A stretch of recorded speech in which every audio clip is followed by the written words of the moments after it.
Hello everyone. Today on Tech Tony we will be exploring the Pertam planet looking for a magnesium deposit. We last time we created this rover, small rover with a ore detector, and it's gonna allow us to get in the narrow canyons where the large boss rover cannot reach. So it'll help us scan for magnesium, and hopefully we'll find some soon, and then therefore refill all our turrets, because right now we have turrets but no ammo, which is not good. Also, what we have done is we've been digging in this ice deposit, which is extremely deep. That's odd. It was way more ice than stone. Suddenly it changed. Definitely, it wasn't this little bit of ice, because as you can see, we've been able to fill not one but 6 hydrogen tanks here right in front of us, and there's I turned it off, and these generators still going. We even had to upgrade our cargo so that we could support more ice, because this one was filling up. But oh well, maybe when we leave render distance and come back, it'll fix itself, because I'd rather that be 100 meters of thick ice rather than stone. Okay, so let's wait until daylight and we can hasten the process. Alright, that's good. Let's jump on our rover, and we will have to find a battery and say auto. Now we powered it on. Now we're good to go. So let's scan for, oh, there we go. That's what I wanted to do. Scan for ore. So we'll just drive around.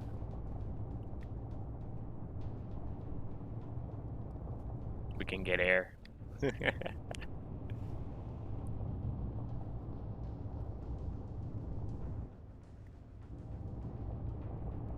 Actually drives really well.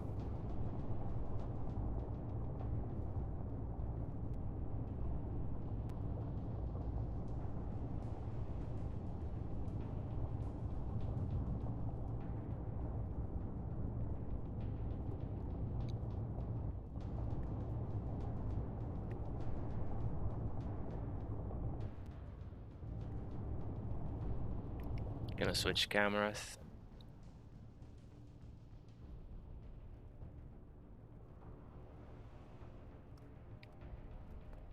So let's look from afar so that we can spot them. Oh,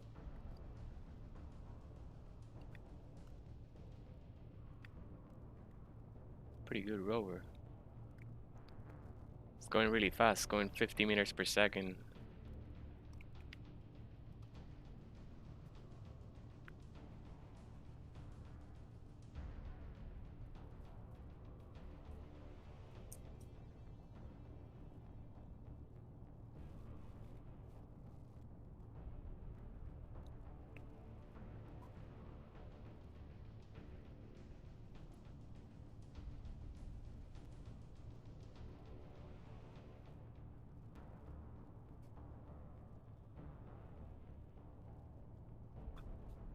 I know what we can do. There was a lake bed. Let's go drive in the lake bed, and there should be a ton of resources there.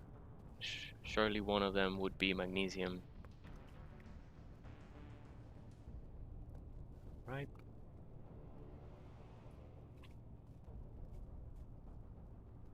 Let's get some air. Oh, that's a lot of air. Let's avoid that. No. Okay, I see the lake bed up ahead. Oh, we're flying. Alright, we're going 53 meters per second. Doing pretty well. But yeah, this rover should handle getting in and out of these canyons pretty well, because it's gonna be a low weight rover, and as you can see, it can turn in a dime. So we shouldn't be falling off cliffs, hopefully. Let's find a way down to the riverbed. It's a big bed. I mean lake bed. Yeah, I think around here. Yeah, that's fine. Should be good. Let's just go slowly so we don't get too much air. Perfect. Here we are.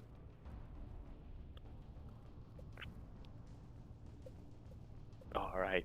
Now we can definitely get some speed, because this lake bed is all flat for miles. Let me see if I can get my wheels. Speed limit. Let's unlimited. Oh yeah. That's how we do. This is how we really fine-tune the rover. Oof. Oh wow, we can turn on a dime. We can probably even lower the friction. Let it slide a little bit. In case we're going too fast, then we corner. Because right now we're going almost max speed. Oh yeah, we're flying.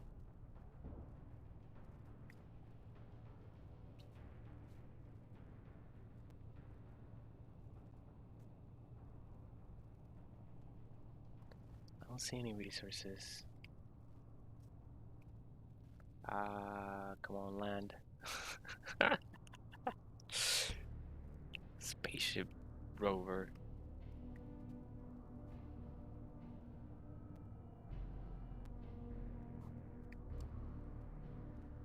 Let's do this. Let's fly. Let's have the camera.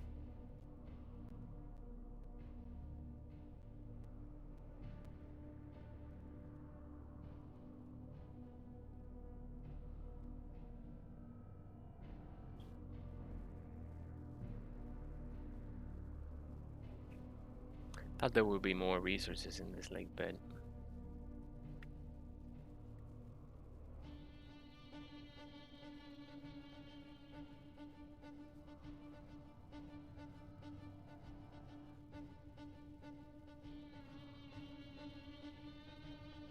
Wow, we're going max speed and it still be able to corner.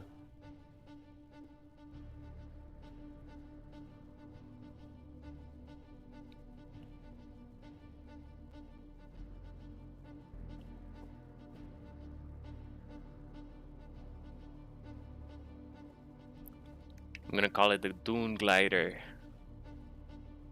It's just flying through these sand dunes.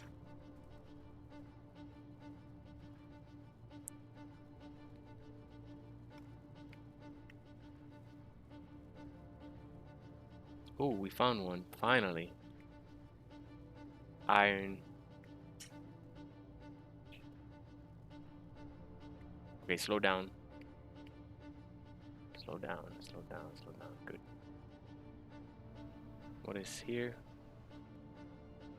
Silicon. Oh yeah, we're flying. Ouch, that hit hard. Kind of crash landed a little bit. Oh, but it took the impact perfectly. Didn't even damage anything. Awesome.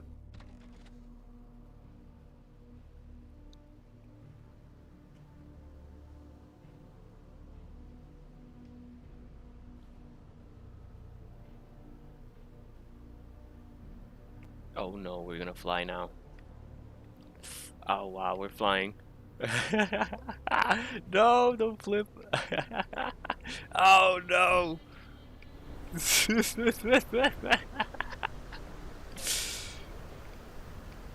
I messed up. Oh no.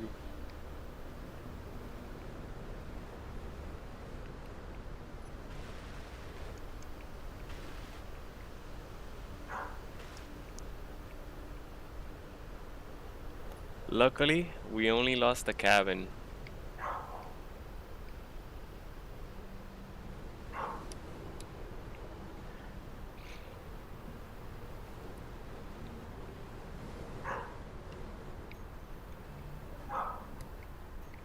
Alright, we're stranded.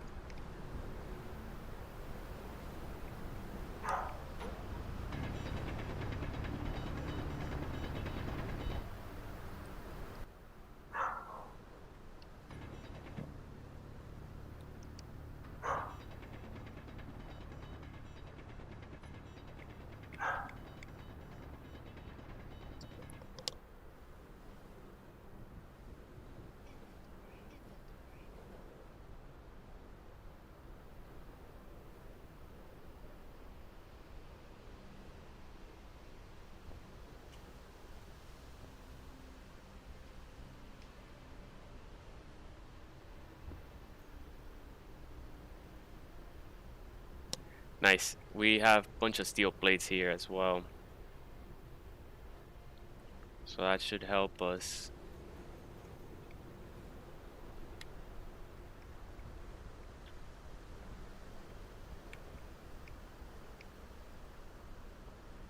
We're gonna need metal grid for this one.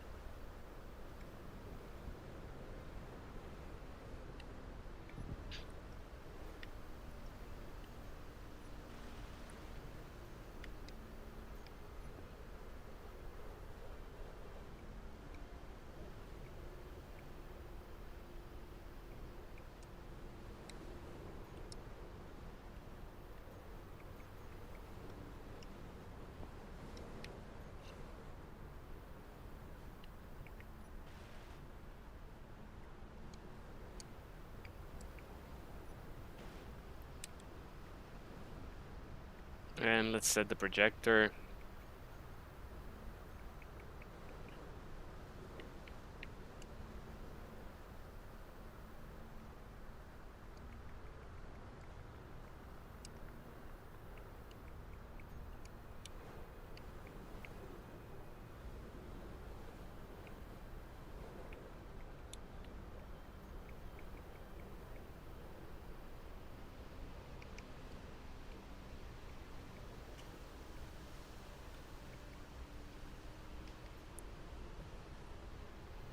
Welcome, guys.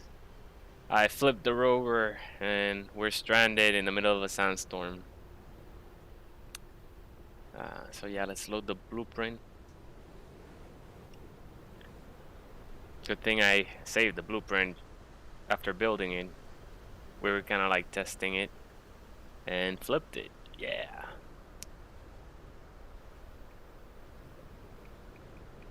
Come on, load it.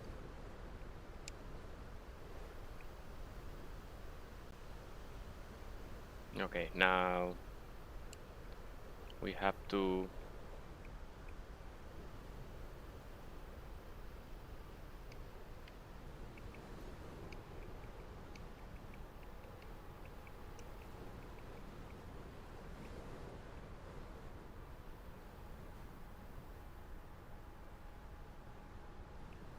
okay, vice versa.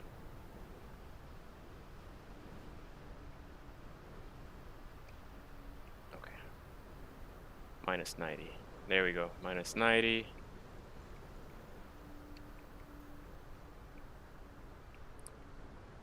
Then it's forward.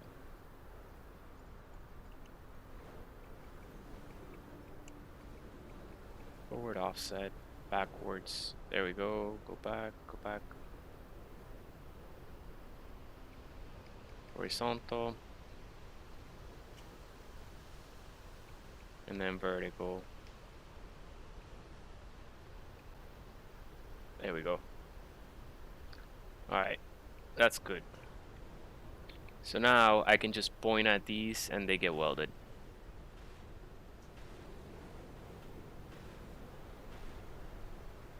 When we go back to base, we'll replace the cockpit, but at least this will make it drivable. Okay, anything else?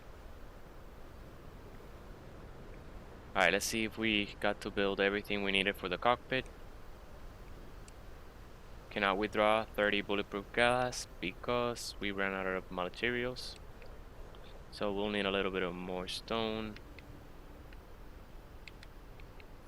Oh no, we won't even need that because cockpit is usable now. We can turn off the projector. Oh, what are you doing? Turn off the projector, and now we're gonna have to flip it. So what we can do is install a piston to flip it.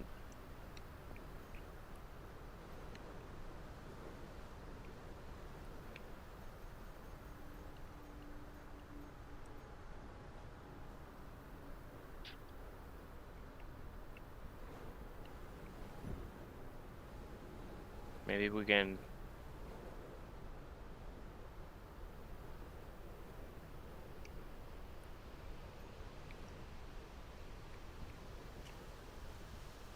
What you don't want to do is get under the cockpit and try to rotate it with the gyros because it's gonna destroy the entire ceiling. And luckily it survived. None of the turrets are damaged. Alright. Let's weld these guys up.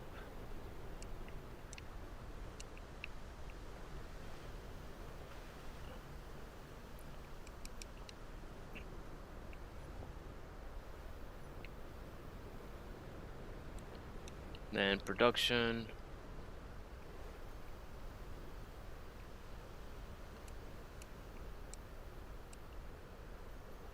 Ooh, we're not gonna be able to make the steel tube.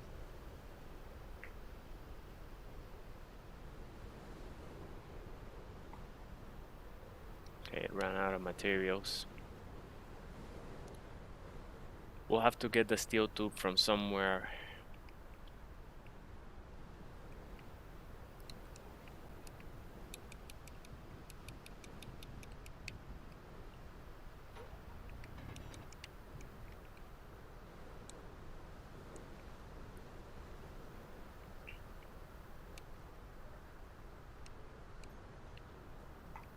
Let's start looking for steel tube.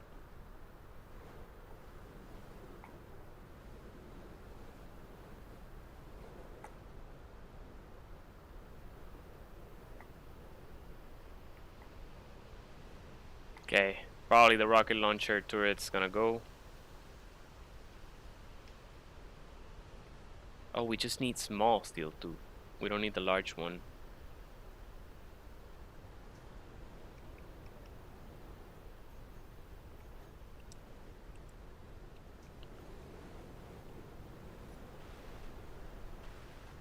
Okay, let's get some steel tube.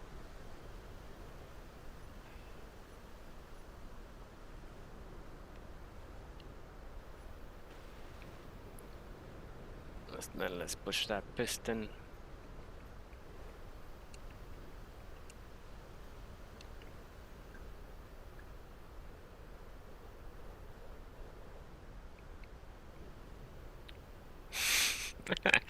That didn't help.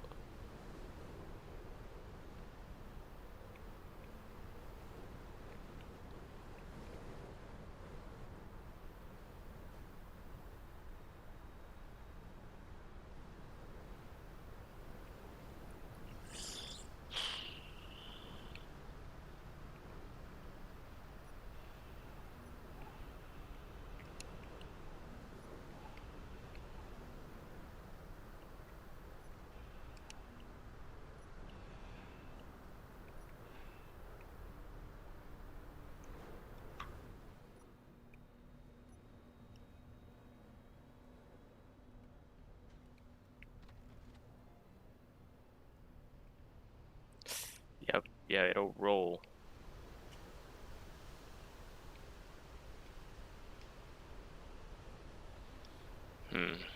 How am I gonna flip it?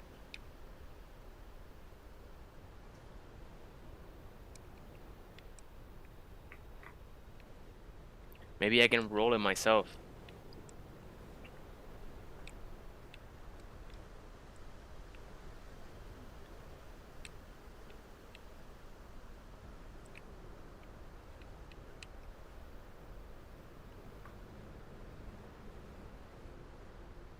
No, it's not budging.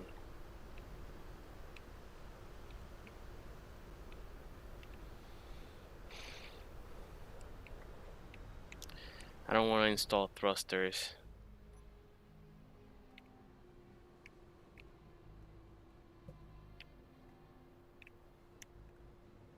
Kind of like rocking it. Nah, it's gonna wreck it. That's gonna wreck it.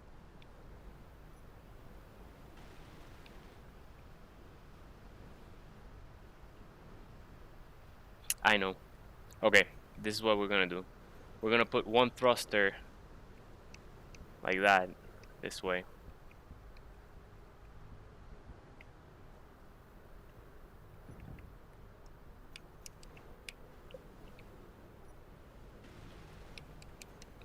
Then we're gonna need large steel tube, rocket launcher.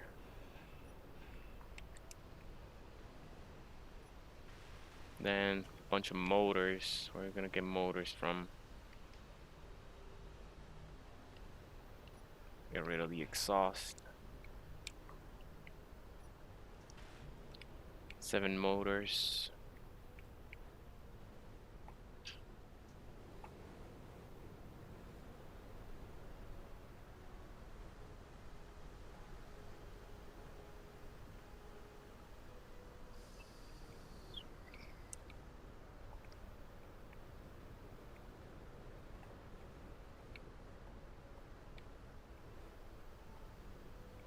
Alright, we can make the motors.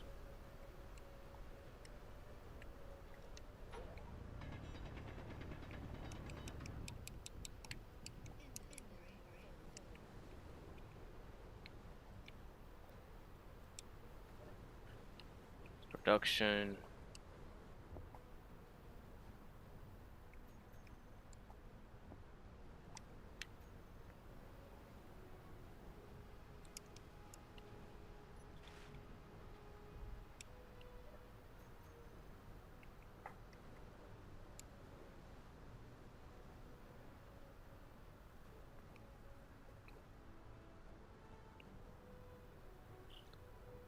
That's it. 5 motors.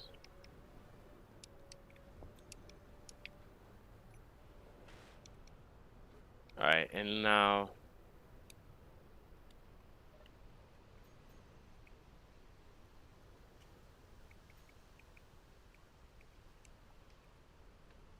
thrust override.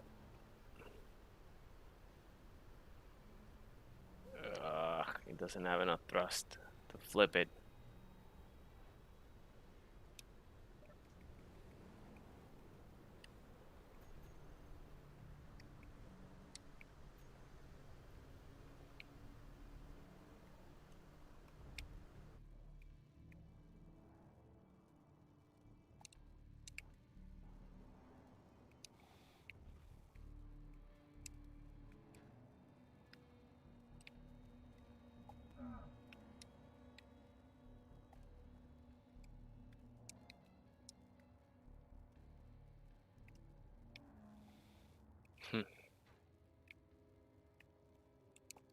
Alright, let's go back to base.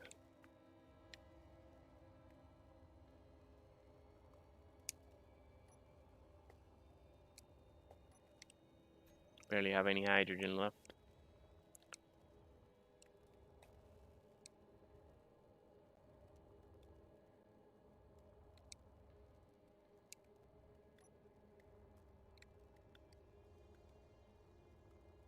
Oh, nice.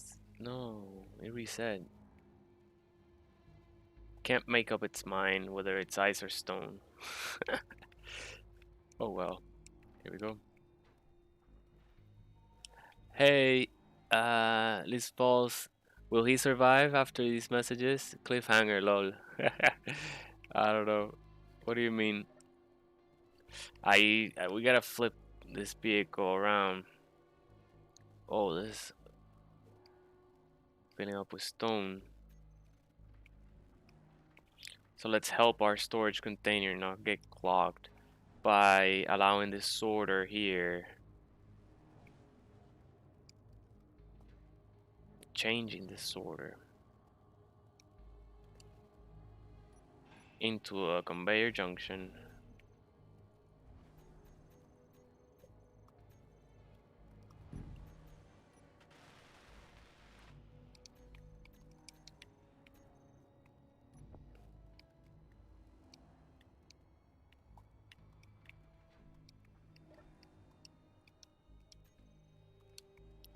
Alright, and now Stone will be able to, as the rover gets clogged, it'll start draining into those cargoes.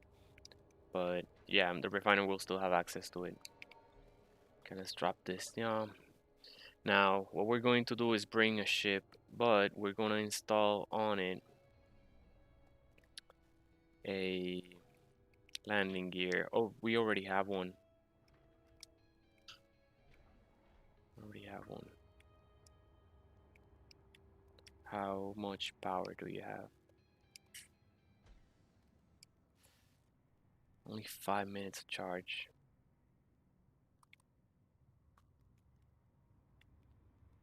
Okay, let's leave that rover over there where it was. The whole point of it was to help us find magnesium, and now it's flipped and we're back at square one. Should have left you charging.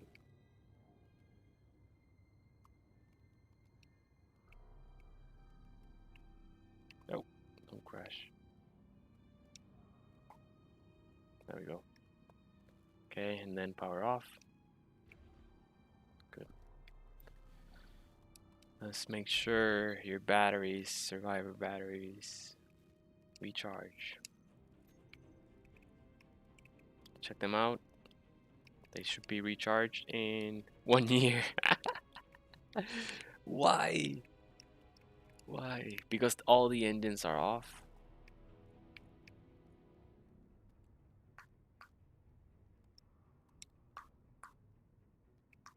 You see, that's why we should check them, because we think it's recharging and it's not really charging. Okay, charge in 5 hours.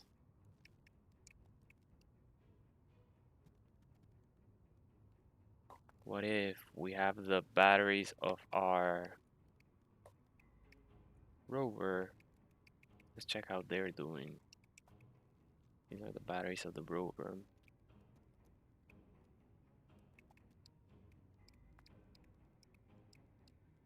No, no, no, no. Let's leave them. They're also drained.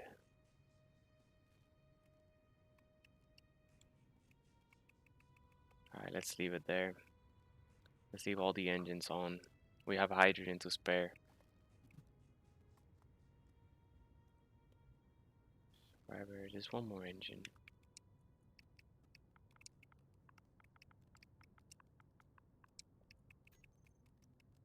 There it is. Okay. And another thing, survivor.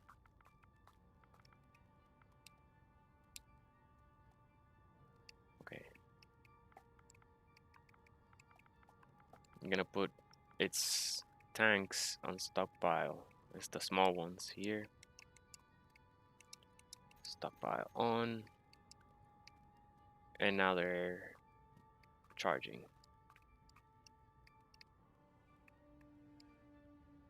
This one I cannot reach.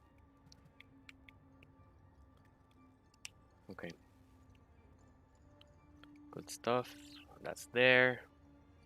It's still digging. Let's check the pistons. Yeah, it's still digging. It's only halfway done. We're going straight down. But that's good. Our enemies are gonna have a hard time reaching us, because we're after we reach the bottom, we're gonna build tanks down there and then have these ones drain and the ones in the bottom be on stockpile. So we'll transport all the hydrogen all the way down to the bottom of the pit, and therefore we can get rid of these ones at the surface, and we can get rid of all this like drill and have a hidden bunker down there. So that's the goal, but it's gonna take a bit of time. Oh yeah, this one's drained. It's the generators. The generators are producing a ton of hydrogen. They're just going, filling up these tanks, which is good. It's what we want. So that's why the batteries are so drained. Okay, let's refill our hydrogen.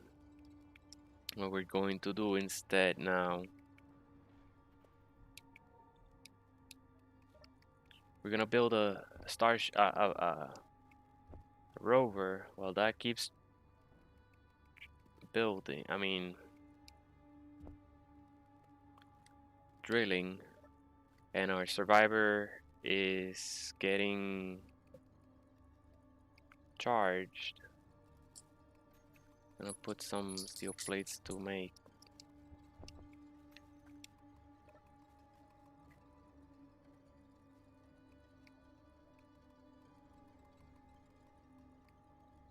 There is a bunch of plates there already. Alright, let's start. Let's get started. Boom, square, welded, so everything doesn't fall down on itself. Then we're going to get a small ship landing gear in there. Let's get it to land straight. That's not what we want.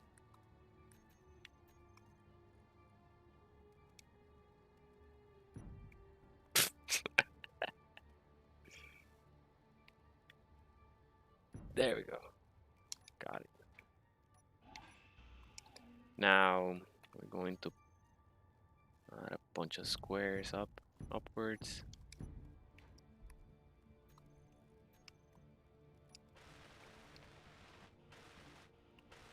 Alright, let's weld a little bit of this guy.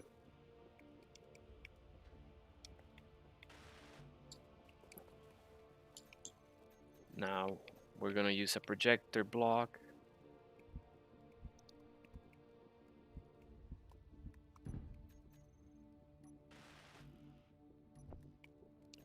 And then we're gonna build a battery. We're gonna build a small rover that's gonna help us tow anything that's damaged.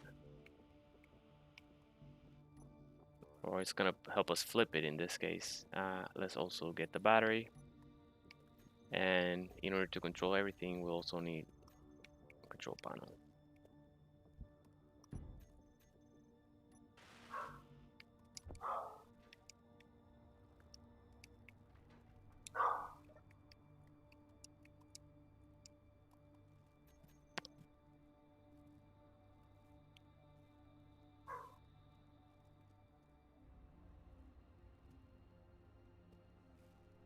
Well, at least the rover that flipped did not damage too much. All we lost was that cockpit, right? So it's gonna be easy to replace it and get it back up and running. It's flipping it, the challenge, without destroying it. Okay, and battery. There you go. So now what we're going to do is on this projector, we're going to load. There's a bunch of useful blueprints that you can get yourself from the scenario. I think it's the first jump scenario. Like I got this private cruiser, not the factory. The factory is my own. Rebel cruiser, rebel frigate atmosphere. All these starships and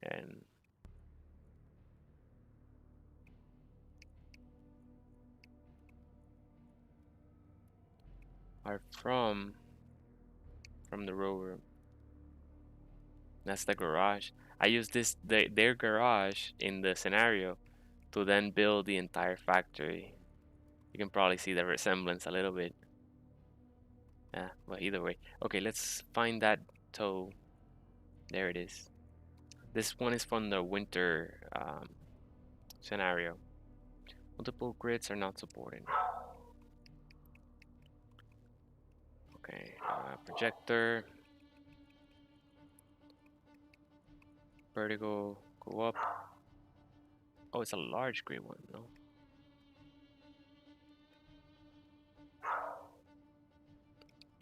Okay, let's look. It's small. It's gonna be easy to build it. Let's move it so that it's there centered.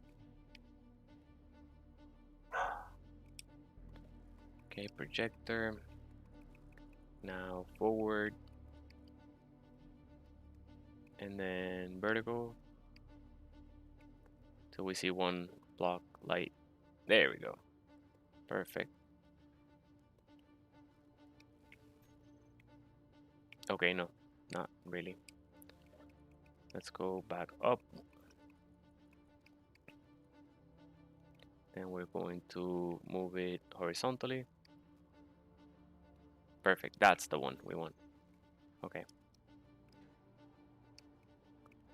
Oh, it's got the pistons there.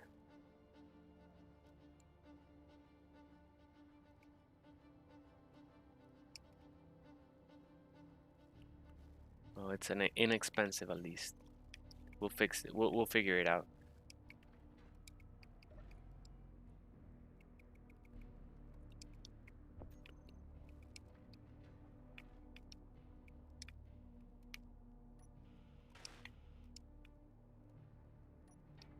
Okay, show only buildable. Projector.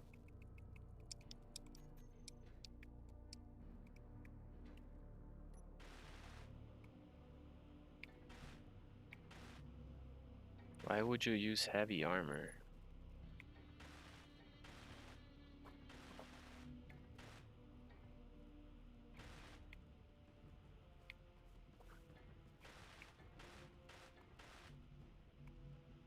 Oh well, it's letting us use it even though we're not using the metal grids.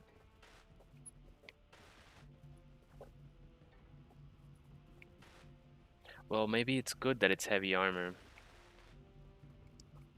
because it makes this little vessel way more heavy, way heavier. I mean, so when it comes to lift that heavy other heavy rover, it doesn't flip itself, trying to lift the other one.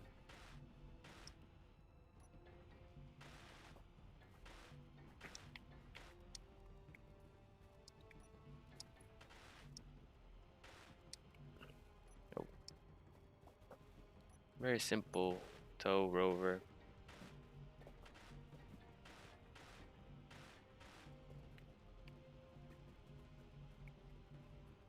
I wanna weld this guy. Oh, can't.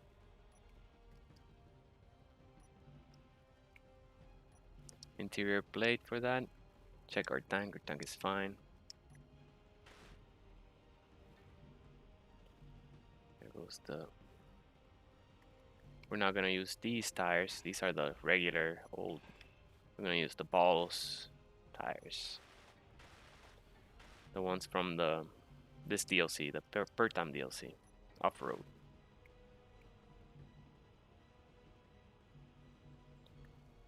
Okay, yeah, we need metal grip for that one.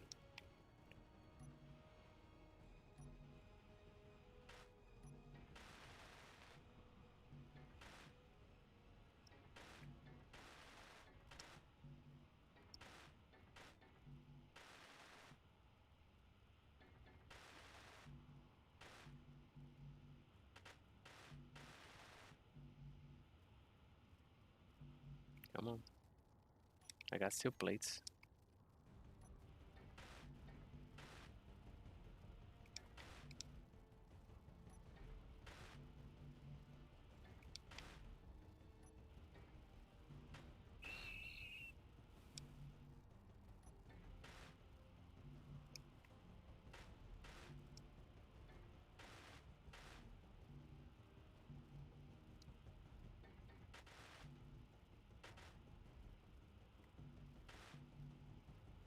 Come on. Oh, I'm out of plates. Now let's get interior plates as well, so that we can create that cockpit. I know I'm gonna need construction components too.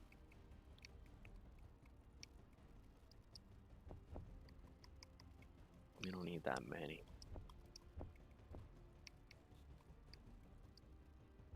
And computers, that's fine. Let's see what else we need. Sorry for that. Meant to recharge. Here we go. Let's see, let's see.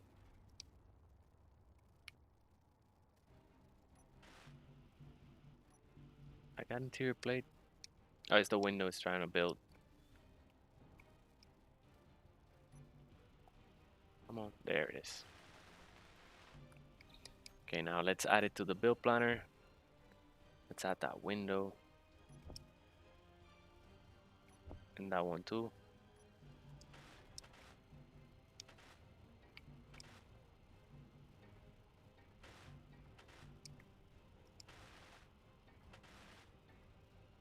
Gonna need that camera. Let's get that rotating light. We got two of them, so let's remove it. We'll mark that battery. Mark the connector as well. Get rid of this. How much space? We have room for one more. Let's get one of these gyros. Okay.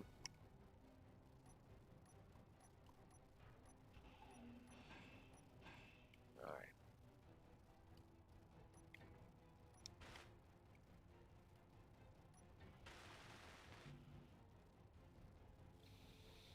Alright, almost done. Wow, nice. Alright, let's see. Let's get these. Can we get these? Yes.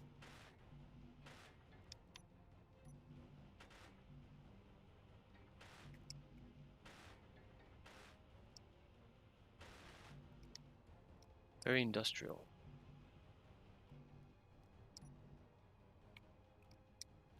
Alright. Let's get the rest. Drop this. Okay, so let's wait until production queue because it's very little resources, so we can carry all these in one trip. I'm gonna drink some water.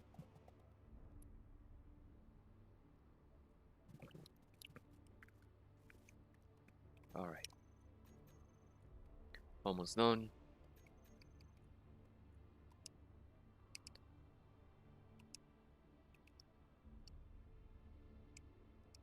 Maybe we're full. Yes, we are. That's the problem.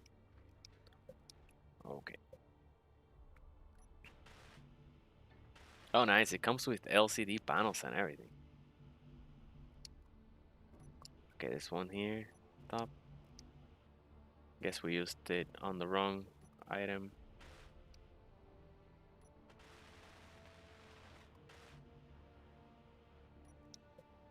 No, no.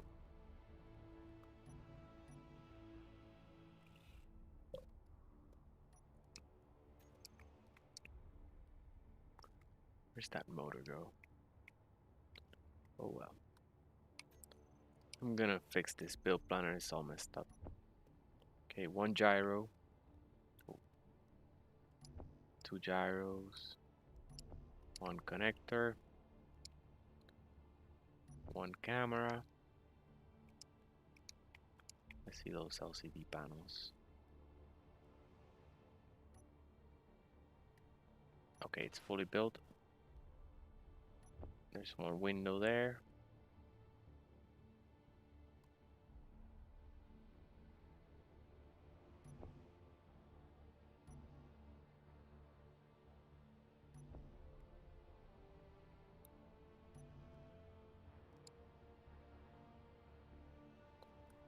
Did I get the LCD? No, I got a window.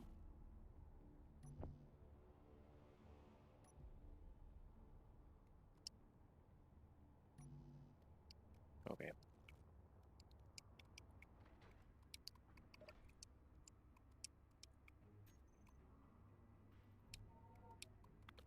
Let's recharge the tank while it finished building the rest of the components. How we can reach these tanks now?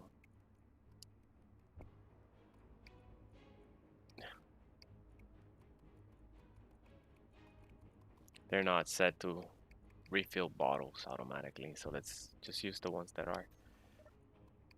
Components should be done. Yes, all components withdrawn successfully.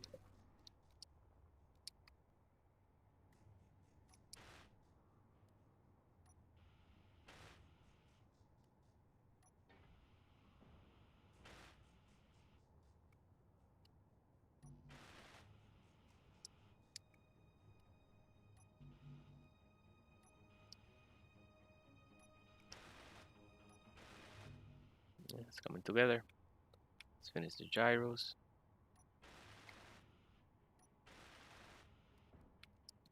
Now we're empty.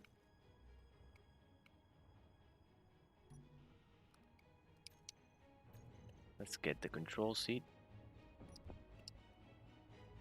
The missing glass. And now I'm gonna queue up. Oh, that's not the way to queue up things.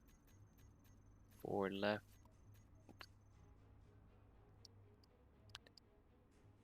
It's gonna be 3x3. So 2 of them and 2 right.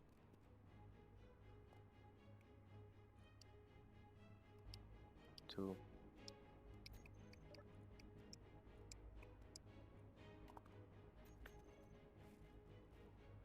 There it is. Okay, I know I'm going to need 2 more tires, right? So let's go ahead and queue those up too. See if we can carry.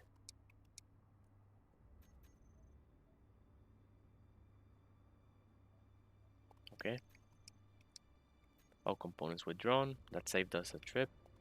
Get a boost. Yeah. Efficiency. Okay, let's install those suspensions. 3x3s. Left first. Yeah, it's gonna be way better than... Oh, we were in the way. Couldn't attach the wheel, the tire. Yeah, the wheel and tire. Okay, that's left done. Let's switch to right. It doesn't really matter, but you would notice that the tread pattern on the tire is messed up if you put the same side on both. Nice. Swell things up.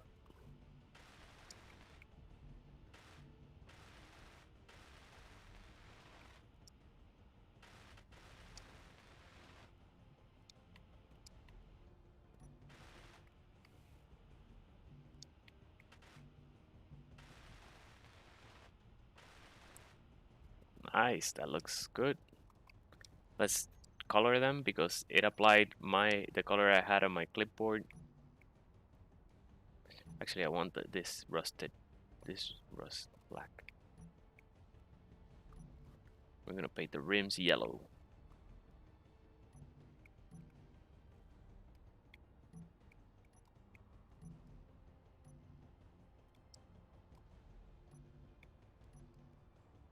Okay, we're gonna need these pistons here.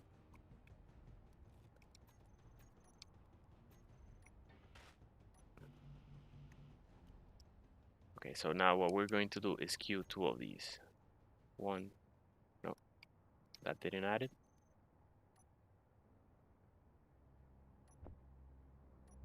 And then 2 parts, top parts. All right.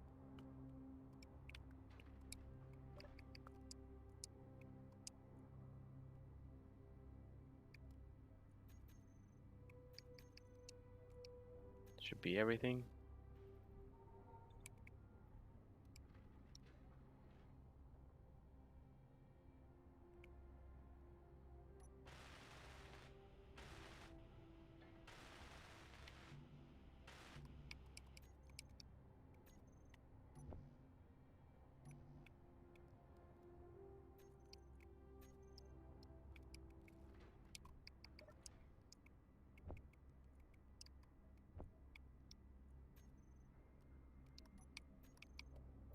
Okay, looks like that was all that we were missing.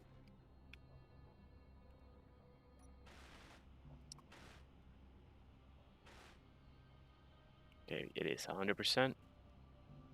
Let's get that one guy there. Got it.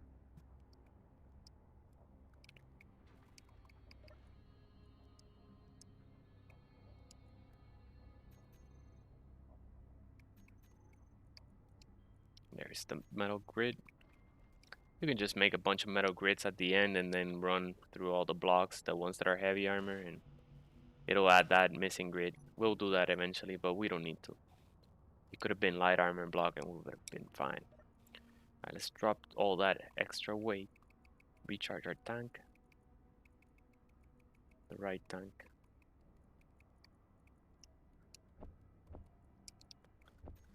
Now, before we disconnect it, notice that this battery does have some power in it. So what we're going to do is set it to discharge. Notice it already comes in configured and everything. That's awesome. Okay, so battery, this is the bottom one. We're gonna set to discharge. Notice it turned blue. And then the LF1 battery, we're gonna say to recharge. What it's gonna do is in 11 minutes, it's gonna drain all the power out of it and into the top one. Oh look, we forgot this. Okay, let's see if we can get it. Okay, just lights only need construction components, so just get a bunch of components and then that's it. Here, where they are.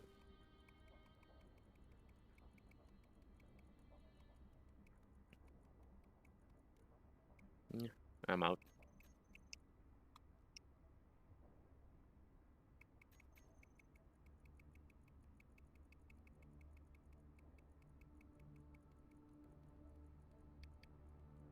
Here we are.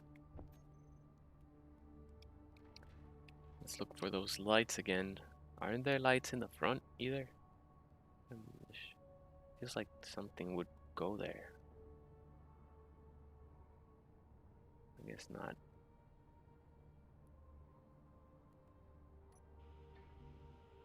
You can update the blueprints to whatever you want. You don't have to have it like we did here. We changed the wheels. Okay, let's look at the blueprint and see how the landing gear is set up on the pistons. I think they're just forward. It's like a block and a landing gear, and that's it. We're gonna build that factory later.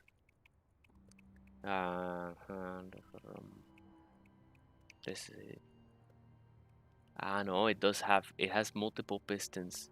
Okay, I'm gonna do one thing just to look at it. I'm gonna enable creative mode and I'm gonna spawn it in and then remove it just so I can see it built, because blueprints, I mean projectors, are not able to project multiple grids.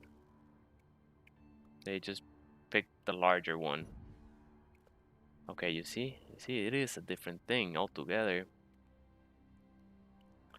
Okay, so it has two pistons and then, yep. Okay, yeah, we're gonna build this definitely. That was gonna be all messed up.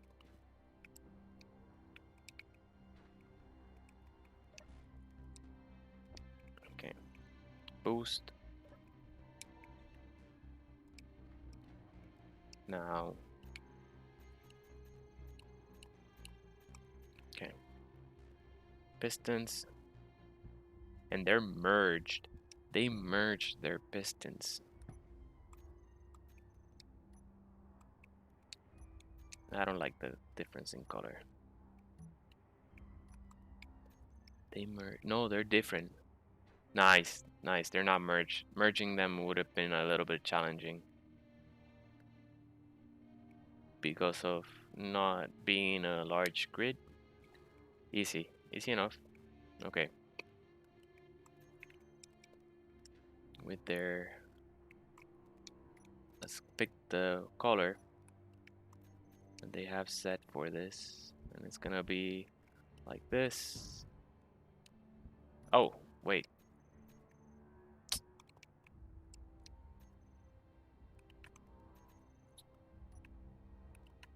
Okay, no, let's be fair. Enable creative mode. Remove, remove, remove. I kind of like pasted them without. Okay, there we go. Now we can, and we have, yes, we have plates. That's better.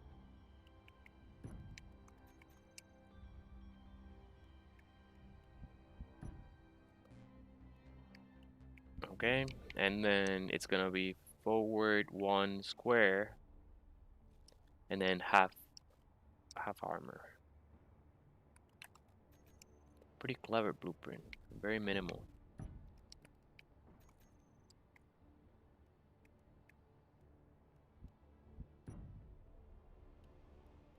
Okay, that's 2 down.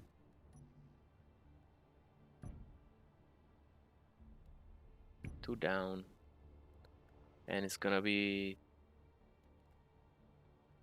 1, 2, 3, and then a slope. Okay.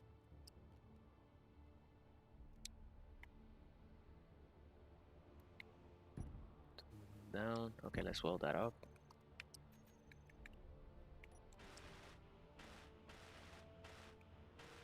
Oh, jetpacks feels a little sensitive here.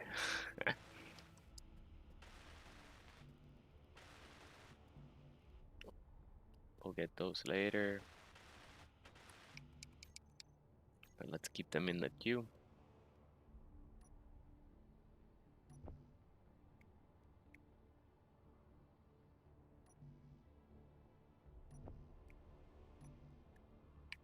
Okay, let's confirm. Yep, 4 pistons there. We got hydrogen. It's good. Half slope armor. Facing forward. And then, what do we got? Another half to the lateral sides. Yep, and then sloped. Like that. Like that.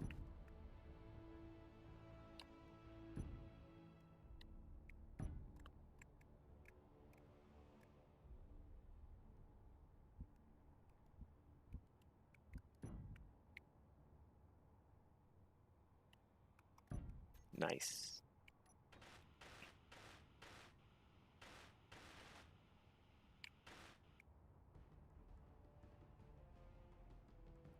Now they use lights there. You can just start with the landing gear.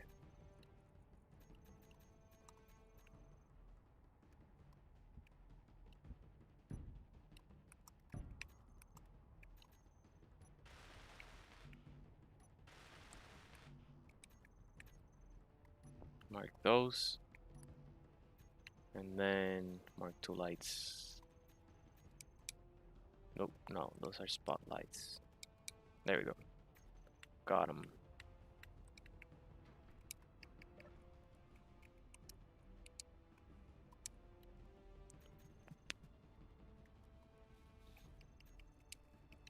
Got everything. Let's get a boost.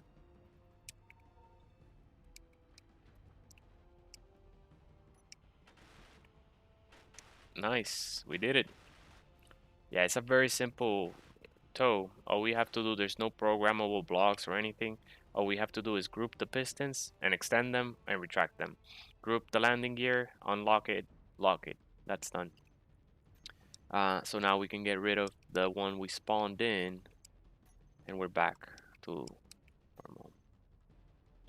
All right, so the battery is fully depleted now. We can safely grind it away.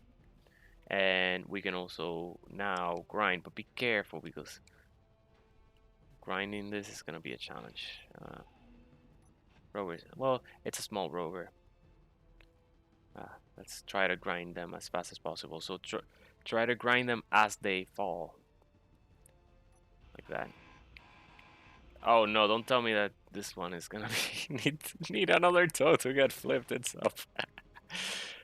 No, we did it successfully. There we go. Nice. Okay, it's looking good. It doesn't have power because that battery is set to recharge. So let's flip that to auto. 2 days of charge of power. That's awesome. So let's see what this operating manual says. It says, warning. Let's see what it says here. I can barely read it. I can just, warning. LFL is very light forklift intended for lifting light loads only. Make sure the rear connector is loaded with something as a counterweight. Warning, never drive with mast fully raised. Be aware of the ceilings. Warning. Failure to use warning light while operating the forklift is punishable by clang.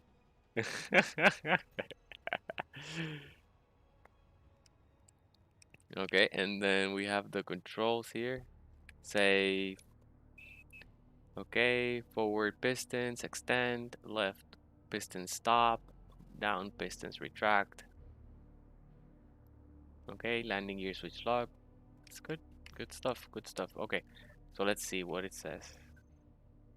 It's missing one group. What's the group that it's missing? It says landing gear. Landing gear switch lock. So that's what goes on right, but we have to group them. And we'll use the same naming convention. L F L dash 1.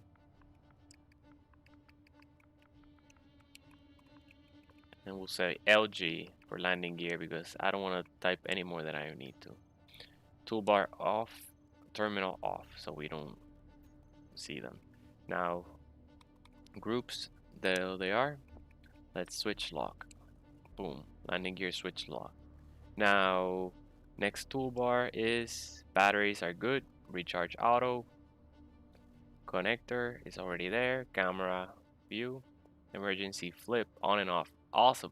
Oh, they use gyros to flip things. Let's see what they do. Maybe we don't even need to bring the tow.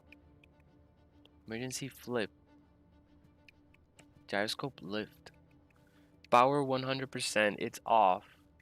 Okay, power 100%, handling, gyroscope handling 50%, override controls, jaw override 10 RPM, pitch override. Nice.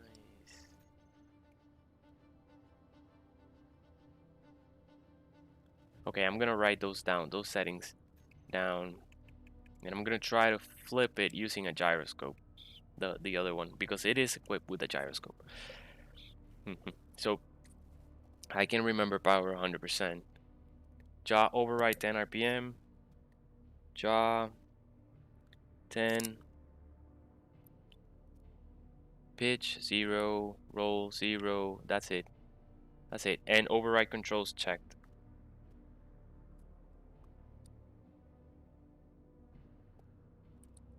Okay, that's it. Very simple. All right. Let's leave this guy here because maybe we don't even need him. And we can leave him at base to lift heavy things around. This guy is gonna be pretty cool. I like it. Okay. So let's power off that light because that light is gonna drive us crazy. Good. And then let's also group the pistons. Should be a pistons group. Yes, there they are. And I'm gonna group these into that same group. And then I'm gonna hide them from the toolbar and from the terminal. Same with the lights. Hide them from the toolbar and from the terminal. I'm gonna leave the reverse camera, rotating light, so I can turn it on and off. I think it's cool. We can hide this from the toolbar and from the terminal. Same thing. Okay, we'll need to configure the wheels. I'm gonna leave the gyroscope for lift. No, we can hide those too. We can hide this too. We can leave the battery so we can check that up. Check the state of it. On the gear. Hide all those.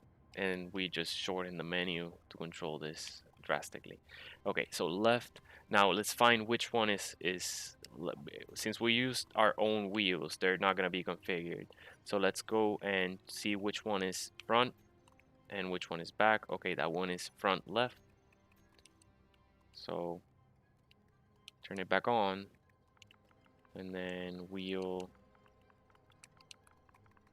front left. So this one will be definitely the back one. Wheel back left. And this one will be, oh, I don't know. Okay. Wheel back right.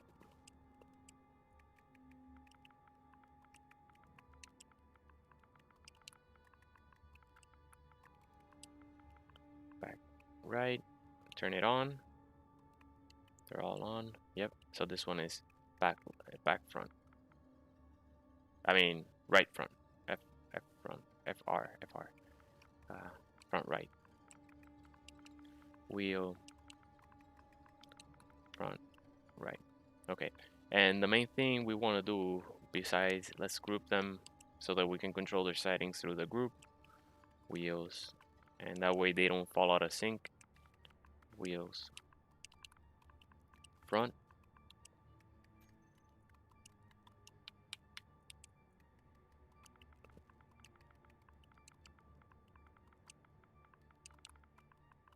Wheels back. And we're gonna get all of them.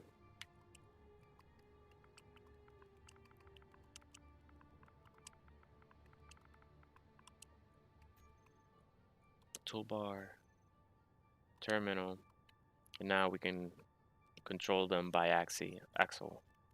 Okay, so all of them, we're going to reduce their power. This guy doesn't need that much power. Say 25. All right, and then we're going to, let's see the strength of the suspension. Let's kind of lower it a little bit. The height offset is lower it even further. Don't lower it that much because we don't want it to reach the ground. We're gonna have, let's reduce the friction a bit, prevent any flipping. Speed limit's gonna go way down. Let's go 65. Propulsion override, don't do that. It's just gonna force the wheels to rotate. Okay, good. Now we've configured all of them. Now let's have the back wheels stop steering. So only the front ones steer. And let's try it again. Let's try it out. Okay, let's see. There, it reached its max speed. And it's still able to corner just fine. Suspension, let's look down. Yeah, we could raise that a bit. We should raise it a bit. I think I am going to reduce the power even further, 15, so that it accelerates slowly. The strength of the suspension is going to be raised to 10%. Height offset, let's reset it. It's reset. Friction, leave it as is. Speed limit's going to go down. So it's going to be like 10 miles an hour. There it goes. I mean 10 meters per second. It said 11 meters per second is the max, but that's good. Look, that rover is not going to flip on us. And we actually raised it so that it's not going to catch on the ground. I think it works out really nice. Okay, let's leave this guy. We're here, where our garage is eventually going to be.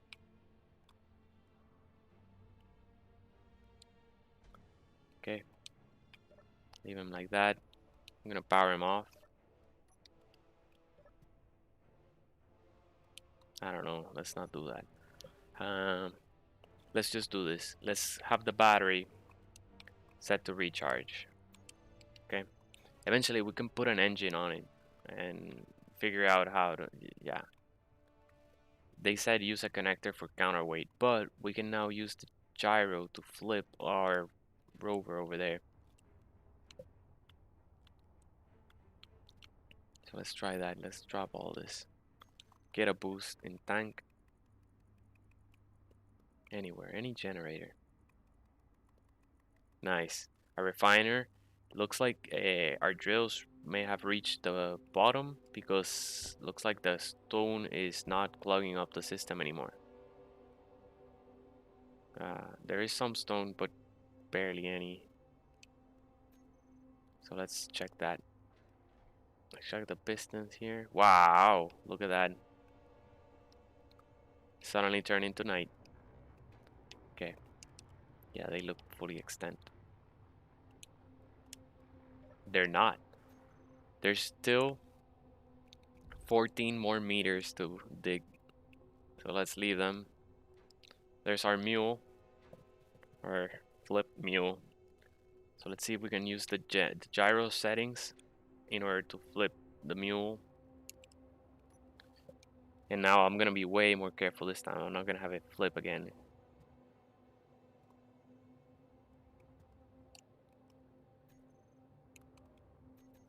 Nope. Ouch.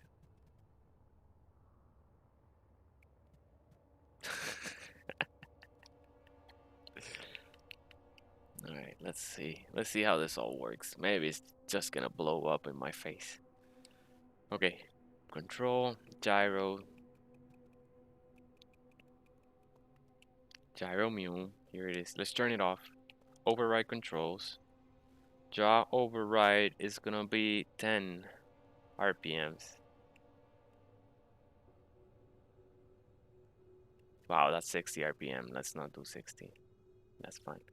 Pitch and roll, that's fine. Oh no, that's not it. Let's say oh roll. Roll override 10. Oh no.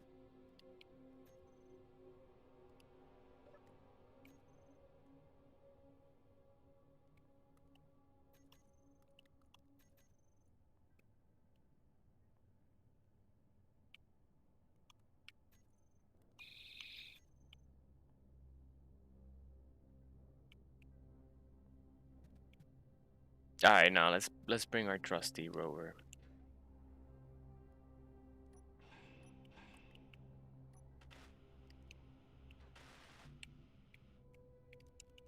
That's why we build him. This gyroscope idea. I gotta remember also to reset the gyroscope.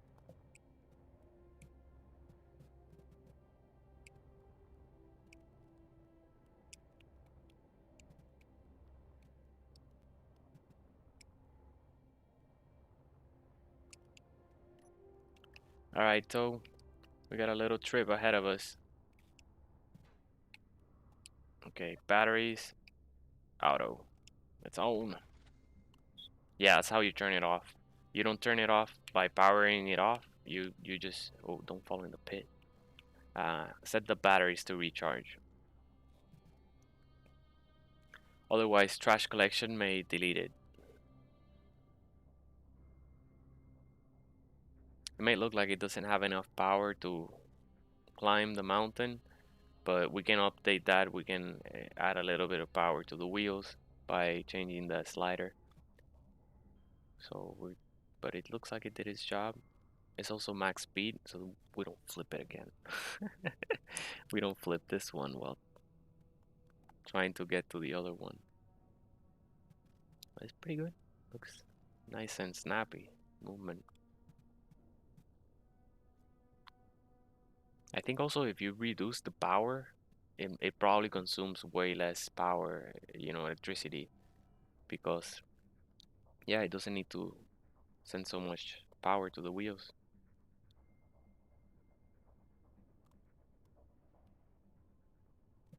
But I have to confirm that. I don't know. I don't know for sure. Little tow to the rescue. We can put a remote control and have it be a drone.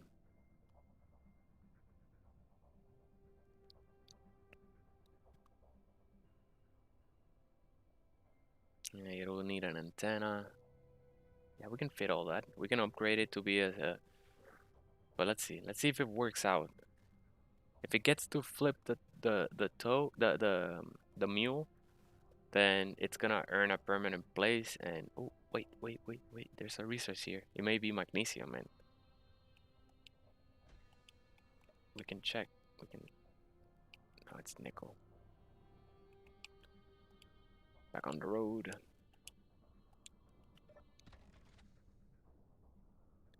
Okay, we're looking for a way down to the lake bed again.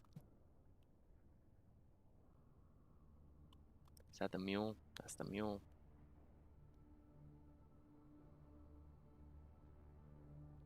Let's go this way.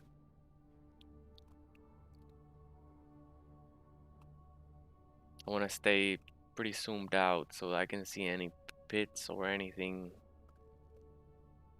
This is a small rover, not meant for long treks over. It's more like a inside your base kind of tow. You could put large storage and tow it from one place to another, and connect it with a merge block, so that you can snap it into other things. So it's pretty convenient. I see a deposit here I want to check out. The tow has been more effective in finding mineral deposits than the than the mule. Okay, nickel. It's because we're going slow. Yeah, I was going way too fast. What happened is I literally got jumped from the top of the lake bed all the way down and crashed into the ground.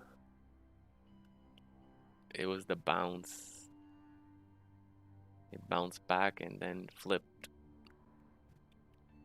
Okay, let's be careful. Slow down. Looks like a steep way down, so we're not gonna go this way.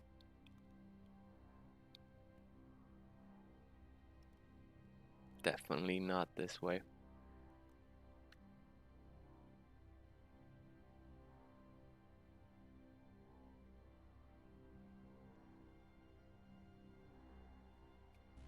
Yeah, we only have 4 wheels, so you want to make sure they stay in contact with the ground.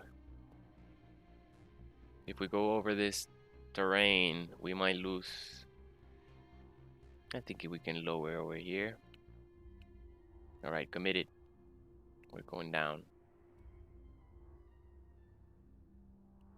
Slow down, slow down.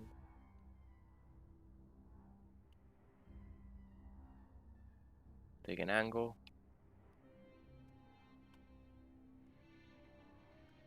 I drive a lower car, so I know what it, it means to take the ledges in an angle. Okay, this is iron, so we're not gonna even bother. Yeah, let's see. Nice, it looks like now we see all the resource deposits. Maybe they hadn't rendered when we were driving really fast with the other rover. But here we made it to the mule. Yeah, because we had a hard time finding these. Magnesium! Magnesium! Magnesium! Right where we rolled!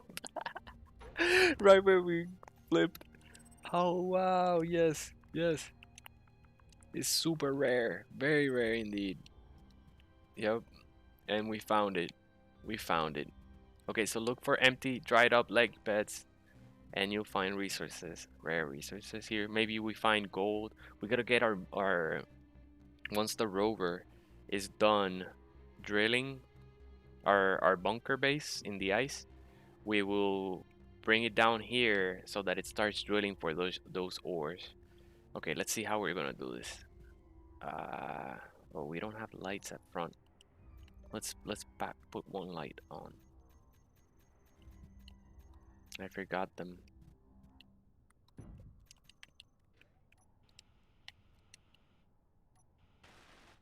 Okay, let's configure it.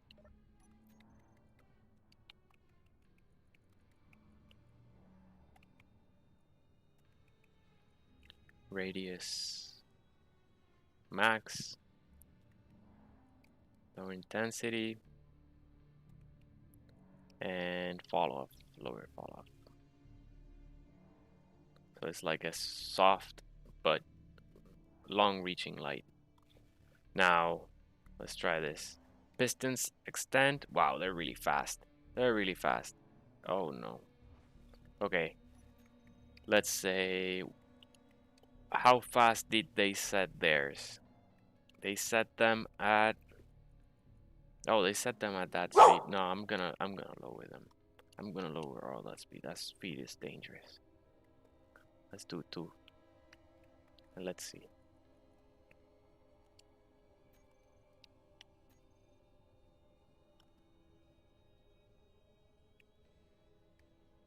There we go. Yeah, that's more of a moderate speed. And then stop. Okay. Yeah, now we can control it. Then these landing gears, you don't want them on auto lock. You want to lock when you want, because now if they are not locked, we can use it to push, but we want to align. Okay, that's good. We're gonna align ourselves. Don't drive with the pistons extended, they said. Oh well. Okay, let's look. Let's get closer. Okay, I'm going to want to raise them a little bit.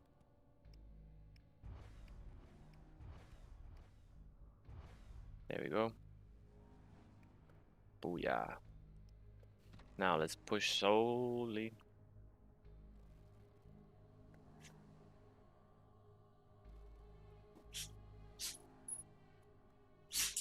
It's not doing anything.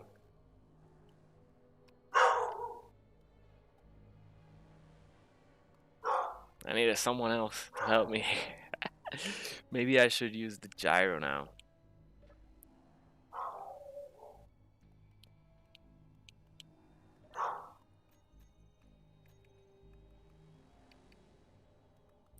Where's that gyro? Okay, turn off the hydrogen.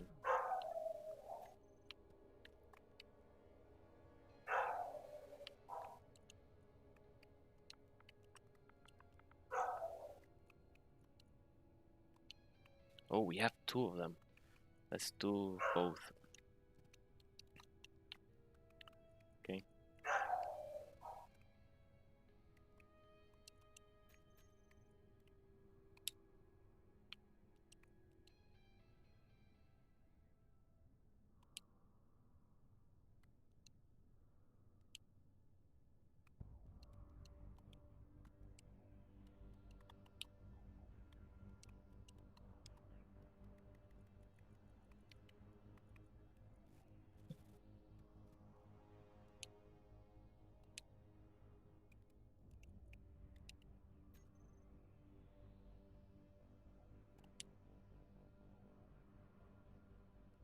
Alright, let's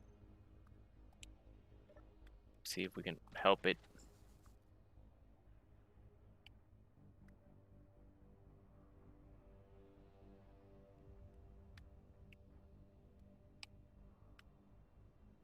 There we go. Yeah. Well, we can rock it somehow. Okay. The gyro seems to be pushing it. There we go. There it goes. Go, go, do it. Okay. From the other side. That's it. We were pushing against the gyros, I think. Okay, before it gets too much damage. All those sparks might be damage. Okay, let's push, push, push, push, push, push, push. We did it. Come on. You got it. No, don't damage it.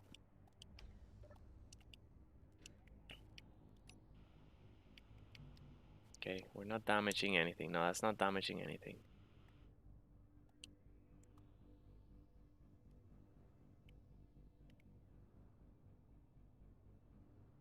No, no, don't be careful. That is damaging.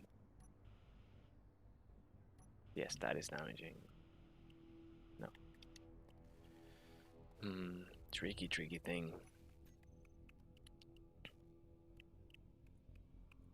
Okay.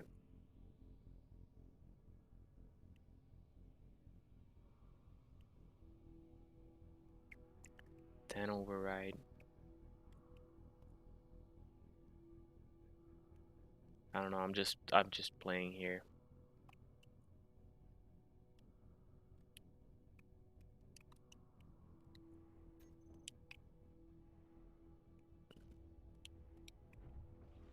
Sorry. Okay, let's do it from here so we can see what we're actually doing. Okay, control panel, gyros. Okay, let's turn them all off. Now grouped, we're gonna set this one. Let's set everything back to 0.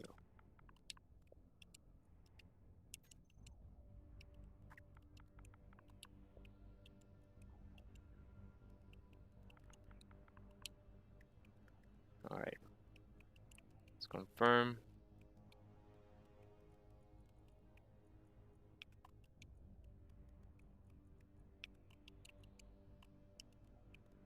This one has the pitch at.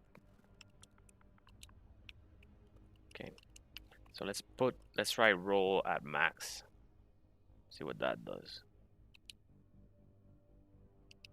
Now let's push.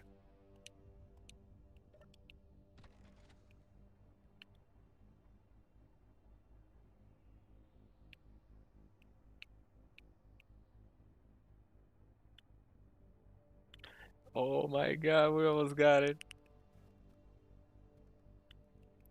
Let's try. Okay, let's lift this a bit. Stop it. Okay, almost, almost. Let's try the other side and then locking it and pulling. I don't think this is gonna help though. No, that's not gonna help because it's just gonna scrape it through the ground.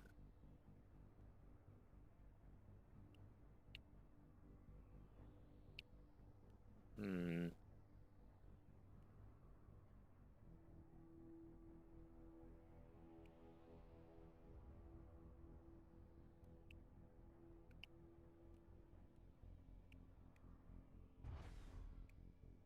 Oh, this toe is pretty cool though.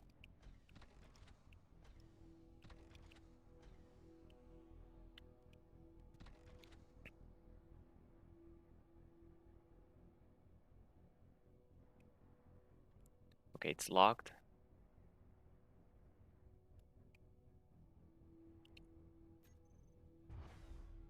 Oh look, it does lift it.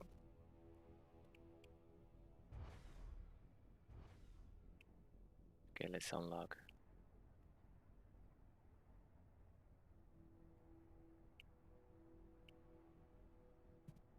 Okay, I'm gonna lift it.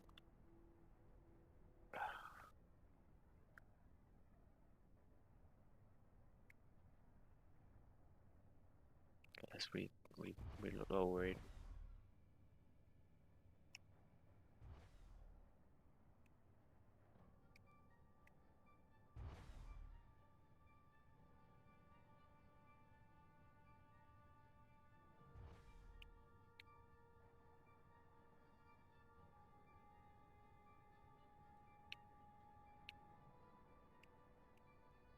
Oh no.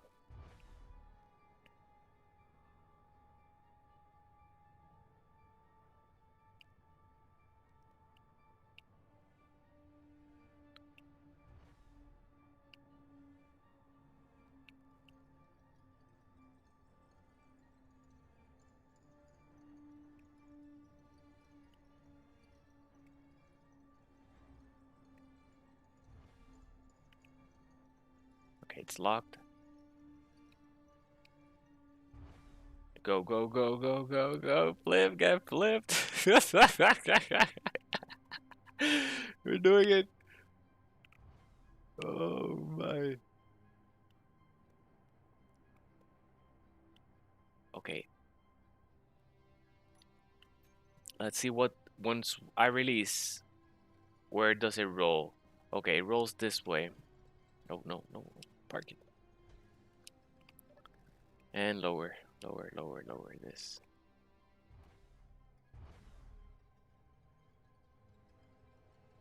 Okay, let's do this again. But we are going to have the gyros turn in the opposite direction. Production, gyros.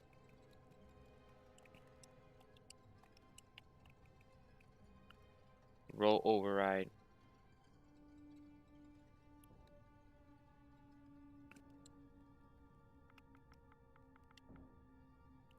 Oh wow, look, look.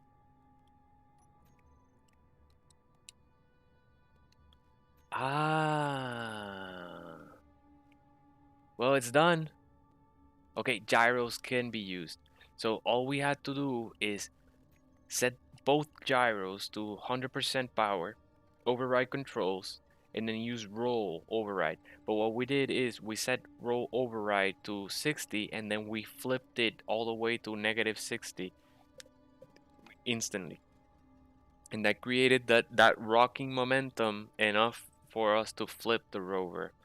All right, so that's good. Okay, so we're going to have this one be named flip, so we remember that. Okay, and then this one is gonna be back to 50 power. Huh?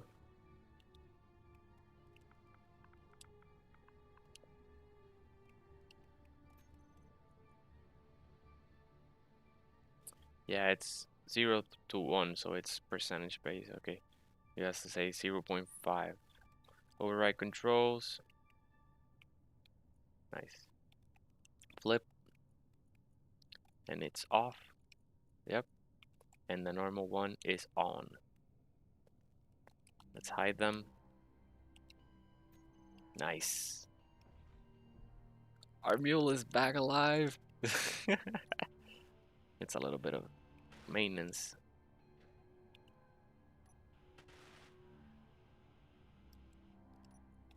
Okay, let's drive back to camp.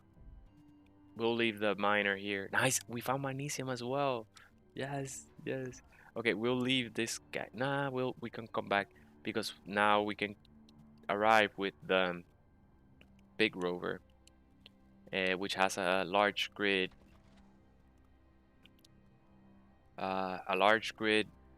ore detector. So we'll be able to really scan for ore here. That's what we're gonna do. We're gonna head back. First, we're gonna take the tow. It's a slow walk. It's a slow process back, but we should be fine. Hopefully, we don't flip it going up this ramp, this mountain. Now we're good.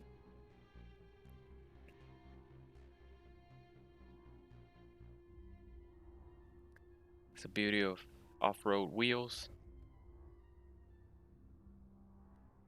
Good stuff. Nice, mission accomplished. We flipped it. We learned how to flip rovers. That's it. We don't need toes. We just need gyros. That's good, good.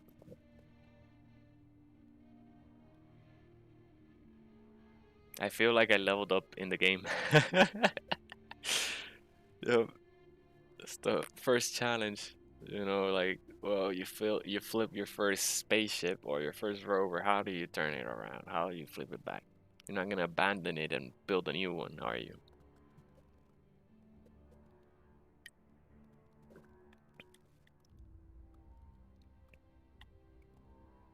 Yeah, how do you drive with this thing? All right, these guys are extended. Let's retract them. There you go. Nice. Now it's retracted, fully retracted, so that we can drive as safely as possible. But yeah, we'll leave this guy around base so we can hauler anything. Like we can attach a bit of cargo, something in the front, and it can do its job lifting. It can also lift trash. Like some grid explodes, you get raided by drones or whatever, or enemies. They destroy a grid, and you say like this is not worth fixing up. I want to scrap it. Then you use a tow like this to snap onto the grid and then drag it, tow it onto some grinders and then release it on top of the grinders, and the grinders will do the rest. So yeah, it should be a good utility vehicle. And if anything, it's just gonna look pretty parked. So yeah, it's a good addition. We can also reuse those parking lights settings. Let's see what they have set. I don't know.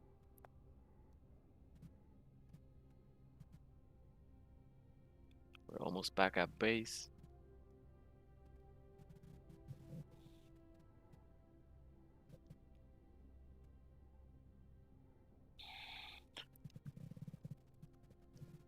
And if our pistons are done, I think I'm gonna drive back on the rover.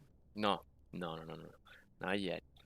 We want to first build the bottom of the bunker so that we leave a drill there on some pistons and a rotor that can keep drilling. And slow down, slow down. And an industrial refiner and assembler. That way we can produce any, like the bunker is gonna be fully independent. It's not gonna depend on the rover anymore. I heard some clang. Nice. Good job, little rover. Let's turn you off. There we go. Batteries on recharge. This guy should be fully charged again. Control panel, survivor batteries. Not 1 hour to recharge. Stay there. Now our drill, our tank is full. Okay, in 0.4 meters, it'll reach the bottom. Well, I'm glad. Maybe the last time when I drilled this, the pit glitched because the ice. Let me turn on the lights. The ice went all the way down to like down here, and we were able to dig all that of ice. Look, you see, you cannot see it. No, there it is, pure stone. Way deep. And also the hole is perfectly straight because we built the piston on a station that's level to the floor. We didn't use the rover like I usually do because yeah, last time the drills were coming out all jagged. So now it's straight down, and that's important because if we ever build a small grid starship down there and we want to get it back up to the surface, we want to be able to, fly straight up and not brush up against the walls of the the pit. This pit is wide enough for a decent small grid ship to exit.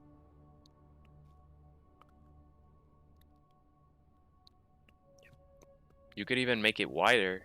You could use more drills. You can attach one more conveyor port on one side and a drill on each side and make it even wider if you plan to have starships escape. But for now, for this one, I don't. I want a small hole that I can cover up with a base. And that's why we chose this size. But yeah, you can definitely choose whatever size you want. Okay, let's go back to the other rover. And while that's finished, that is finished though, in theory. Let's let it fully reach the the max distance. And it also gives a little bit of time for our stone to get refined. Because I want to scout for not just magnesium, but at this point, gold and the other resources. And we can also start bringing back the mule back to base. Because we're done scouting. Or there we go. It was right next to the mule. So they're confirmed. Pertam does have magnesium. It's just very rare. Very rare. Oh, it looks so ugly now. Half built. There you go. Beautiful, beautiful magnesium. We could drill a little bit, fill up the mule, and bring it back to base, but I'm not gonna do that. I'm just gonna wait until I get the rover here. Let's see, what do we have over here? Ah, we found our cobalt right next to our magnesium. Perfect.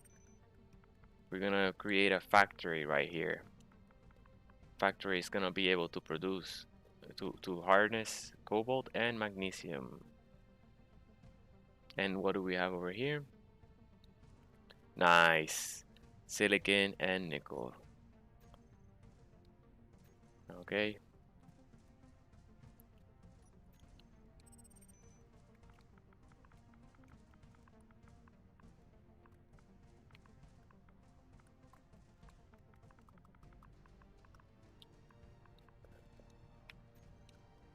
All right. Ni is nitrogen.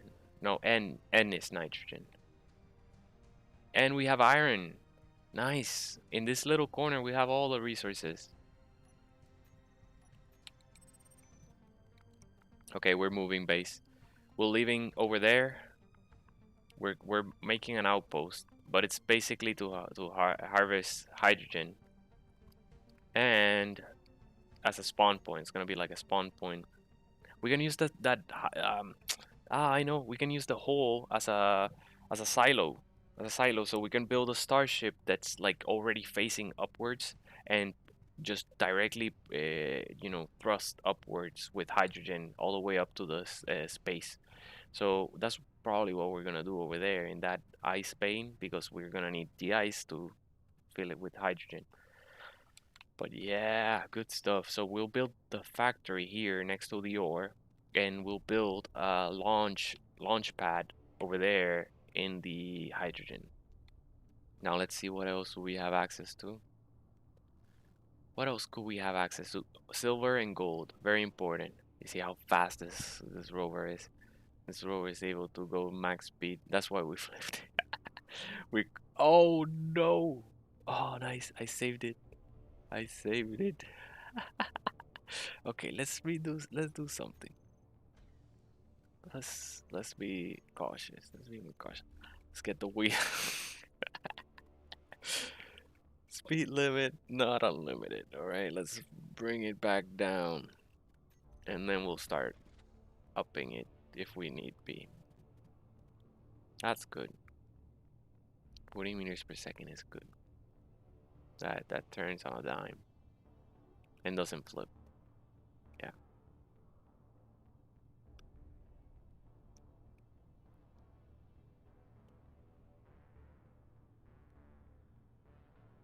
I think it's that. We have to wait until they render. I don't know, maybe.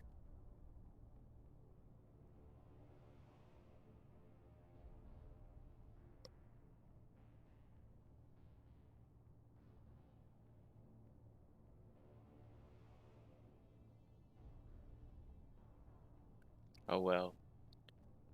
I'm glad we found those. Uh, Especially that magnesium.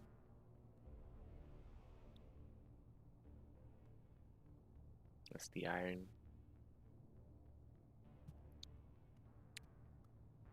Very nice, very nice. Alright, let's make our way back to base. Let's finish the rover up, fix it up. There's some veins here, let's mark them if need be. It's just iron. I'm gonna drill here.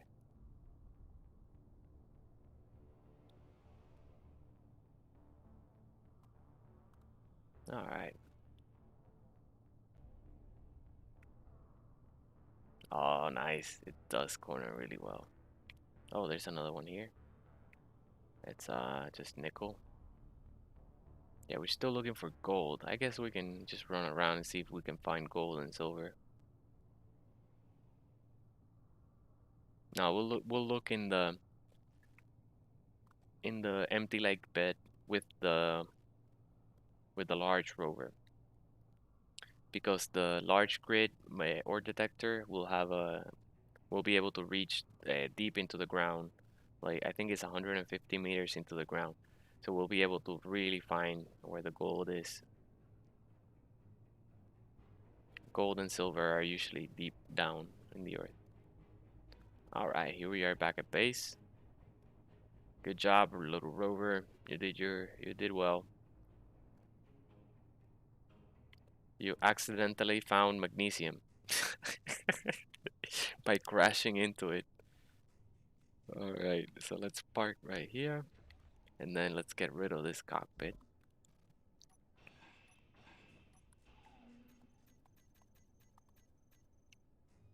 Nah, I'm just gonna do the smart thing.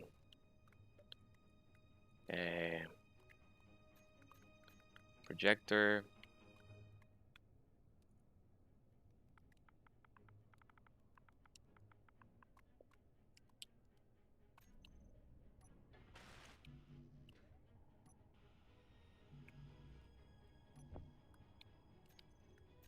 Build planner is clear. We can reach our industrial here.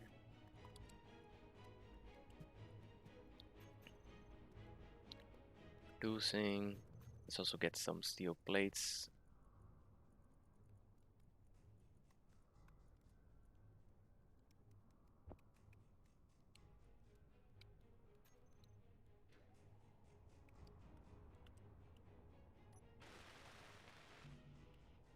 Still missing some.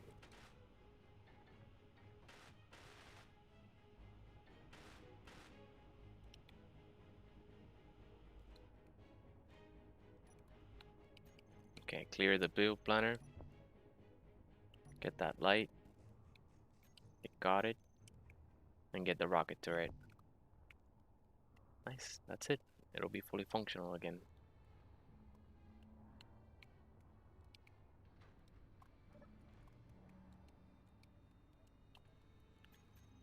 Production, boom.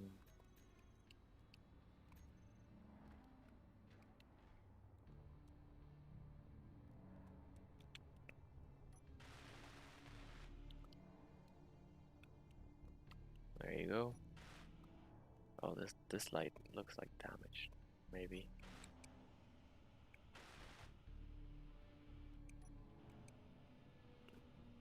Okay, I'm gonna go all around it. Yep, there was some damage here.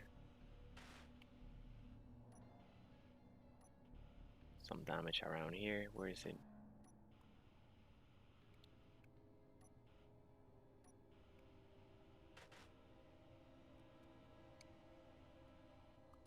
Something I saw 1%.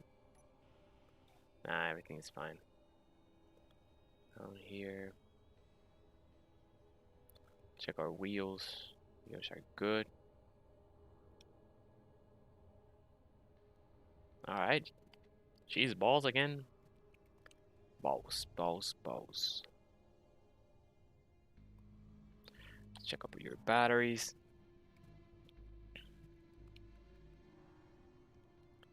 They say fully depleted in 2 days. Okay. Let's take the mule. Hydrogen tanks is full. And we're gonna act mule on.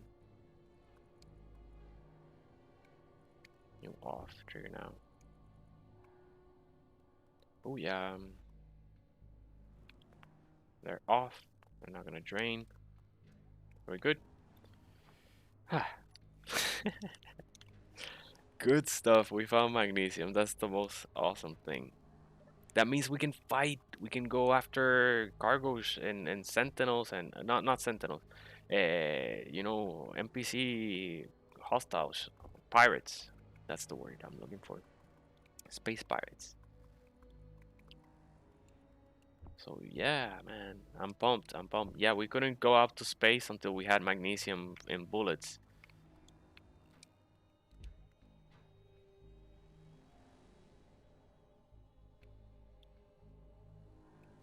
Now,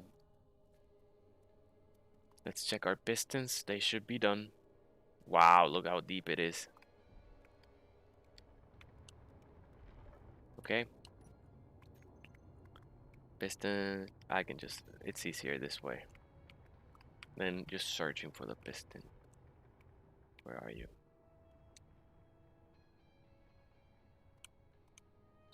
Okay, fully extend. Awesome. So now what we're going to do is first lock the rotor, turn off the drills. Okay, wait for all that jiggle to go away.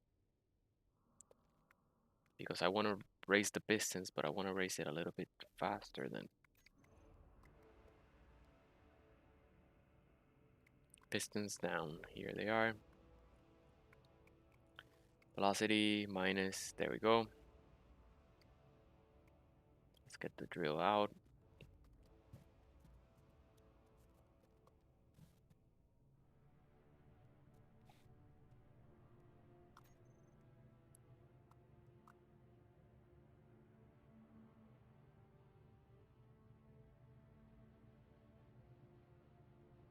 Good stuff.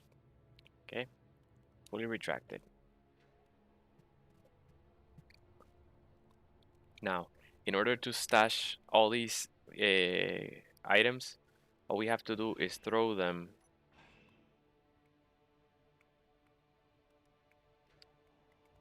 through our cockpit.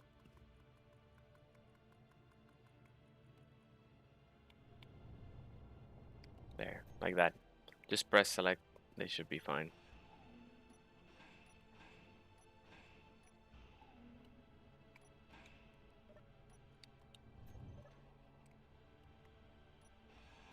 And balance is a thing, so I would remove them from the ends first and work my way towards the middle.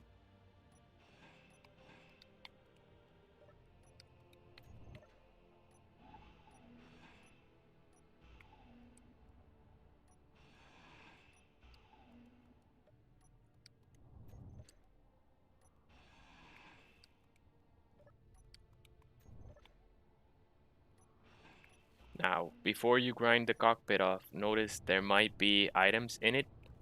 So you see there's stone there.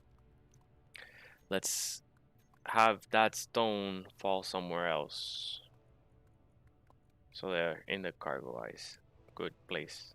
And now there's nothing in this cockpit and our inventory is full. We're good to remove it. Well, it needed more items than we had. Oh, inventory is full. Okay, at this point we do have to do something.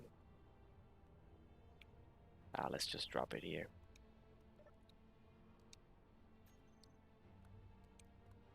We can get it into the rover later. Let's get that plate before I forget. Oh no, that killed me. Okay.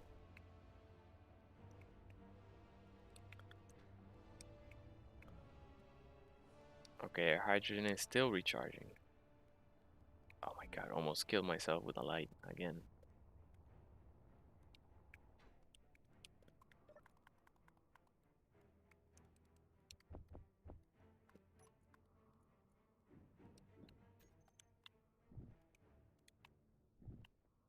Okay. Nice. Very nice.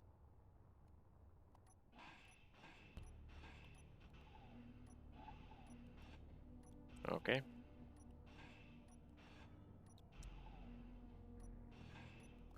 Let's drop that. Okay, hydrogen tank is full, so we're gonna be good.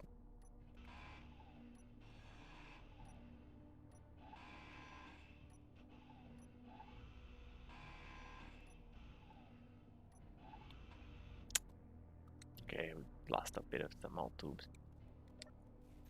Yeah, we're done with this whole drill bit.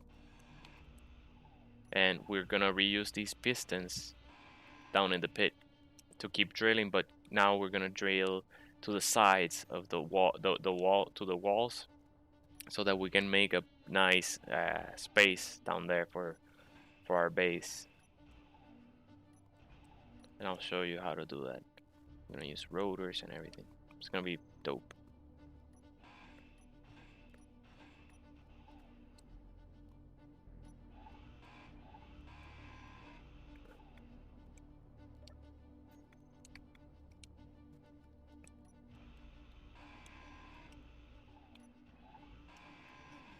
No, oh my, yeah. It's annoying when things fall all the way down in the pit.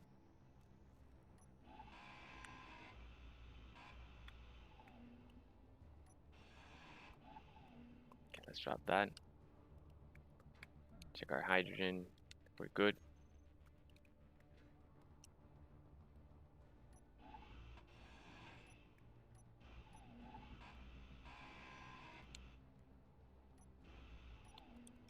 Okay, we ran out of space.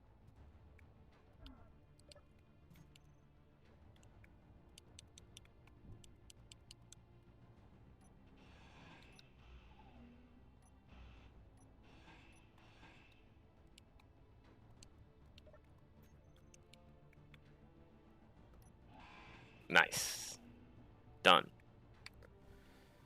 Alright, now I want to have this cargo land on the main. So I'm gonna look for main, cargo main. Here it is.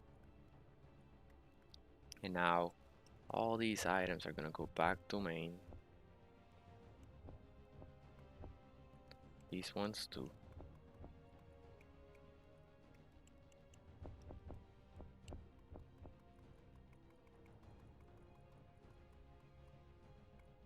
That's main.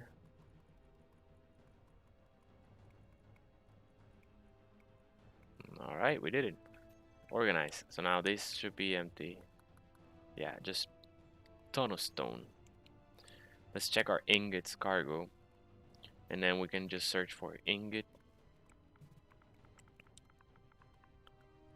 Okay, cargo ingots. Whoa, it's way full. It's all iron. Oh, it does have a ton of nickel too. And silicon. Yeah, a ton of silicon. So that's good. Before we leave, like move this guy, we're gonna empty a ton of that ingots down into the pit. So that we don't leave like already clogged up and full of ingots. So now what we have to do is build, extend from this point downwards. So let's get a ton of steel plates, and I want to make it daylight. Boom, snap fingers, it's daylight. Because otherwise no one can see anything. Not even me. Okay. So let's just get a sense for the center. Excuse me.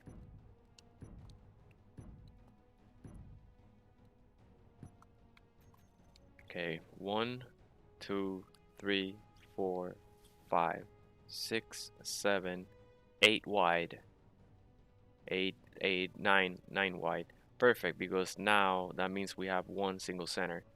So 4 forwards. 1, 2, 3, 4. 5 is the middle. 1, 2, 3, 4. Perfect. That's the middle. That's not the color we're gonna use.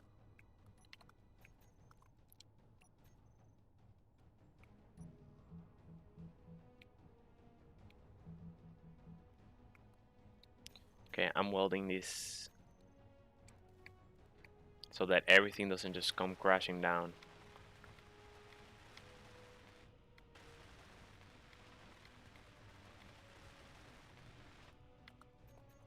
Should have found the center again. Okay.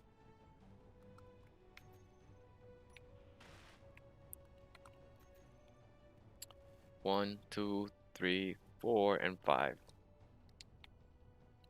That's the middle.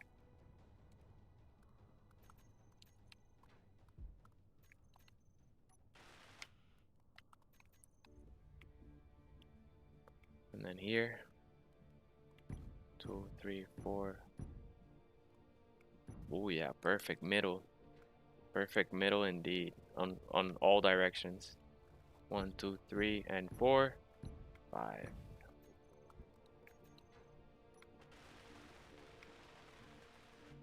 Okay, let's get more plates. We can get them from here directly.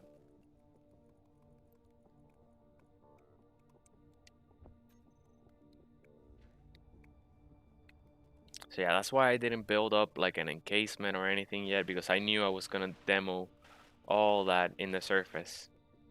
All that is gonna get demoed as soon as we build the equivalent down in the pit.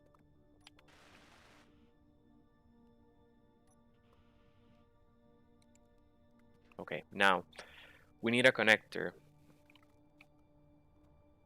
a connection port from this block downwards. This is not a pit for spaceships. This is just for us. And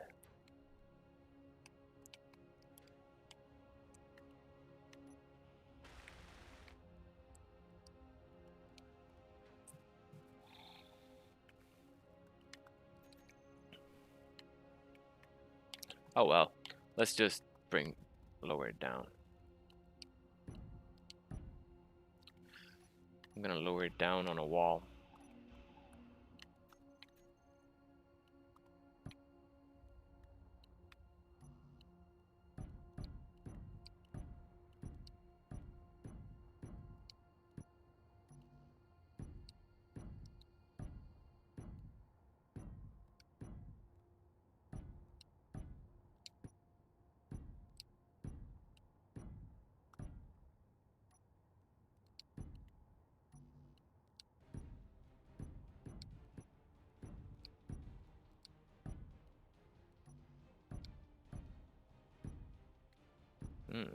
Interesting. It's not perfectly centered. Let's get rid of these tools. These tools are gonna get in the way of the build.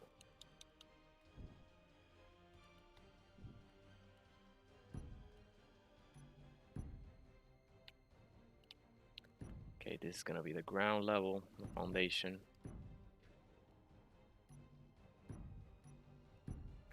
I want to make sure that all the blocks are snapped to the ground. So I'm gonna, yep, nope, they're not snapped. You see how they should have just stayed in place. So I gotta go one lower.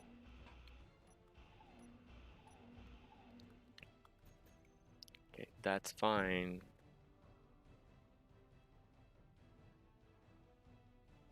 I think we're fine.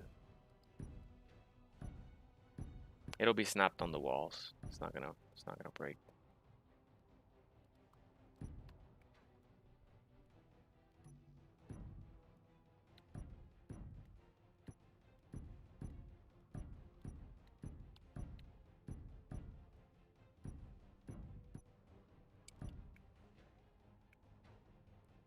Let me weld this guy before I lose access to it.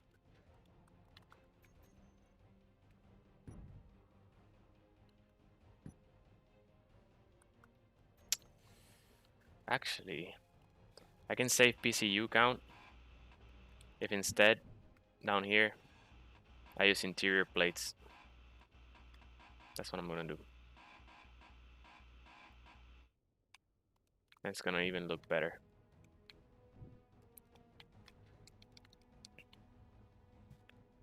Yep, we're gonna use yeah, interior blocks all the way down. That's gonna save a lot of PCU. Literally cut the PCU count in half.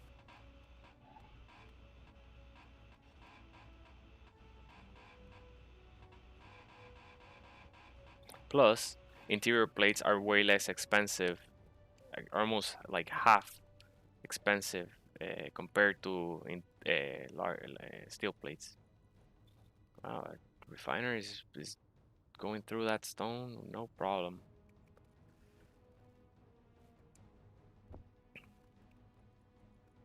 So let's make a bunch of interior plates. Like a bunch.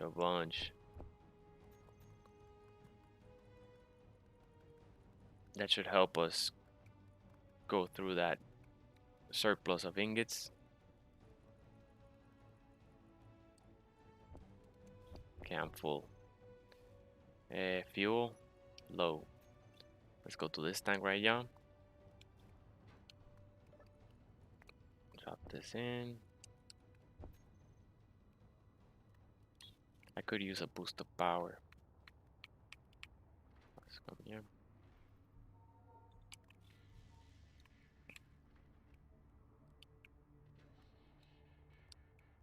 Okay. Now, same deal, just using interior plates now.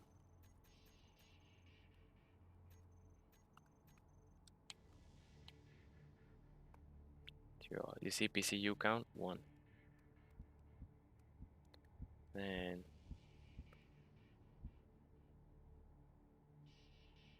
you can choose the texture you want.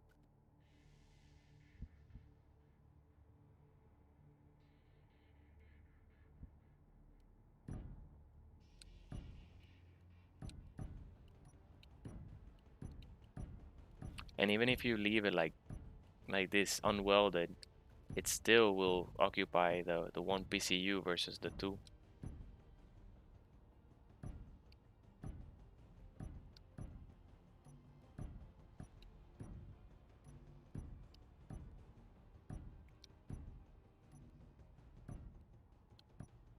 You probably also don't need to go deep and as deep as this,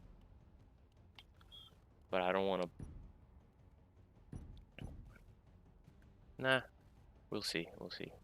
Like you can build underneath your bunker, you know, all the refiner, all the drills, like a whole mine underneath your base, and then the bunker connects to it.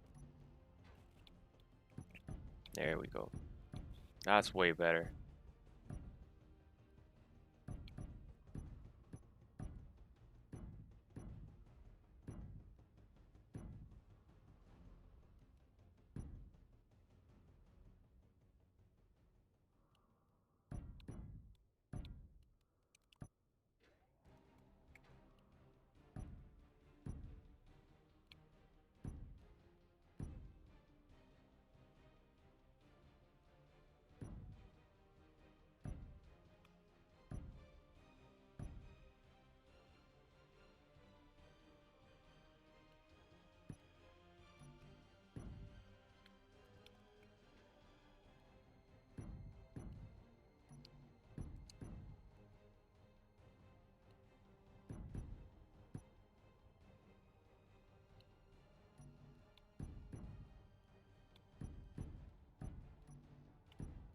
You know what? We can leave it open and build that silo.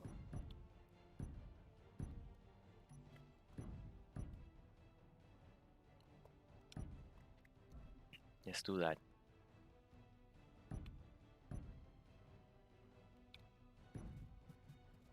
Okay.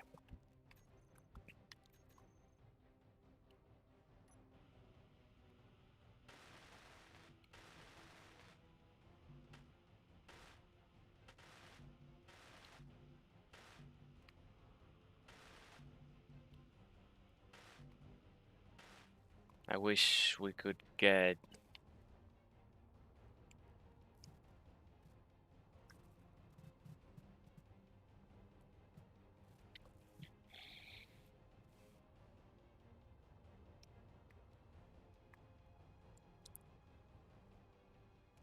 Yeah, we could save PCU if we don't build that deep.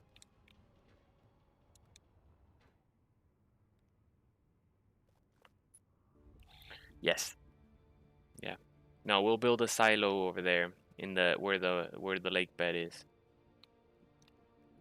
Here, all we need really in reality is a humble base, kind of like at this level, that can drill more ice. Look, there's ice this way. At this level. Oh, okay, that's it. This is the resource we want. Let's see, our tank is good. Let's see how far this ice vein is. It's right, it should be right here.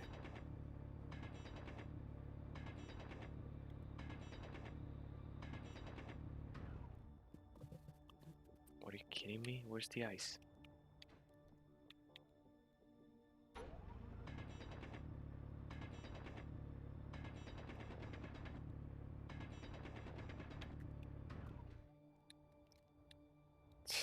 Marker's lying.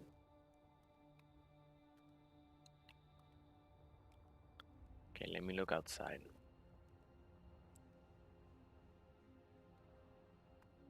Yes, let's drill that way. That's where you're saying the ice is. Okay, let's keep going.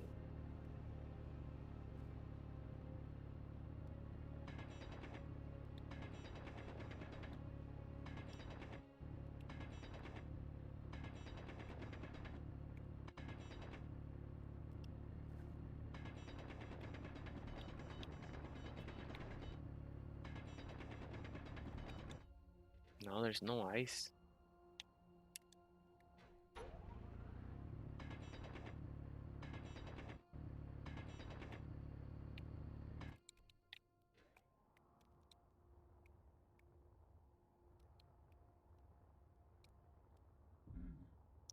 This was all supposed to be ice, a massive sheet of ice. And then today I loaded in and it's just this thin.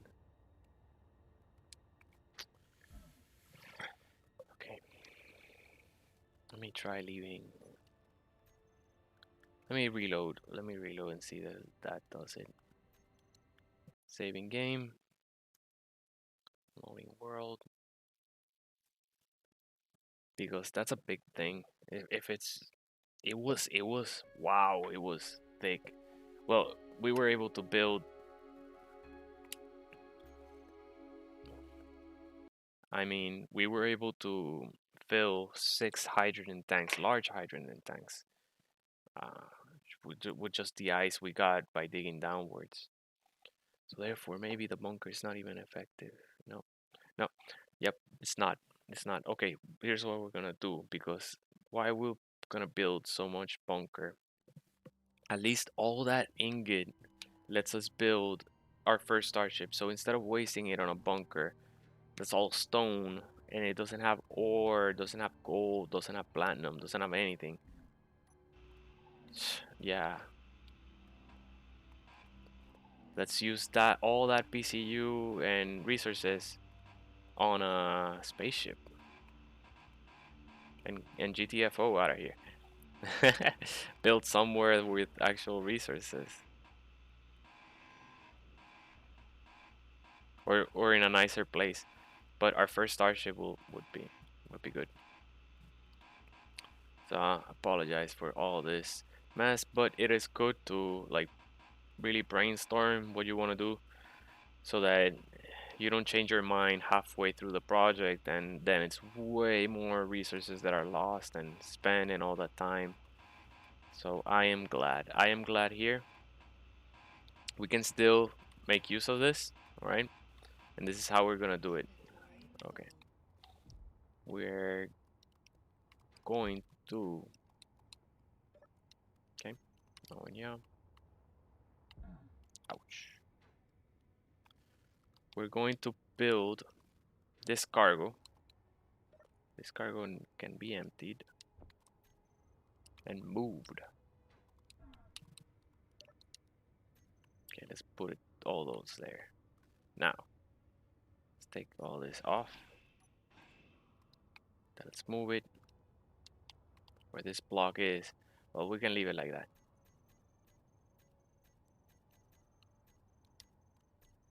No, actually further down. Interior plate. Interior wall. Downwards. Okay, just below the ice. Just below the ice. Now, let's extend outwards.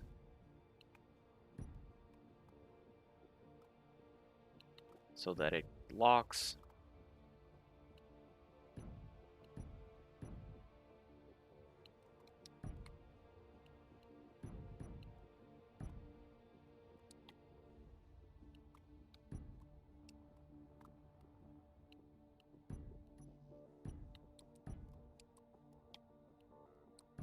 All right. Now, we should be able to get rid of all this. Let's check our hydrogen. Pretty low. Be careful.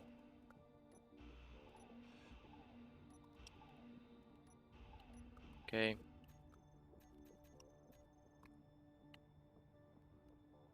Let's put that there. Should be good.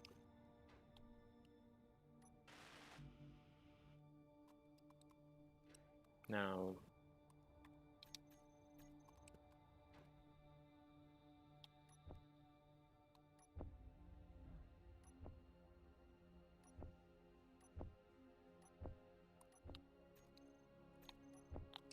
as many of these as I can get.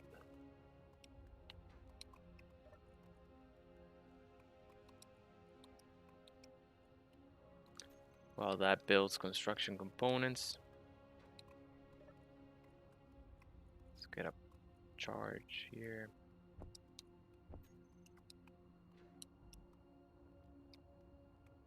Yeah, before I weld the storage, I want to make sure it's well supported.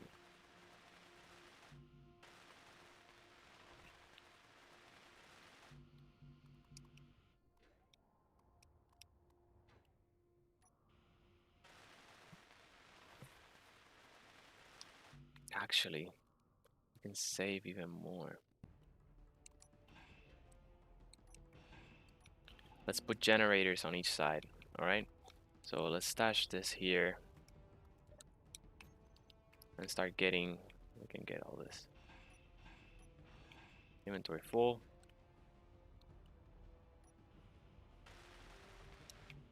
Okay. Move that there.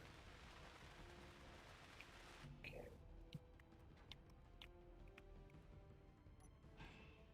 Hopefully this is not full of ice. No. Nice. Good stuff. Okay, that's full. Get generators.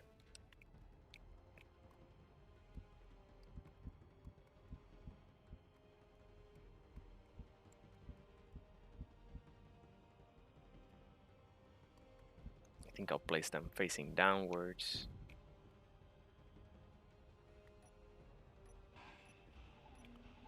No. Face them horizontal because there's plenty of room horizontally that we can leverage.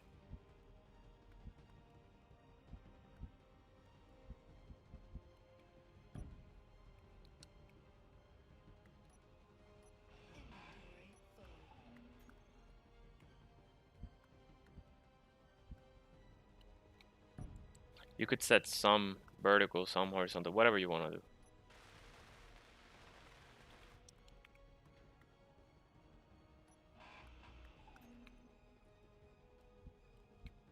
I may rotate them later or whatever.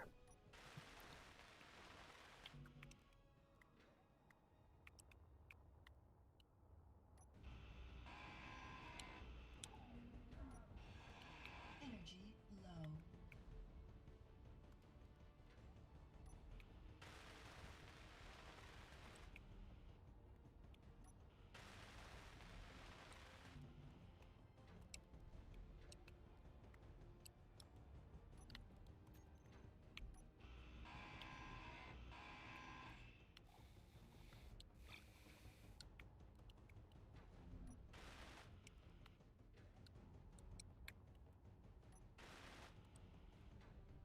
Maybe I should have placed it a little bit lower.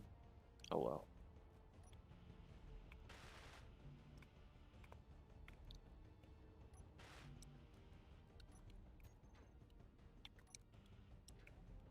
Okay, we're not gonna need so many generators this time.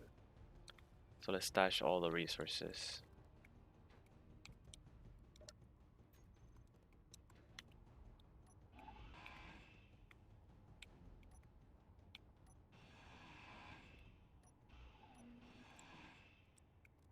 Oh, leave it connected. This is the only connection between those two grids. Okay, so leave that there. But we can get rid of this because they're connected at the bottom. They're not connected at the bottom.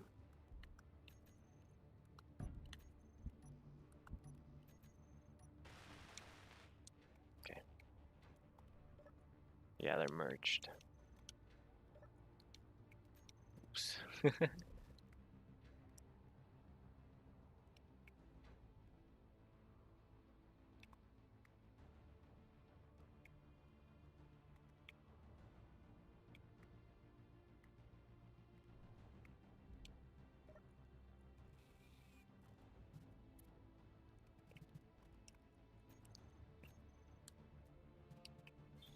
Let's start recharging this one too.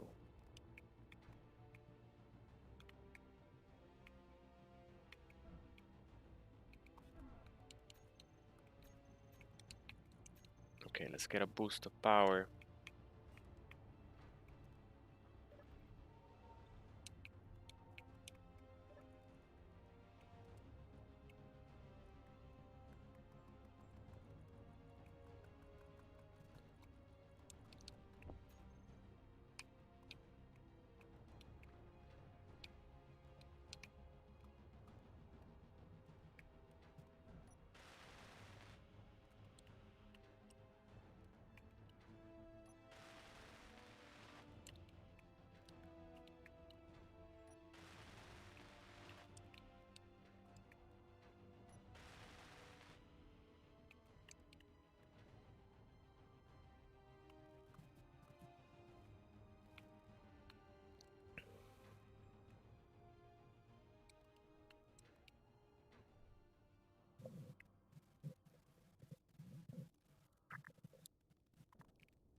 thinking.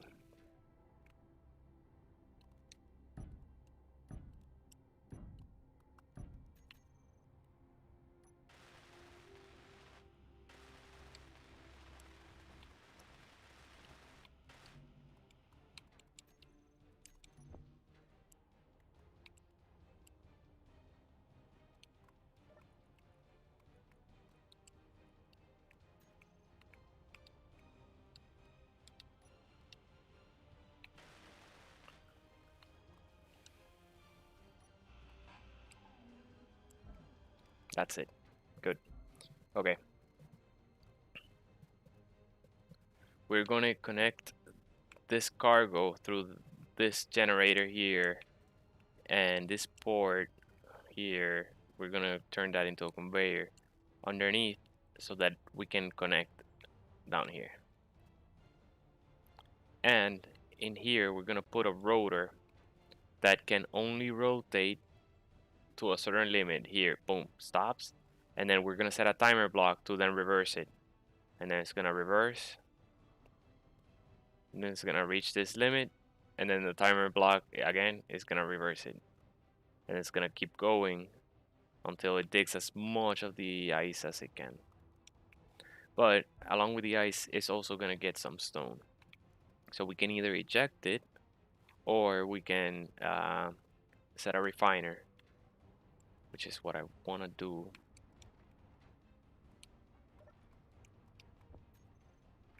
Underneath it.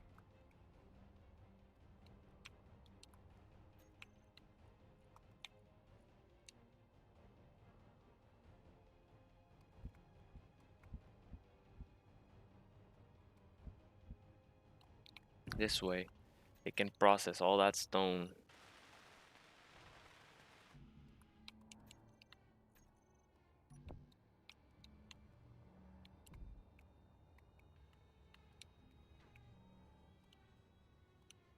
And in the worst case, something happens, we'll have one refiner, survival kit, everything, a room down here that we can respawn in and get back up and running. If we connect this, then we can already access everything through that cargo. So that should be my priority before, so that I don't have to be flying up and down. It's annoying.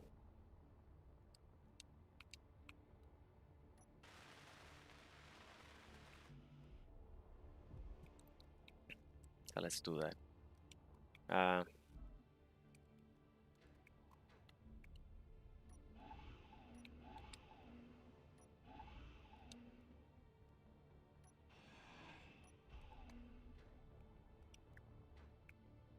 Okay, now here we're gonna cut here for a second.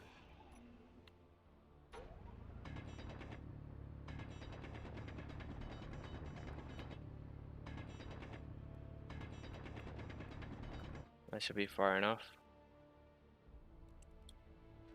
And now here we're gonna drill downwards, straight down.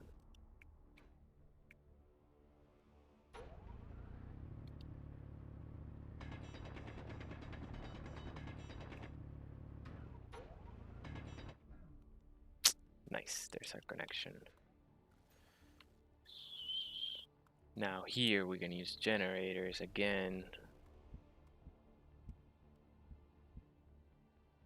Generators are expensive.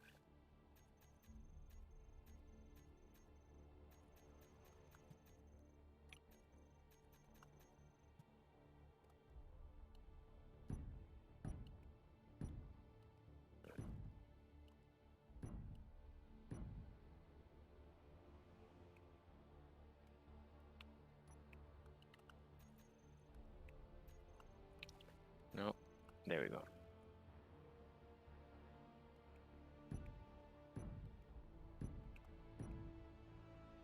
Oh no. One more.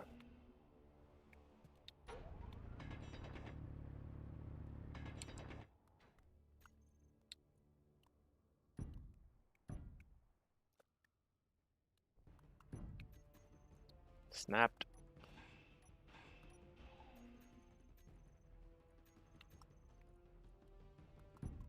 Good stuff.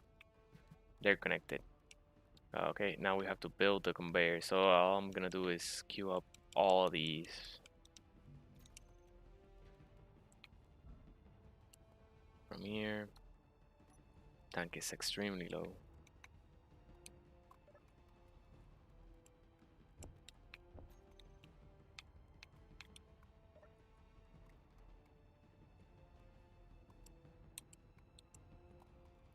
Production queue is going.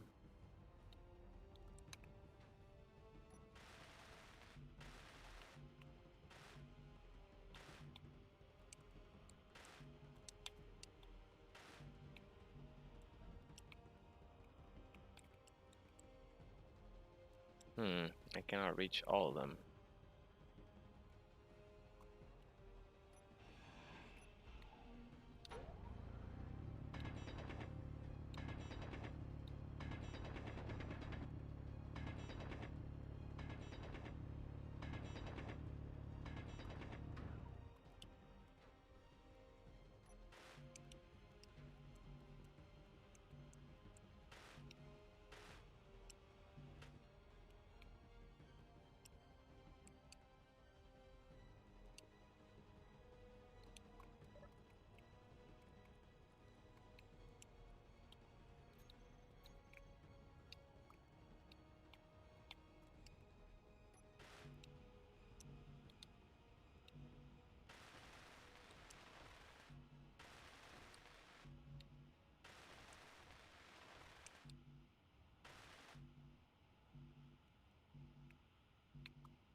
Okay, that's all the resources we could carry.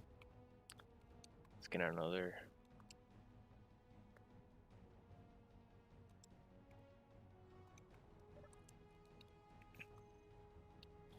Okay, so now let's queue up another 6.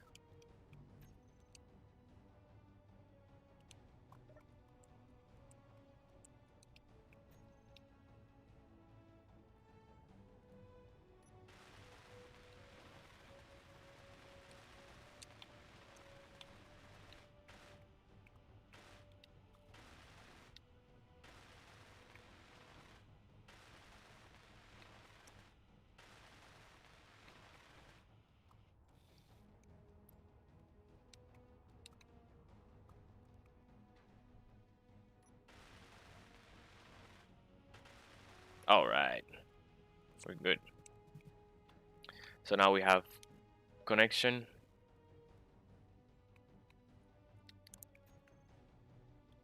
And we don't have to be flying around so much anymore. Let's get 1 charge of hydrogen. Okay, nice. Fully recharged and all right. Okay, what's next? We can get rid of this. Don't need any more. Be careful that it doesn't fall down on top of it while you're grinding it away.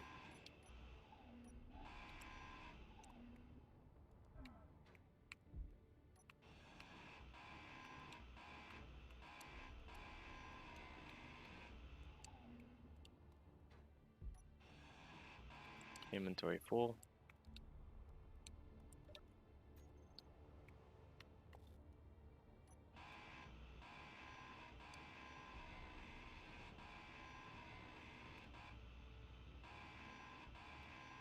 Oh, wait.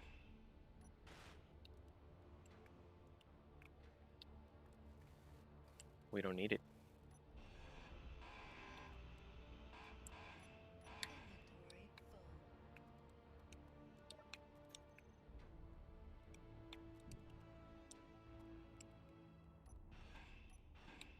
Good stuff.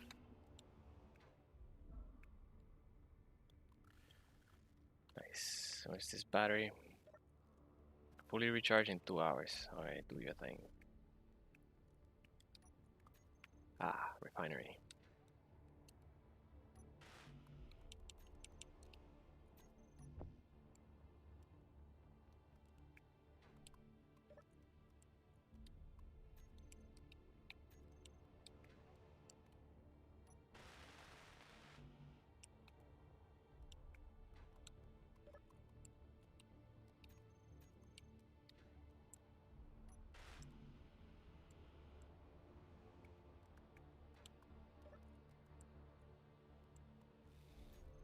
It's just building. Hey, Admiral. Sleek says, hello. What are you doing? We're building a kind of like just a self. It's gonna be a drill on pistons and a rotor that's gonna drill into the side of this ice, and then downwards here we're gonna have generators, refiner because it's gonna get stone on the way, but also hydrogen tanks. All those hydrogen tanks we see at the surface, we're gonna replace back down there.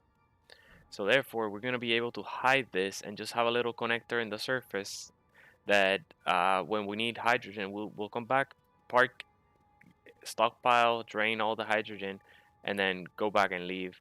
We're gonna create after we're done with the drill and we see how much it's gonna be drilling. We don't want to be drilling into the surface, but we have, I think, room towards the sides. We're gonna be good. And yeah, it should get ton of ice for us. But yeah, and be pretty hidden away. Let's see if it's done building. But yeah, thanks for asking. He says he asks if I'm using any mods. I am not. We have just vanilla setup. I don't know why I'm not getting the metal grids. Okay, I'm gonna clear this build planner. Components here.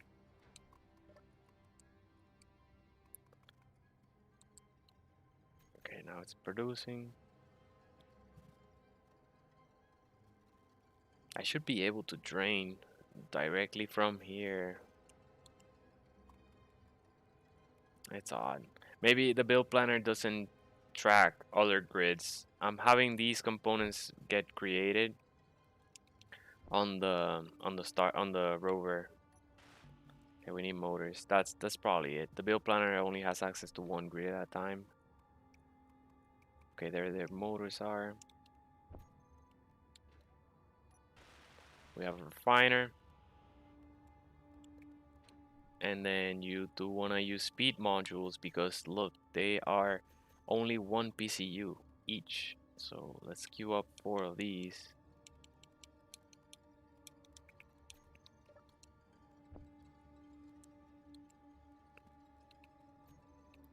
And drain, and then put the speed module. Actually, we can use a different one because speed is not an issue with us for us since we're gonna be away from this base. I'm low on energy. Let me recharge. So I'm gonna use the yield modules instead, so that when we come back, all that stone is gonna be produced into even more ingots.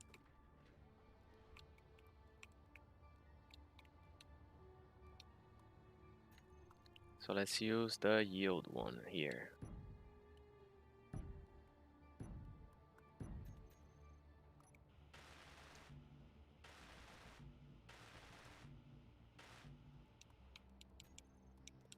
Let's clear the build planner.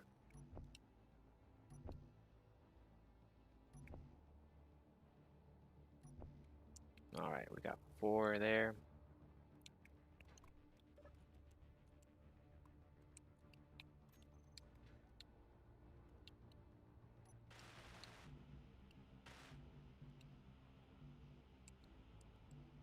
They're not expensive at all. Okay, I'm gonna start getting things from here because build planner is messing up.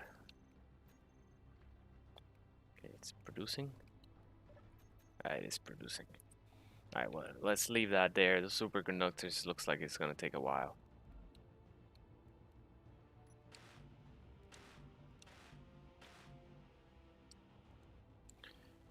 Alright, we have that.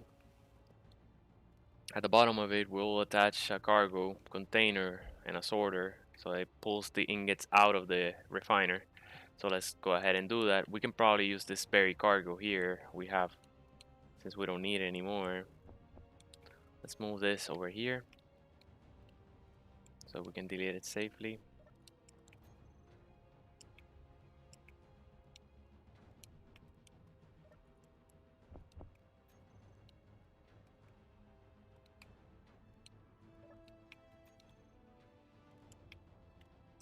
Okay, this is grid is connected.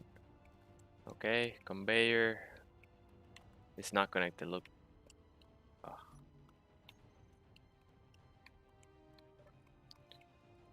yeah, double check before.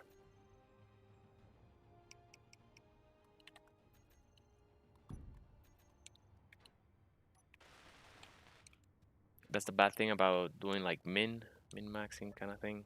Okay, that's empty.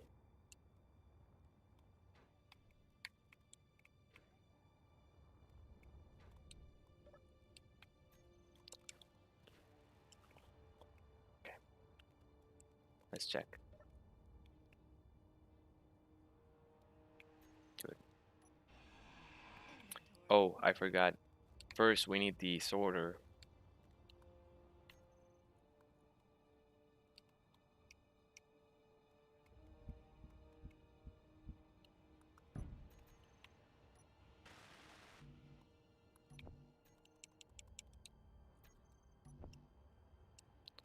Okay, let's get these. We should have plenty of.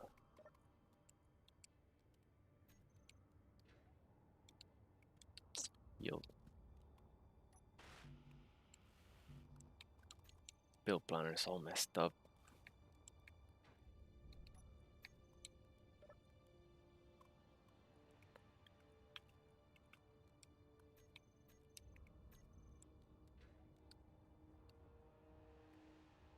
Give me the sorter first, then give me the yield modules.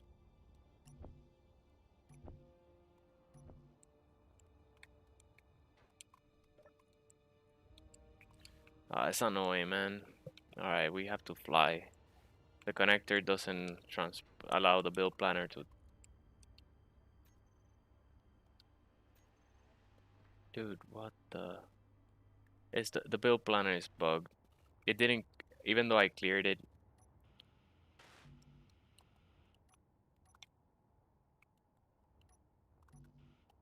Alright.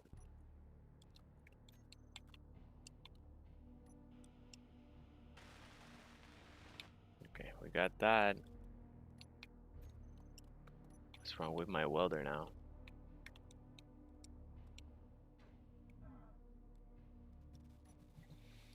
Bugs, bugs.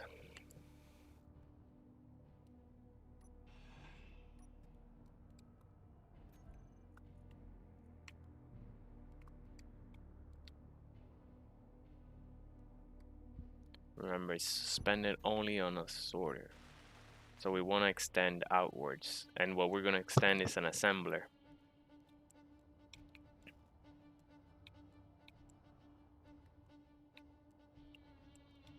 Uh,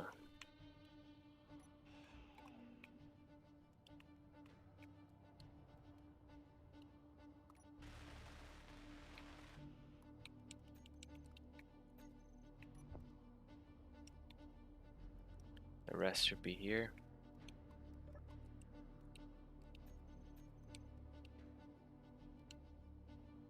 Still trying to give me his freaking superconductors, man.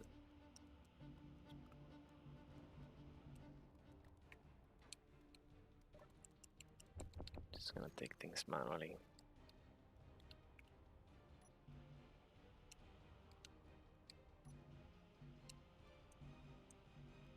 Alright, so it looks like you're just missing superconductors.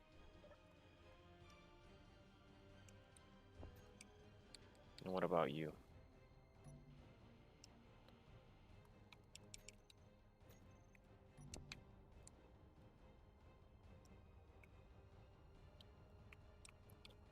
Okay, so let's drop this here. Oh, no. Give me the computers. Let's bring, but give me superconductors too. Where are they?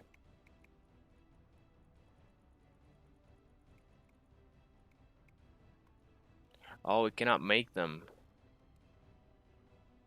Ah, they require magnesium. Alright, change of mind. We're not doing those. We're doing, I guess, power efficiency module, because why not? And then let's see if power efficiency module needs something else. It needs power cells. That's fine.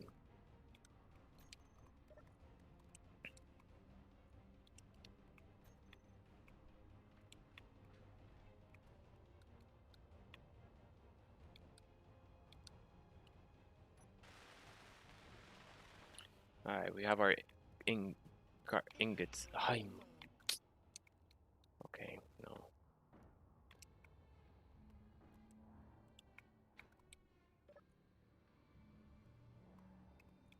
Alright, let's get rid of these.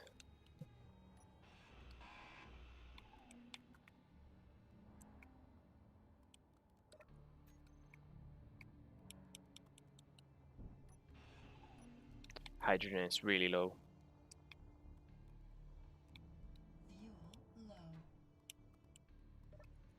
Oof, almost died.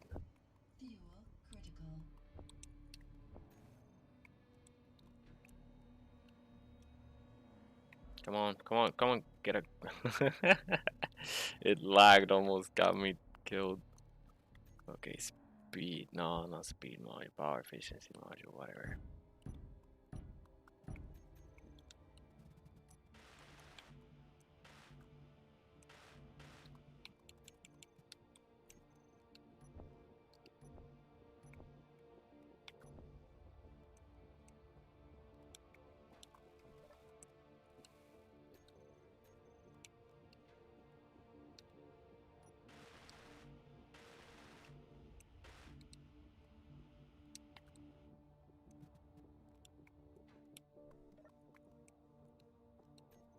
These modules, man, have been pretty challenging now. Not challenging, annoying. Annoying is the word I'm looking for. Alright, let's get the power cells now.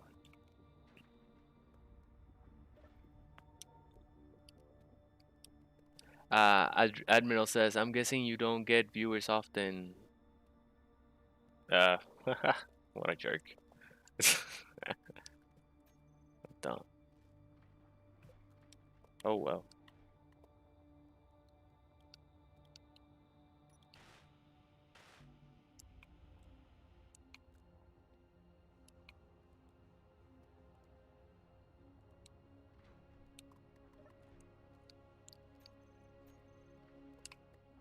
Yeah, just a few more trips for power cells.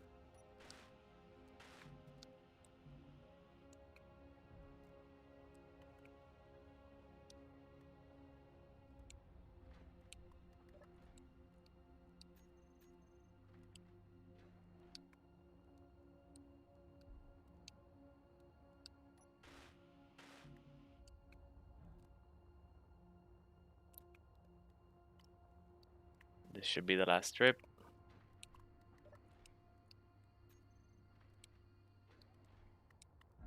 You don't get viewers often. Dude, what's it to you, man? Huh? Why is it relevant how many people go and visit me to you?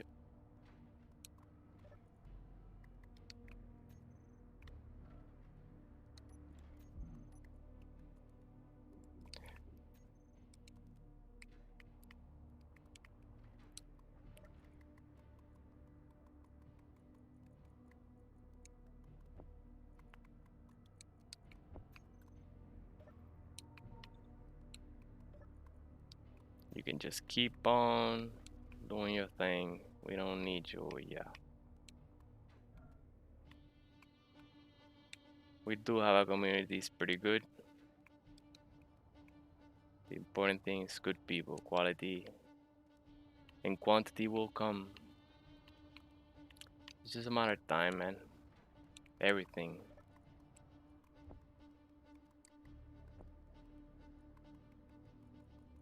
You put in, you get what you put in. Put in good effort,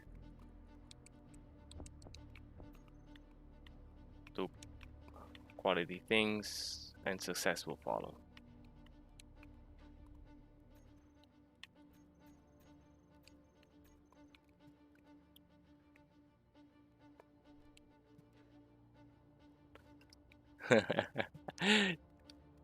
Little Falls says, I might actually download this for Xbox. I played it on my laptop when it came out. Looks like it came up. It has, man. I think with rotors and pistons, they did a lot because it's just there's way more uses. There's sensors, there's programmable blocks, um, and there's gravity generation. There's a ton of things that you can play with. But for example, one thing we have built in a, and I have the blueprint for, is a gravity powered weapon that shoots nuclear warheads at enemies. So it's, and also I'm gonna update it so it has a welder at the tip, so as soon as it fires one round, it'll weld back another, and then it's ready for firing again. So it's gonna be really awesome. Uh, there's a lot of destruction power in a very small space. Wow, that disoriented me. Okay, power module's done, sorter is done, cargo is done. Let's get the assembler. Assembler, production queue.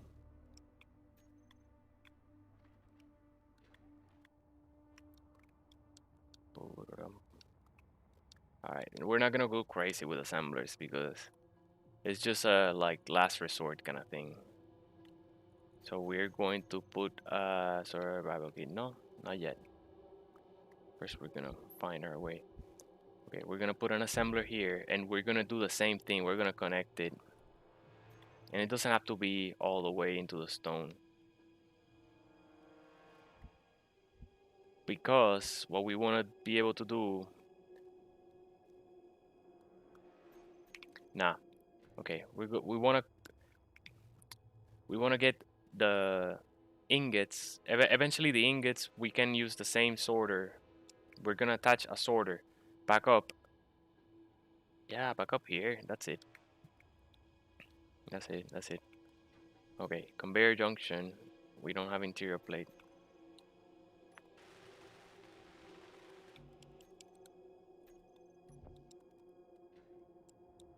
Let's do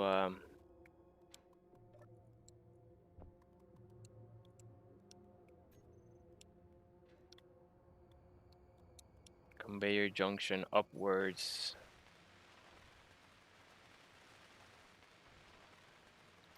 Just missing a few computers.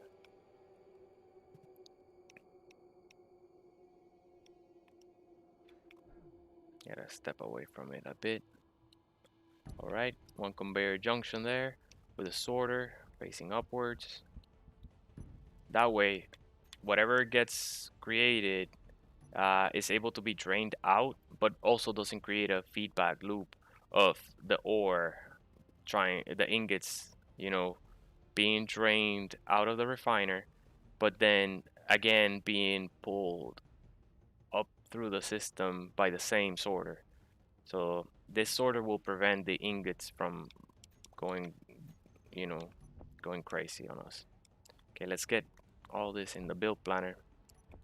Do we have more interior plates? We do. So let's finish welding.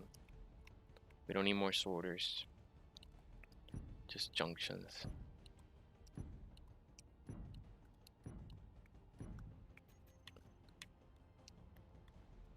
That's the sorter. We already got it.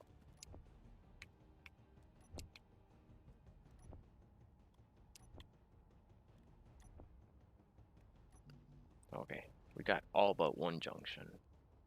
So let's get over here. Let's drop that. Get everything. Produce what we don't have. Wow, we already ran through the interior place. I can't believe it. Oh, because no, we move. Oh, maybe I don't know. I don't know why it's making interior plates. Whatever, let it do its thing.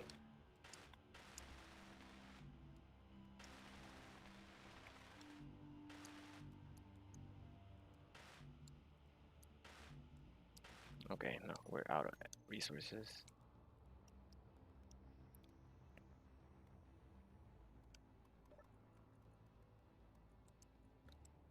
Okay, still missing some things, but that's fine.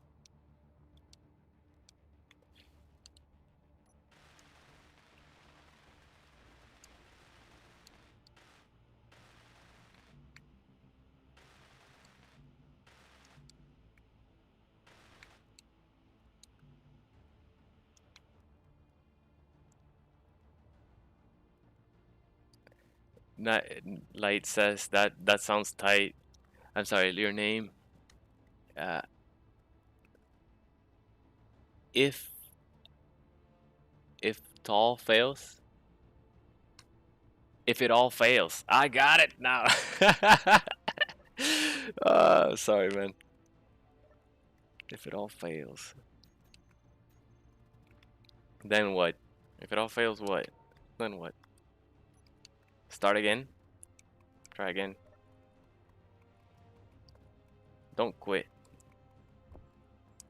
But yeah, the gravity weapon. We can show that later. I'm kind of like looking for a break, so it might be a good thing to turn. If you're interested, if you're curious, you want to see it. Let's load that save file. It's called a grav launcher. Let's go look at it. Let's finish that conveyor junction and we'll switch. Um, if you want, I can keep drilling. What's missing here now is the rotor and the drill. Oh, and the tanks. Okay. Produce that small steel tube. 10. We gotta go to a different load because it's not built on a starship or anything. It is just kind of like a module, and it's in a zero gravity, so that's why we can operate it. But if I load it here, it's just gonna crash into the ground.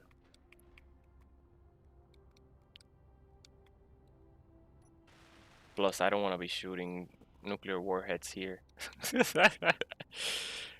We can put a speed module. We can put power module. We'll leave the modules for later. I don't care about the modules. We could use power modules. Notice there is no power supply to this grid. What's powering it right now is the connection of our rover. So we'll also have to connect these, extend these. If it all fails, says they got more parts for sure. I just looked it up. Hope it runs good on console. No, it is. It is. This is console. This is Xbox. It's running great. And even they also added public servers for Xbox, so you could join Nitrado servers or other people's servers. They're also official Xbox servers too, but you can join into PvP and all that kind of stuff. I was playing there. It was great. It was very fast and no lag or anything. I was surviving in Mars by myself, but then there's connection issues, like you never know when you can get disconnected. So I said for the series I want to just do it on a single player, and once we get traction and a lot of players interested, then we can maybe rent our own Nitrado server and play as a community in Xbox or PC. I think it's cross platform. I don't know, maybe not, but in one of the consoles or in PC we can play. Yeah, but I would need a better PC. My PC is not the most optimal for games. Okay, we can add. Let's just show the rotor thing. Okay, so here I've got a bunch of plates, and what I'm going to add is a rotor. That's a piston. And then make sure it's the advanced rotor because it's the one with a conveyor port underneath it. The regular rotor doesn't have a conveyor port, therefore items cannot pass through it. So let's just pick this one, the advanced one. Face it upwards, and then we're going to put a drill uh, on each side. So what we want to do is put one conveyor junction. Let's get one conveyor junction, the Q planner.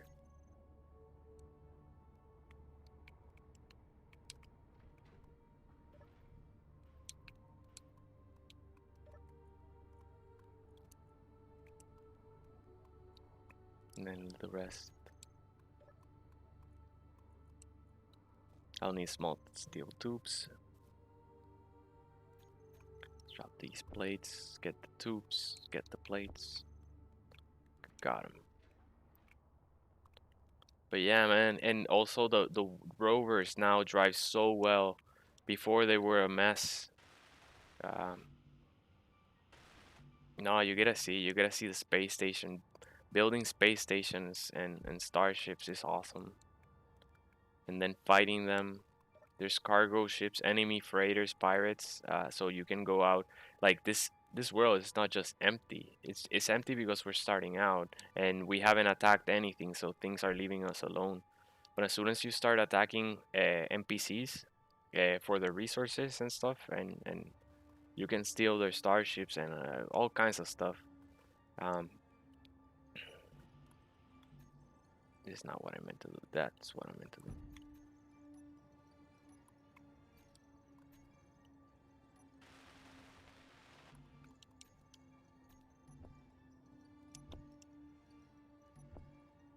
All right, we got those in the queue.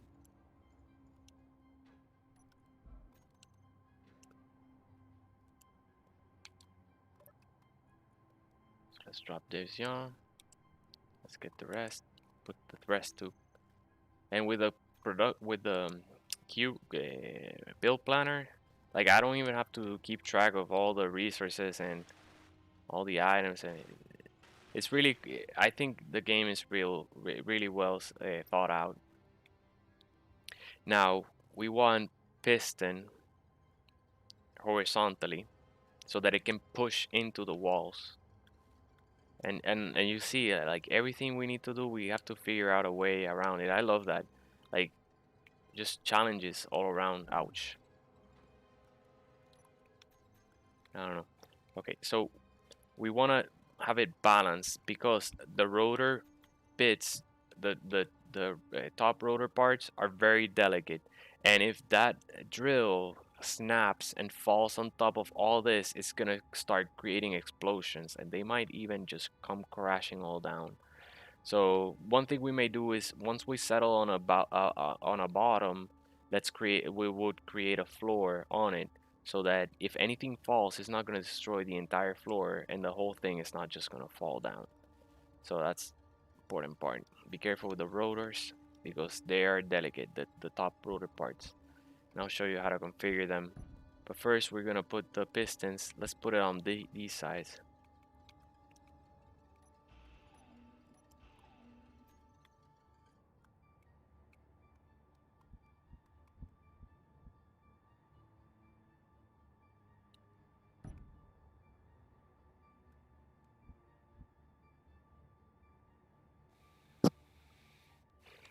Maybe we can do with one. Let's try with one.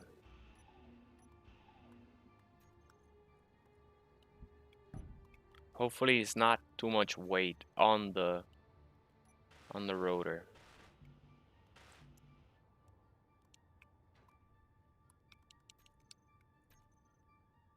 It's so that this can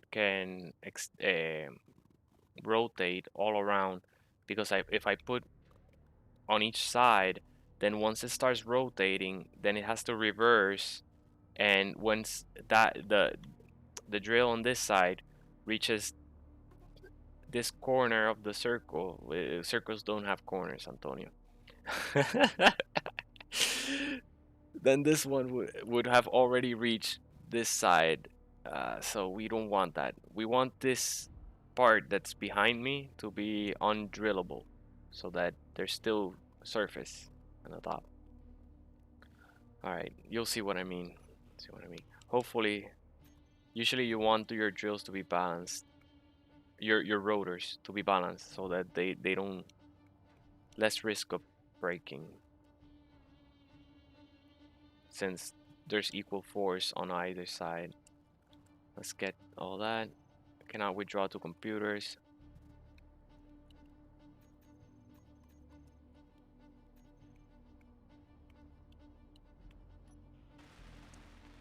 Okay, that's good. Now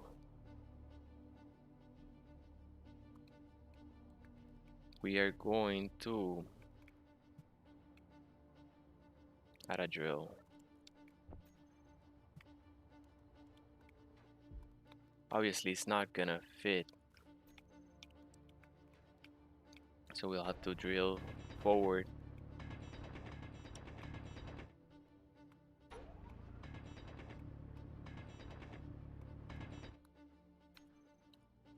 So that's a nice site. Aha, nice. Okay. Notice that the drill hits a little bit of the wall, so we gotta be careful because if the drill starts exerting too much pressure against the wall and cannot drill it, it'll break the piston of the rotor bit. So let's weld this guy up. We should be good. We should be good. We can also put a cockpit here so that we can control this rotor. Hopefully we don't. Cannot withdraw to computers.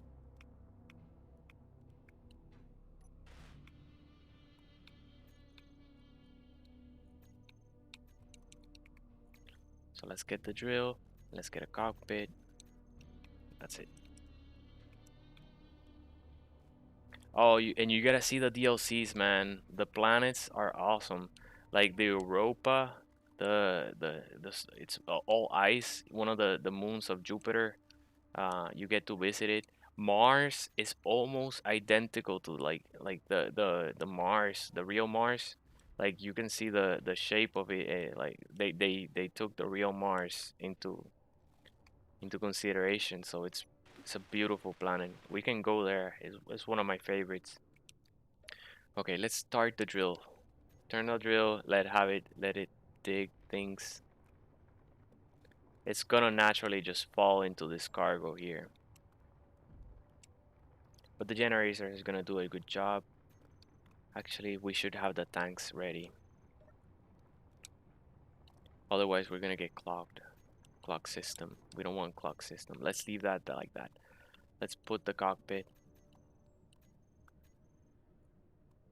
Another thing you could do, if you really wanted to make sure, yeah, we should do that.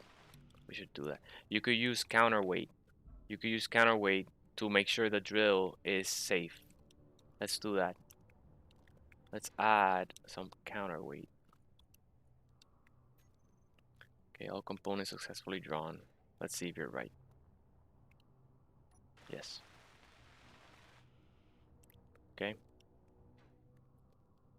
So we could add artificial mass. Very heavy blocks. Very heavy blocks. Meant for that very thing.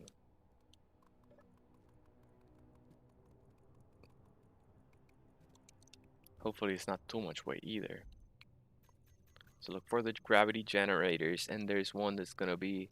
Oh, we haven't unlocked it. I guess we have to make one artificial gravity generator first.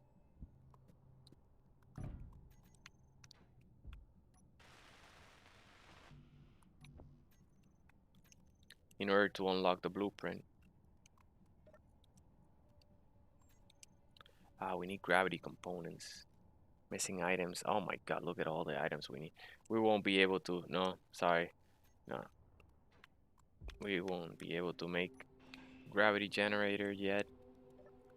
That's a good thing to note. Before you go out to space, get all the resources to build a gravity generator because you don't want to be in space without gravity in your ship. If you run out of hydrogen, you're flying off into the distance.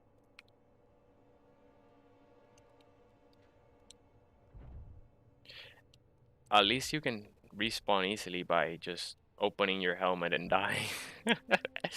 But in these planets, I don't know how to respawn other than but sometimes it's not even because opening your helmet, you just still breathable air. Anyway. Oh, pretty cool thing to note is that the height also affects the density of air. If you go down here, notice that the air marker disappeared, the low air marker, because since there is more atmosphere above us, the density is higher. So they thought of a lot of things, and I just love this game. It's been good. Okay, so we got that. We need the tanks. We need the tanks. So we got 6 tanks there. 1, 2, 3, 4, 5, 6. This is gonna be a bit of time.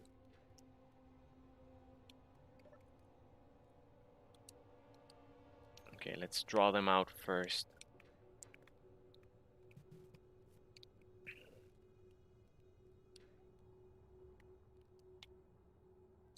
No, I was thinking of putting it. Where am I gonna put them? Well, there's no drill here. Why not? Okay, this is where they go. Check your hydrogen is low. Hydrogen is low. Let's go to the lowest bit here. Above the conveyor. Above the sorter. Just in case. Because we can then use if the sorter was if it was below the sorter, then we couldn't use the tanks to refill our hydrogen bottles. There we go. That's 4. And then the 6th one is gonna be above. So no. Okay. So we can place one. Just make sure that the conveyor ports are not connected. Notice that the conveyor port is in the middle. Okay, checking my tank.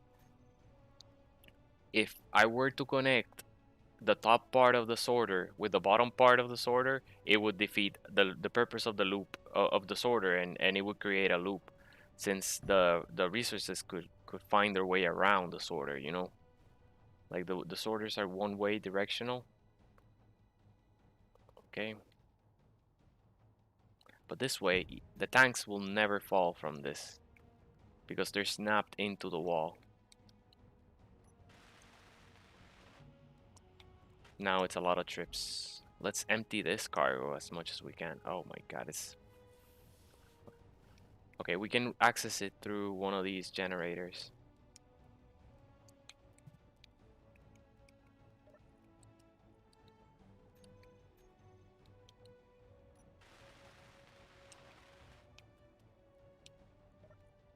Okay, oxygen is, I mean, tank is empty. Yeah, because we want to move these tanks down there.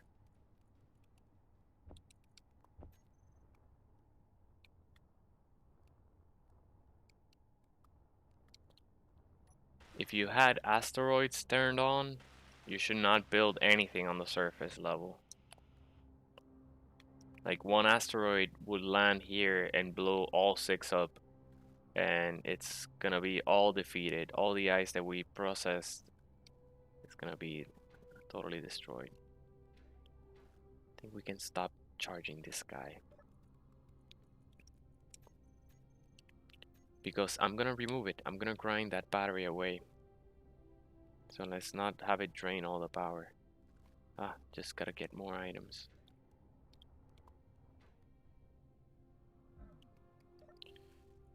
Ideally, you want to put the tanks first, so you don't have to do the process of stockpiling, but we didn't have the hole. So in this case, we have to drill the hole first and put the tanks. But we were getting a ton of ice, so it was better to process it into hydrogen that doesn't occupy space, or less amount of space, than to just leave it in the ice. Plus, we used the time that it took to drill the hole to refine all that ice into hydrogen and oxygen. So yeah, it's you want to be doing like 3 things at once, hopefully, or at least 2 things at once. So in this case, drilling ice and you know, I don't know.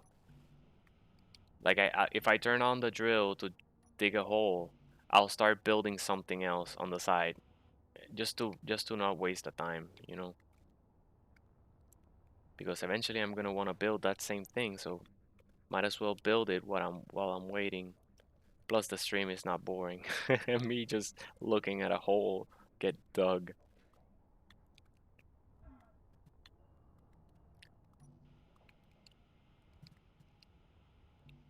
Where's my? Oh, yeah, we're ready. Tank is good, but yeah, definitely recommend this game. Countless hours. It's like Legos and being able to program them and then fight with them in space. It's amazing. It's gonna take a bit of a while.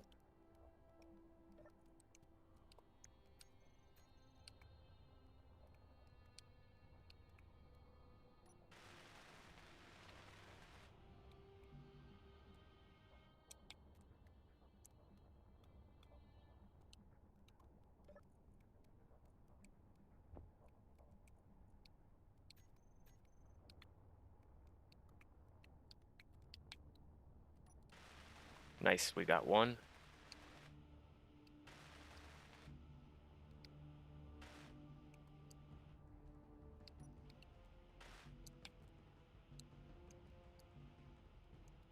We almost got the second. It knows, the build planner knows um, the order in which you queued the items, so it doesn't just give you like all the steel plates at once for all 6 tanks. It gives you the resources for one tank, and then it starts giving you the one for the second, and then so on and so on. So you can just build it in the same order that you queue them, and it should all lined up, unless it glitches, which it does sometimes. It glitches, and but it's easy to fix. All you have to do is just keep building or reload. We didn't even have to reload, and it got fixed, automatically. It just had to start building more things. And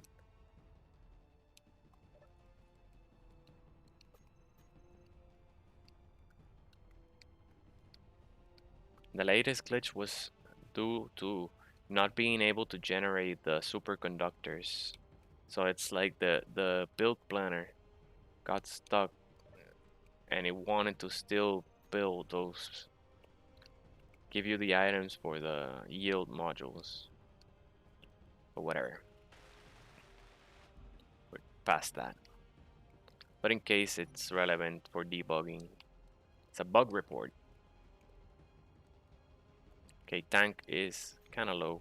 We can do one more trip and then recharge. All right. Yeah, at the beginning, the first time Space Engineer was just creative mode only, right? There was no survival. It was like, oh, just create endlessly, which was it's awesome though. Like what I did first, I said, well, I'm gonna go to into survival, but I don't want to be like drawing things while trying to survive. And it would make sense that a engineer that's traveling all the way from, let's say, Earth to this planet, it's not gonna just land here empty-handed. He's gonna have a plan. He's gonna know where he's gonna land, and what he's gonna build, what he needs. So what I did was go to creative mode, and in creative mode I first created the blueprints for everything I needed, or I thought I needed. And in that process I learned a lot about the game, because I tried to, like, since I was free to use pretty much every single block without restriction of resources or learning them or anything. I was able to learn how, like, all the pieces are come together into a cohesive, like, fully function base, for example, or a rover or a spacecraft, like how to use timer blocks, setting alerts, the sensors, how to create like power on and off to maximize efficiency of energy. Energy in survival is a big thing, and one of the most challenging things is running out of power. um, and it's very dangerous in itself, because if you don't have electricity, you cannot your survival kit is gonna run out of power. Well, okay, If you don't have electricity in the grid, the survival kit will turn off and will prevent you from respawning.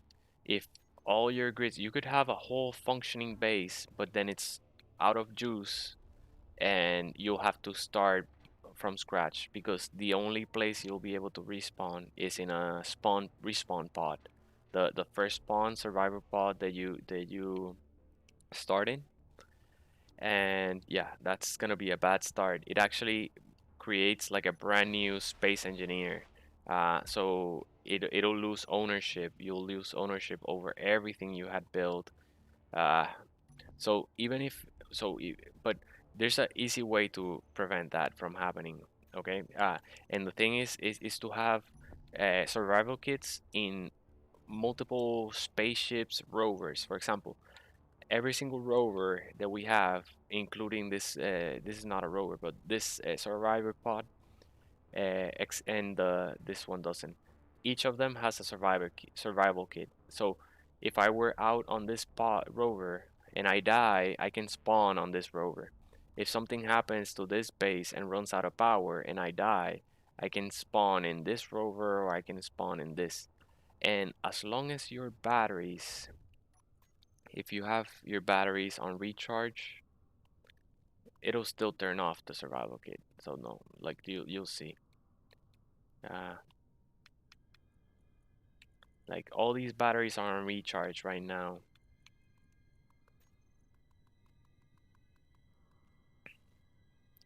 But notice also the solar panel. So even if your batteries are on recharge, eventually when daylight reaches your survivor pod, the survivor kit will turn on. So in the worst case scenario, everything is off, but you know you have a spaceship with solar panels. Wait, don't trigger the respawn because it's gonna create a brand new space engineers. Just wait until suddenly one of these become available for you to spawn in. But that's just a thing before you start. There's a bunch of videos that are good. I should make a before you start. Beware, don't do this, so that it's not a hassle, or you don't mess up after a lot of building. You can always enable creative mode tools as well. Enable creative mode tools, and you could do this. Say for example, I got uh, locked out of everything. I respawn as a brand new survivor. I have no other choice than to do that. You can open admin screens, but mind you, you can only do this if you're the owner of the server and or you're in single player. And then you can cycle through objects and you can choose sort by biggest grid, and there it is. That's one grid, and you can say next. That's another grid. Those are grids that we don't know where they are. We haven't discovered them. And there is ours. And then you can go teleport there, teleport here, and then you can claim it. You can play your control. You can assign it to yourself or whatever in worst case. So that's one thing. And then we are back. Then you can find your base as long as it's still there. What are we building? I forgot what we're building. Hydrogen tanks. It's just 6 of them, so I get bored and I start ranting. Okay, mark them because I think my build planner is all messed up. That's just 2 more. This is very easy. 2 more, and then we connect them to these over here, and then we transfer the hydrogen from one to the other, to the permanent 6. Thank you for noting. Awesome. Here we go. If it all fails, says I love all the planning and the figuring it out as you go.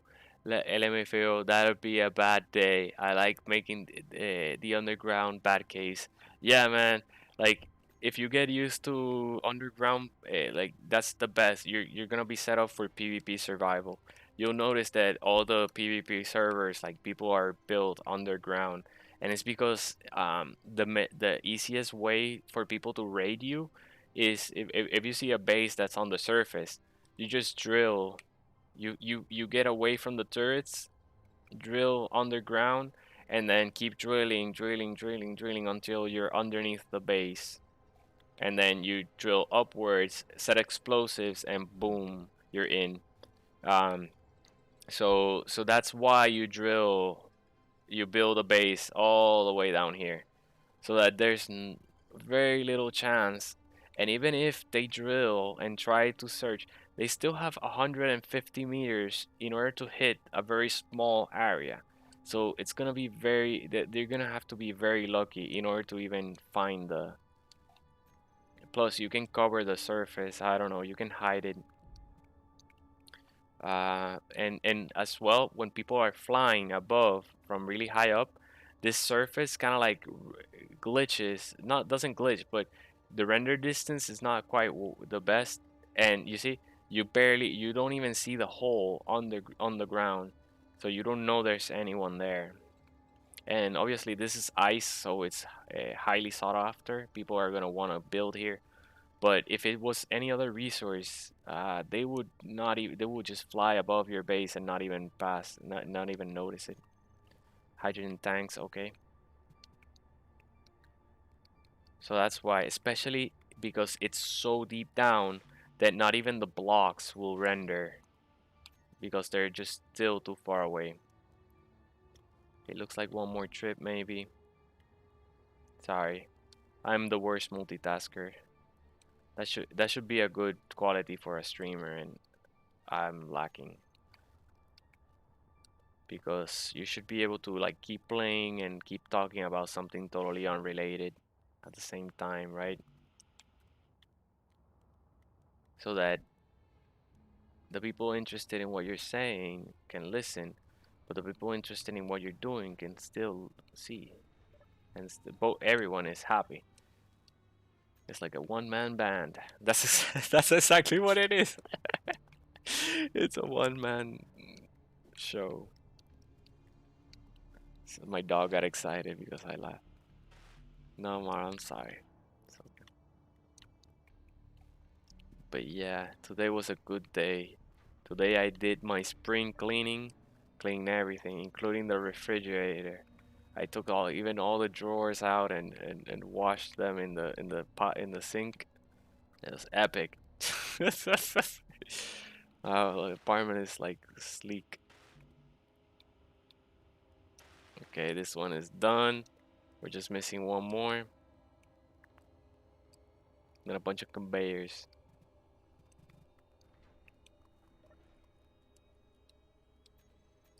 I'm gonna do something else instead of building all those conveyor ports.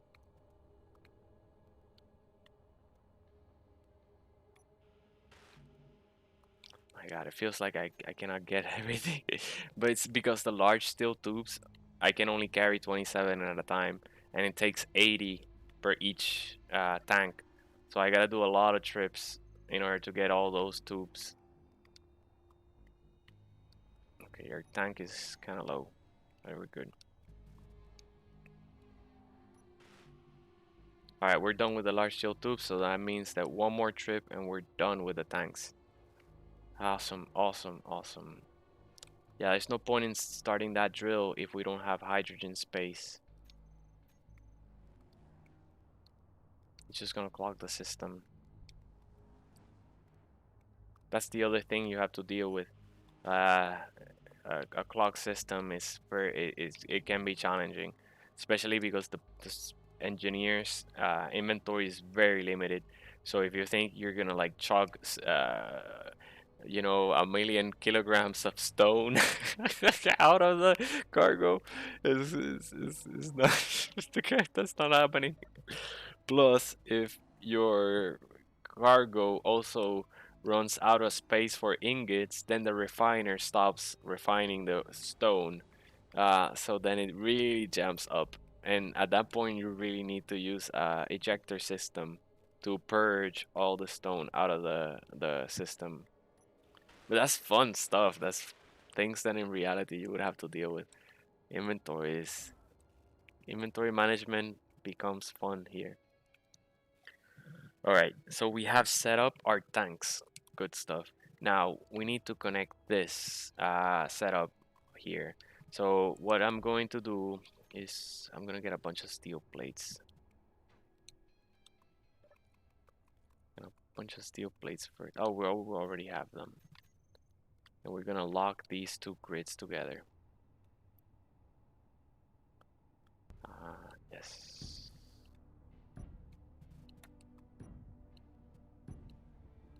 Just temporarily. We don't need to weld that up. Okay. Now we can get rid of this here. We don't need it. Alright, let's stash all those plates because we're gonna need to make space for our... Oh, let's get a charge.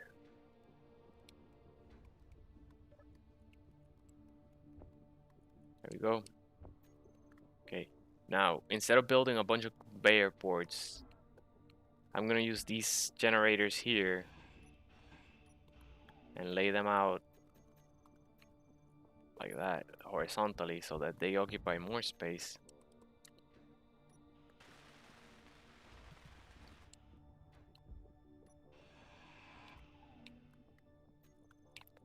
Then after we have this set up, before I turn on the drill, I'm gonna leave it at that because I would still need more hydrogen tanks. I need like 2 or 3 more down there, down in the pit, because notice these ones are already full. So before I start drilling for ice, I need more space for hydrogen. They're all full. They're all full. These two are kind of like half full, but still they're gonna fill up in nothing, no time. Oh, almost fell in the pit. We got hydrogen tank. We're good. That connected perfectly, so we're ready. Now what we're going to do is have the bottom tanks stockpile. So let's figure out which ones these are, and we can just probably see. They're gonna be the highest numbers. The 6 highest numbers are gonna be these ones. So these ones, 1 2 3 and 1 2 3, and we're gonna group them because these are gonna be permanent ones. They're gonna be called the outpost tanks. What do we call it? Give me a name for this outpost. I'll rename it later. Outpost. I mean, I'll rename the group later to whatever you think. I don't think ice recharge station, garage, ice garage, ice. I don't know. Outpost, outpost tanks, hydrogen. We're also gonna have oxygen ones, so that's why I differentiate them. So that's 6, and we're gonna say stockpile on. Notice they turn blue. We can hide the toolbar config. We can say auto refill our bottles, so that if we drop a bottle, they'll be fine. Show blocking inventory, no. Show blocking terminal either. Good stuff. So now these 6 are all stockpiling. So therefore they're gonna be draining. They're gonna be draining these tanks. Oh wow. Did they already do it? Oh, they did? Already done. And we don't have to worry because we already have the tanks here. We just have to move them down again. Okay, that's what we're doing. Okay, we're staying a little bit later than usual. What time is it? It's 11. Oh, that's perfect. Okay, bottles is fine. Alright, let's move these tanks now that they're empty. One at a time. There we go. Full inventory. Then make sure they're below below the drill. You don't want the drill to touch the hydrogen tanks and blow the F off. Okay. These tanks are very volatile. Imagine it's hydrogen, pure hydrogen. There's a reason why we're trying to get back to the moon. In reality, in the real world, it's because there's what space engineers calls dehydrogen. It's really helium-3 that we're trying to. Well, No, the hydrogen is its own thing. It's a real thing in the real world, right? But what we're trying to use helium-3 that's available in the moon, kind of like a substitute for hydrogen, because we could use hydrogen to power our spacecraft today but it's so volatile, right? That it's gonna be very dangerous to transport in large quantities, and recharging a starship with hydrogen is it's so I think that's one thing that space that's left from the past in the space engineers universe, because I think in the real world you would not use hydrogen as a fuel source. It's just way too volatile. So they're trying to SpaceX and other countries space programs are trying to reach the moon in order to harness or harvest, create drills, just like we're creating drills. And you can also create drills in space, in No Man's Sky. They're trying to create a moon drill for helium-3, which is, I believe it's just epic. We can, let's leave them stockpile, because otherwise the other ones are gonna start draining hydrogen again.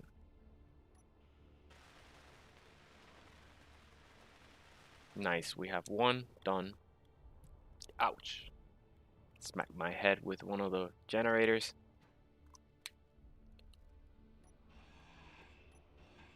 There we go.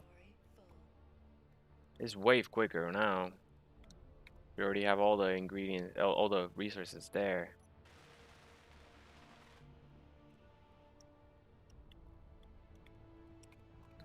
At least we're not, the work we did building these tanks is permanent. Like we didn't have to, waste the tanks. We got to reuse them. Look how much hydrogen we're gonna have. We're gonna be able to refill, because this is gonna be a station. Very soon we're gonna be building a massive, starship, large grid starship with huge like capacity, and it's gonna look awesome. Wait till you see it. It's a blueprint I'm gonna publish, but I'm not gonna give it away.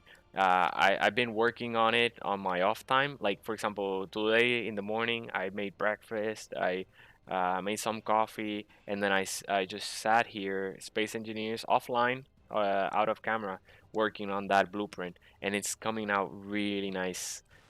So it's gonna be very optimized so that you can build it in survival mode without even in PvP scenarios or whatever, without having to like build redundant parts or extra blocks or a thousand. It's not one of these massive freighters that you see that you would never really build in survival mode, because of just how much resources it takes to build them and how much time it would take to weld them.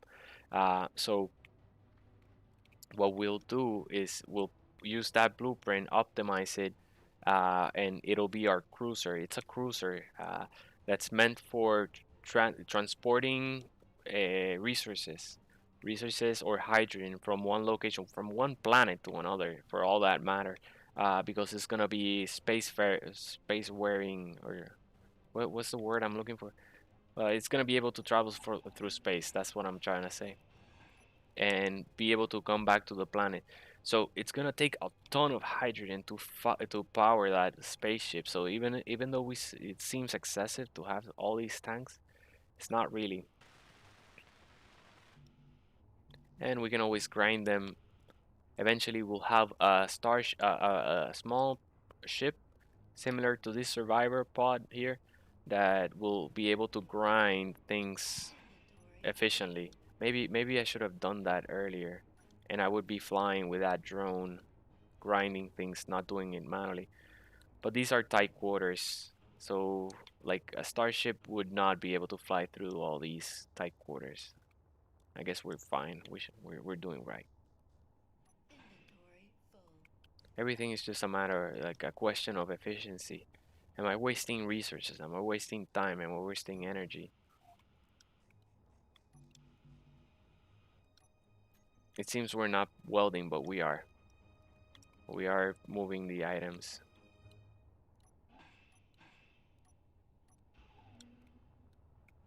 I love the sound effects as well. The sound effects of everything is it looks so well planned out and appropriate. I don't know. Another thing you could have done if is you could have connected them first and then built one tank, stockpile that one, and then remove the empty one here and then move it, and then you wouldn't have to make, double tanks. I guess that would have been better. And then we would have ended, but then we would have ended with the same six tanks that we had in the beginning. They would have been full, so we would still have to make six empty ones in order to keep drilling.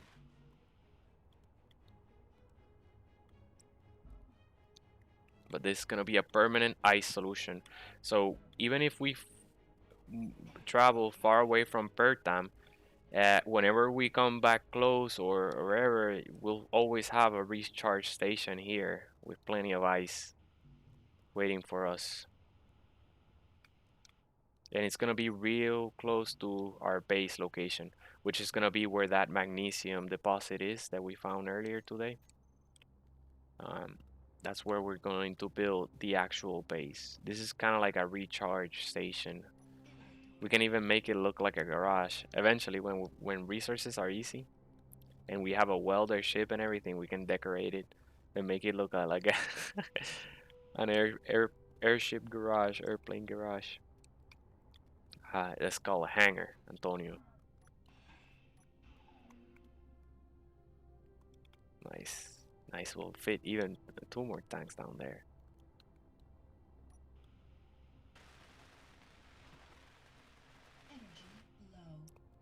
Okay, that's fine. No problem.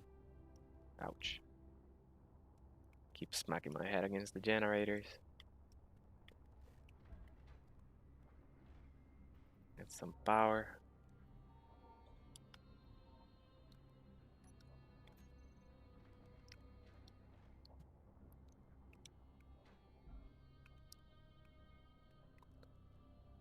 More tanks. Moved. We can even move those generators if we want. Okay, we're good. Two more tanks.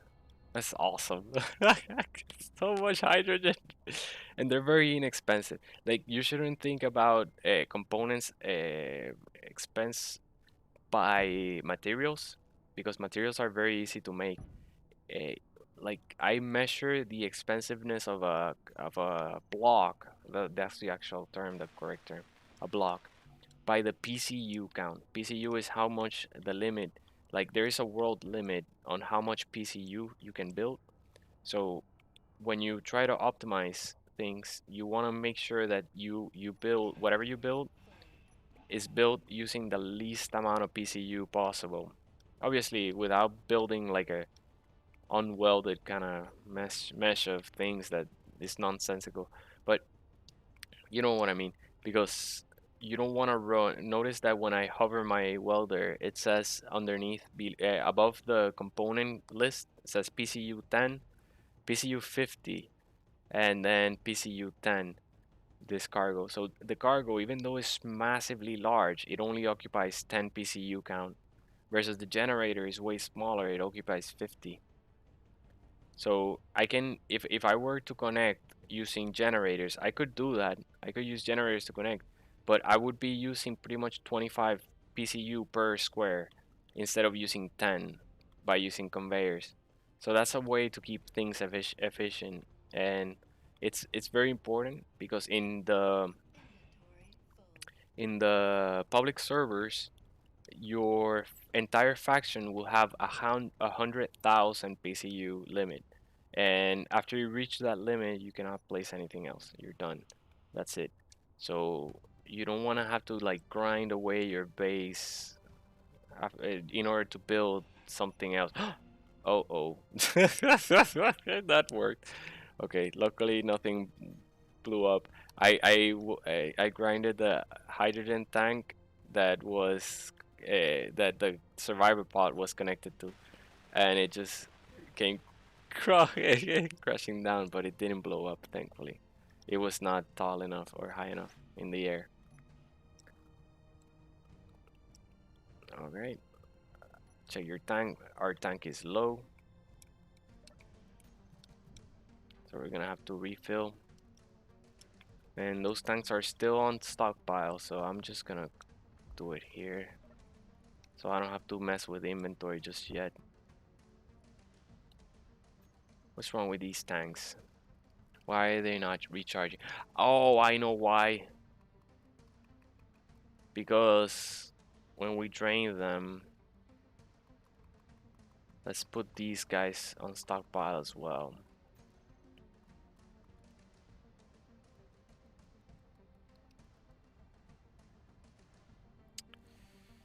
Alright, I know. Okay, that's fine. Stockpile off. Let's get our tank again. Go back up, down here. Now, that one is disconnected, so it's not gonna be a problem anymore. Let's turn off these guys from stockpile. Control panel. Let's say turn off all that, the hidden ones. There we go. The outpost tanks, stockpile off, so now they can refill. Good stuff. Okay. Now we have tanks again. Let's keep grinding this guy so that we can finish. Good. Last tank to weld. And a way we're gonna empty the tanks even further is by recharging the rover that just got drained.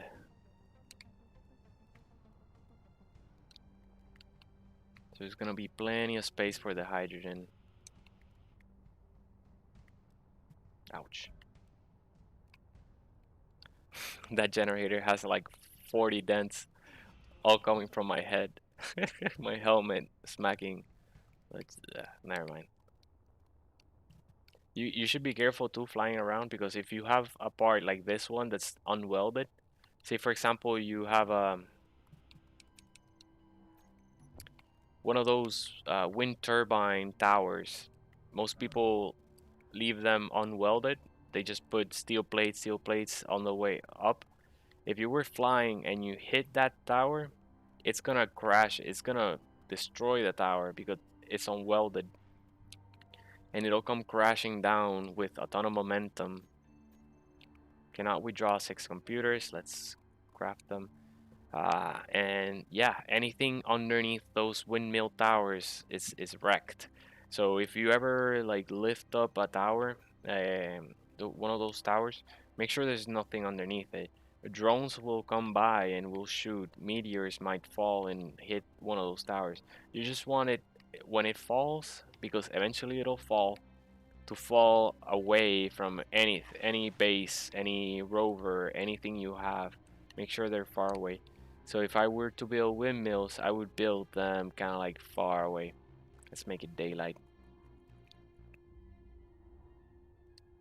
Yeah, that's better for filming. So yeah, far away, so that they don't destroy anything on their way down. Now let's get the rest of the all components successfully withdrawn. Where are my computers?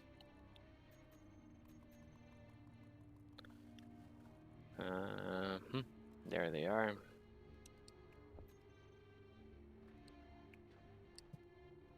Sometimes it messes up.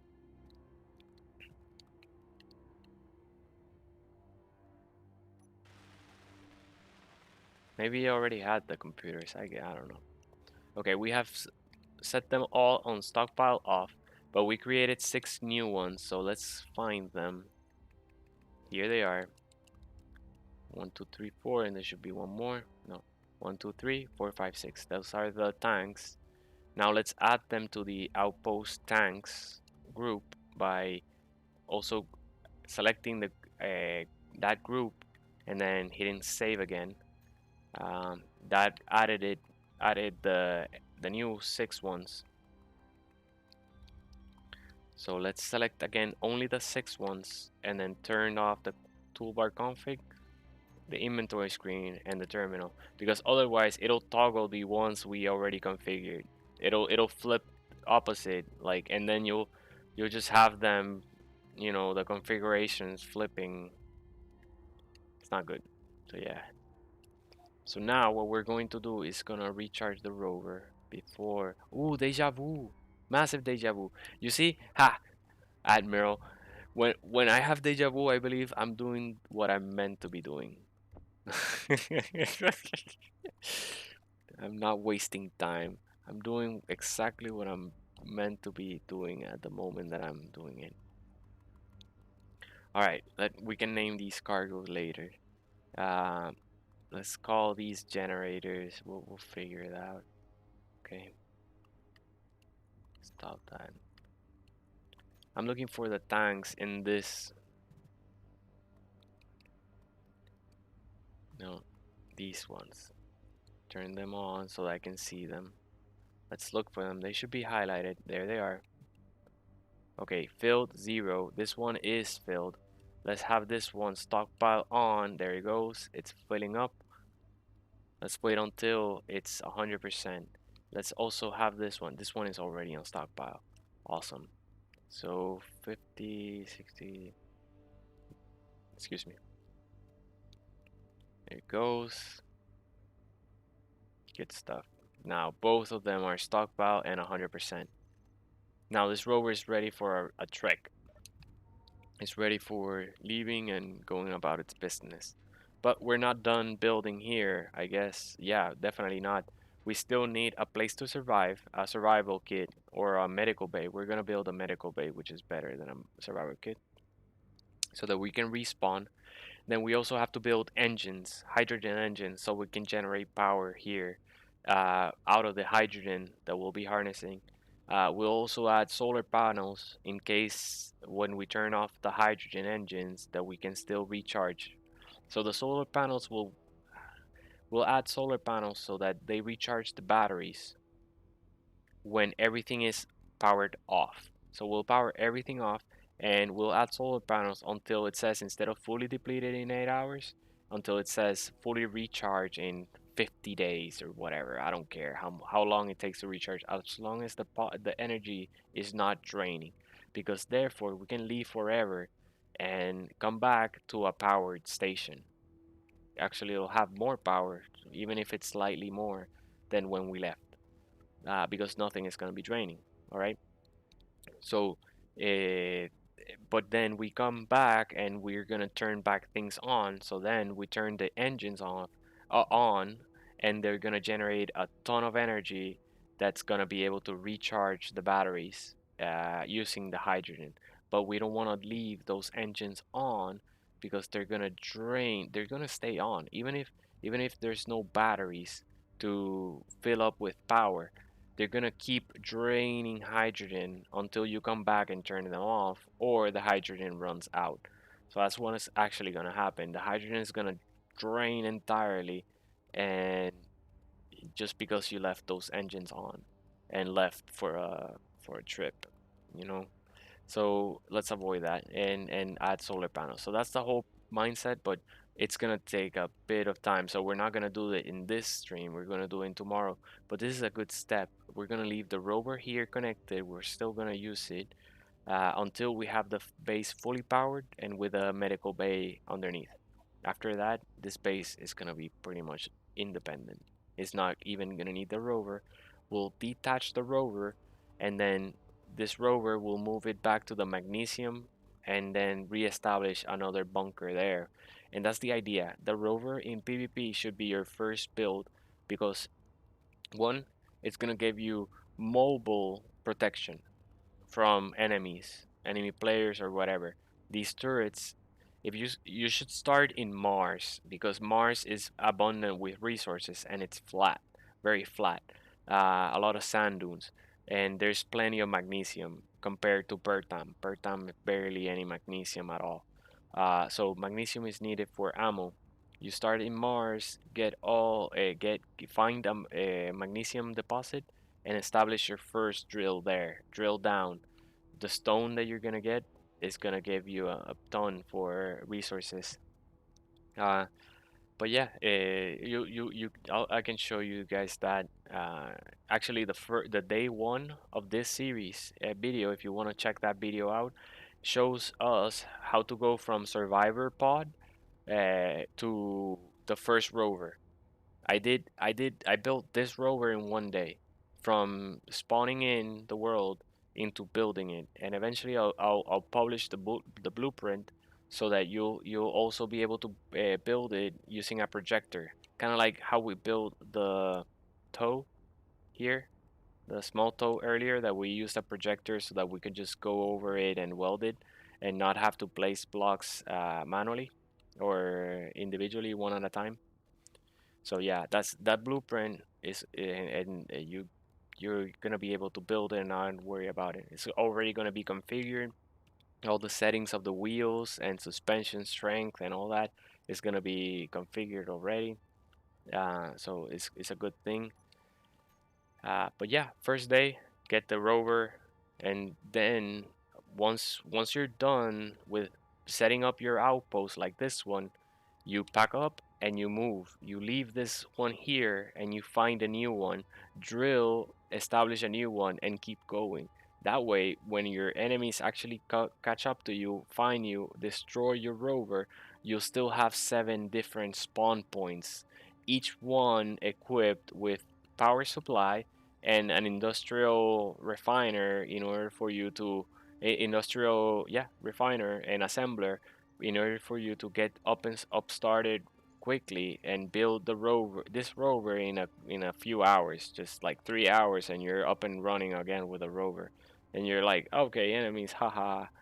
Plus, you'll have some of those bunkers will be like 200 meters underground, which are gonna be very hard to wipe. And then you're a permanent resident of that server. Well, semi-permanent, because nothing's permanent in survival games. We learned that in Ark Survival. Okay, so we're done with these generators. I guess I can get rid of them now. We can leverage them. We got a little bit of power and tank.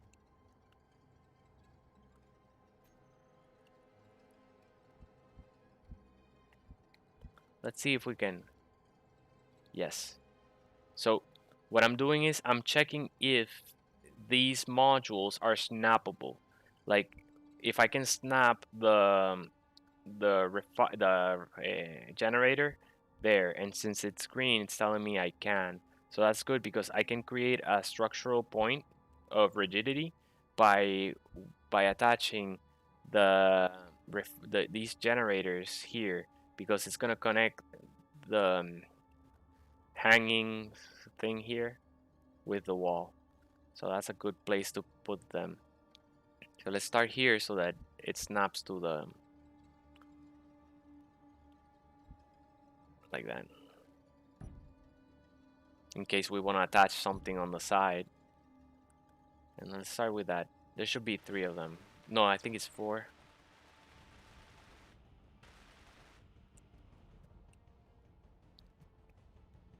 Yeah, extra support. You want to increase support as much as possible, because when things go down and break, then the whole thing doesn't collapse,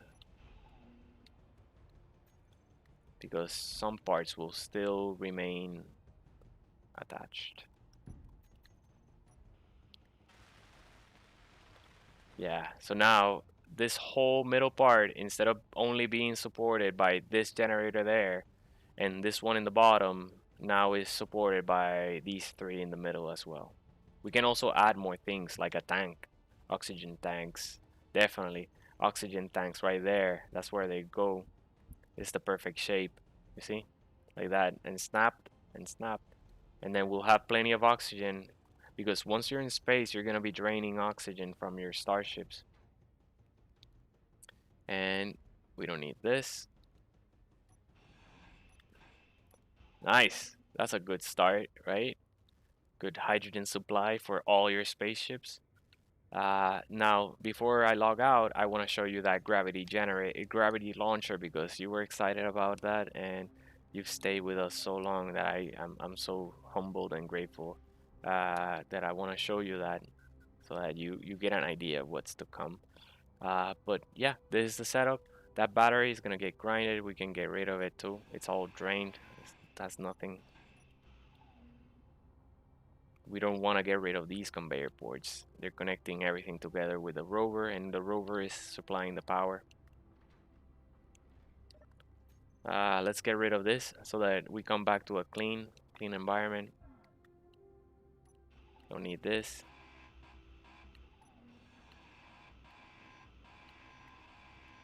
Can get rid of the connector. What a mess up.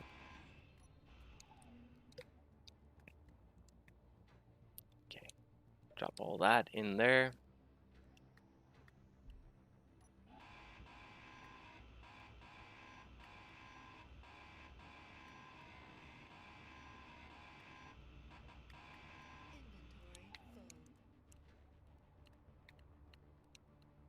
Okay. You can be very inconspicuous. You'll see. Once we hide everything, and in one day, if you're alone, it takes more than one day, definitely.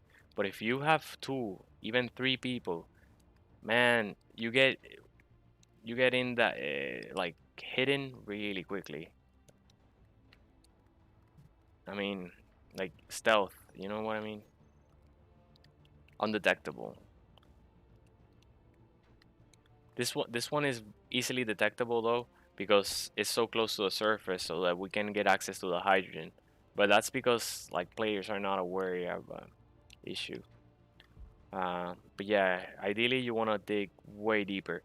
If you're in an ice lake on Earth, that's even better because there's gonna be ice everywhere and deep into the ground, not just at the surface level.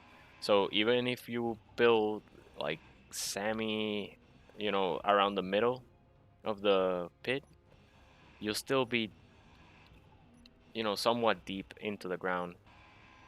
This one, no, this one's shallow, very shallow. It's like surface only. Okay, I'm not gonna grind that one block because it's the one my landing gear is attached to. So let's put all this here. Recycle PCU, recycle materials. That's the one that we're attached to.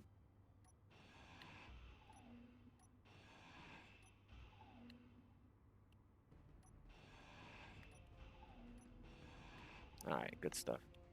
Get that steel plate. Now let's jump on this guy. Let's power it on. Make sure it's powered on. It is. Uh, oh my god, the camera is messing up. There it is. I want to make sure the thrusters are on. I didn't see them. Thrusters. The large ones. Where are the large ones? I saw them all turn on except the large ones. Oh, they're on. Okay. Let's hide all those again by selecting the group, thrusters, and then terminal off. Okay, so we're powered. We should be able to unlock. No? Why? Because the batteries. Yeah, the batteries were set to recharge. Okay, batteries are set to auto. Now we can fly. Yeah, we didn't have enough power. That's why the thrusters looked like they were off. Because we just didn't have enough power to supply them with. So I'm flying the survivor over here. Ah, no. Overshot it.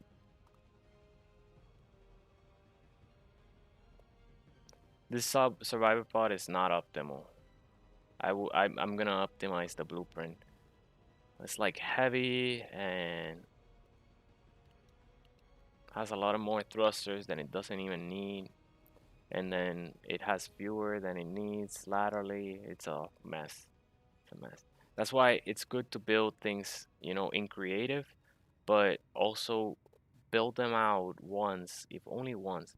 Use them in survival mode because this is an example of those times where you go crazy in a in creative mode using a blue like having access to everything, infinite energy, infinite weight. No, not infinite weight, but okay, that's locked and then powered off. Okay, so now this is gonna be recharging the batteries, and also let me make sure of that. It's not gonna be consuming. No, they're not on recharge. Recharge now in 21 seconds, 28 seconds. Nice. Looks like they're fully charged. That's great.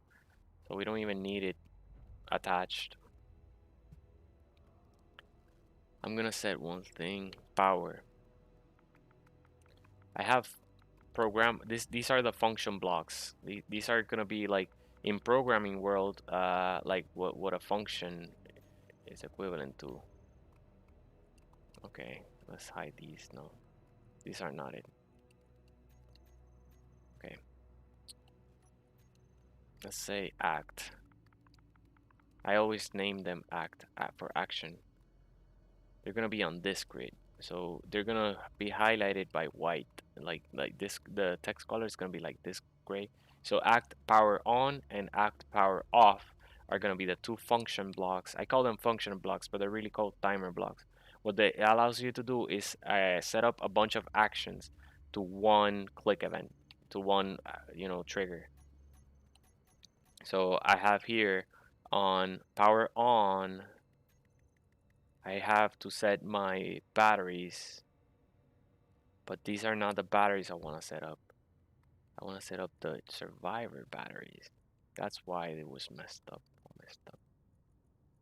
And the on and off wouldn't work. That's the one. Survivor batteries. Power on means enable auto. Power on, yes. And then power off means batteries,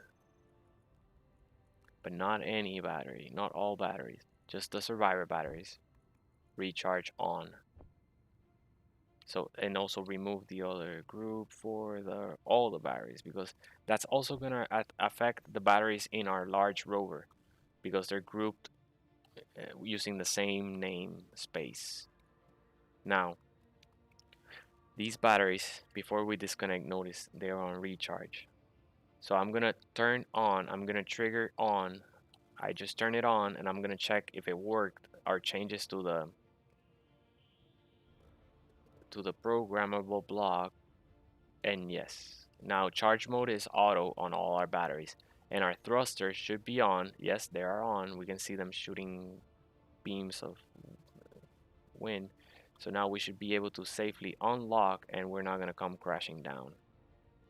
All right, so now we can safely turn off, and we won't drain any power, and then also turn on and straight to flight. Good stuff. Okay, I'm gonna move the survivor pod because I may not see it when I back the rover away and run over it, and we wouldn't want that to happen. It would just squish this small survivor pod. Here we go. Boom. Off. Done. That's it. Locked. Safe. This one is also off. This one is also off. They're good. None of them are gonna. So there's another thing that's called trash collection.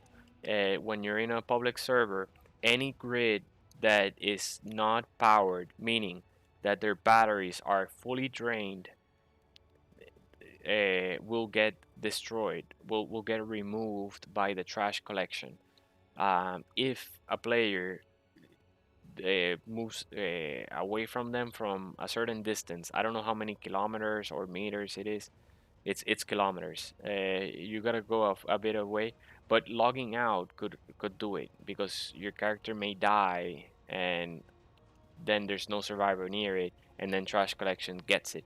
So what you do is, that's why you set the batteries to recharge, because it cuts the power supply, but it leaves power stored on the grid, and trash collection doesn't get it, doesn't delete it. Okay, we got one hydrogen tank. and we cleaned up, and we're good to go. I'm double checking. Nice. Nice, very nice, very nice. We'll cover it up. We'll finish because eventually we'll barely even need this setup here. We'll have like a piston that extends out of the ground and then extends laterally or something using a hinge or something fancy, so that it's very inconspicuous and stealth. But for now, we're gonna switch loads so that I can show you the gravity launcher. Uh, Dude, generator OP, lol. Right? I know. Sorry, man. I've been ranting and giving you explanations before. Like, in case I don't see you, I want you before you start to not go through the things I went. But there's plenty of videos before you start getting started and all stuff. Like I recommend is it, ah, I forgot his YouTube name. Is the biggest space engineer YouTuber. But anyway, okay, let's switch to the gravity launcher. So let's exit to menu and save. But yeah, if you don't forget to like, subscribe, hit the notification bell. It really helps us out. So yeah, without further ado, let's load a game, and I should have the gravity launcher. This one, I love it so much that I created a save point just for it. So that even if for like bad thing anything happens, um I'll still be able to load it again. Actually, where is it?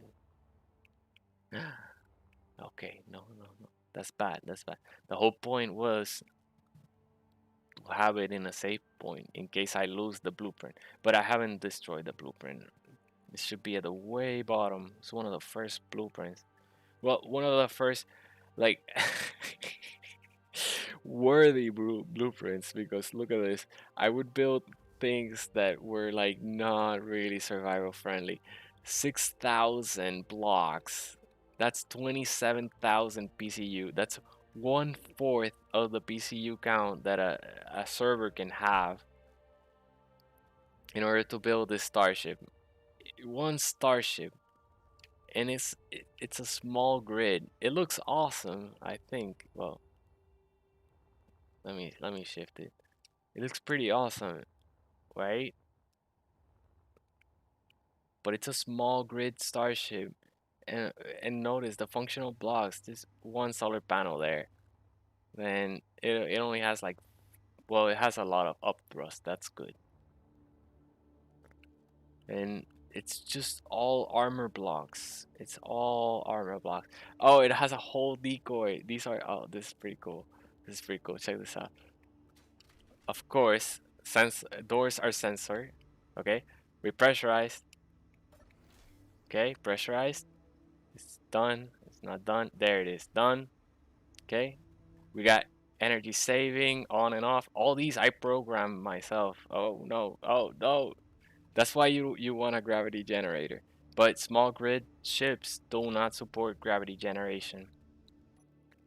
Let's shift the so that the sun hits it, and then we're gonna blow it up with using our gravity launcher. Okay, we're gonna blow it up with a warhead, uh, because this is just massive, massive amount of PCU count, and you don't need this. You don't need this amount of blocks. Okay, but check this out. Check the decoys. Those blocks at the end of the tips of the wings are decoy blocks, meaning they're gonna pistons decoy where they are. Where are they? Pistons decoy here. Reverse. So look at that. So when enemy ships are gonna be show up, you extend the decoys, and these bubbles or little. I gotta depressurize again. Okay, depressurize. Closes that. Then locks and opens. There we go. Okay. There's also an interior, so that's why like I went crazy with this small grid. But yeah, like it drains the fire, and these are heavy armor blocks, but it's not functioning because the bullets hit the piston, and the piston breaks before the. But it does release the decoy. It does release the ball. Even if the piston gets destroyed, it releases the ball, and the starships, the automated turrets, will try to destroy the decoy inside. I'll show you the decoy. There's the decoy. So once this decoy is destroyed and all the decoys are destroyed, then the turrets will start destroying the starship. So that's a good it like I was trying to think of functionality and maybe I can implement something like this. But you don't want to have pistons on a starship really because it creates all kinds of momentum that messes up with the inertia of the ship, and then the ship starts rotating on its own. Bunch of glitches. Maybe they fix that, and eventually pistons and things are a good idea, but for now they're not. And then without further ado, let's load in the gravity launcher and blow this monster. But here, I'm building a large grid version of that cabin so that it looks like that ship, but it it is actually worth building. There it is, warhead launcher. That's it. That's the one. Meteor storm inbound. I don't care. So you see, that's why I didn't load it into the. Um, Let me see where the cockpit is. Where's the cockpit? What direction is the cockpit? I see it. Rotate it. There it is. Oh, nice. Well, it does its job. Nice. It hit that rock, the asteroid, dead on. All right, so check it out. This is the gravity weapon. And obviously, you want to protect the warhead because you don't want the warhead to be shot at and exploded while it's connected to your ship, right? It's going to blow up your ship. Um, if it all fails, says, sorry, I've been listening in. My toddlers are cranky but won't sleep. You're good, man. No problem. So here, this is the gravity launcher that I wanted to show you. So this is a casing to protect it in case it gets shot at, like nothing is gonna destroy it. Nothing is gonna hit the warhead. It's just gonna hit that armor at the end before because any damage to a live active warhead is gonna make it detonate.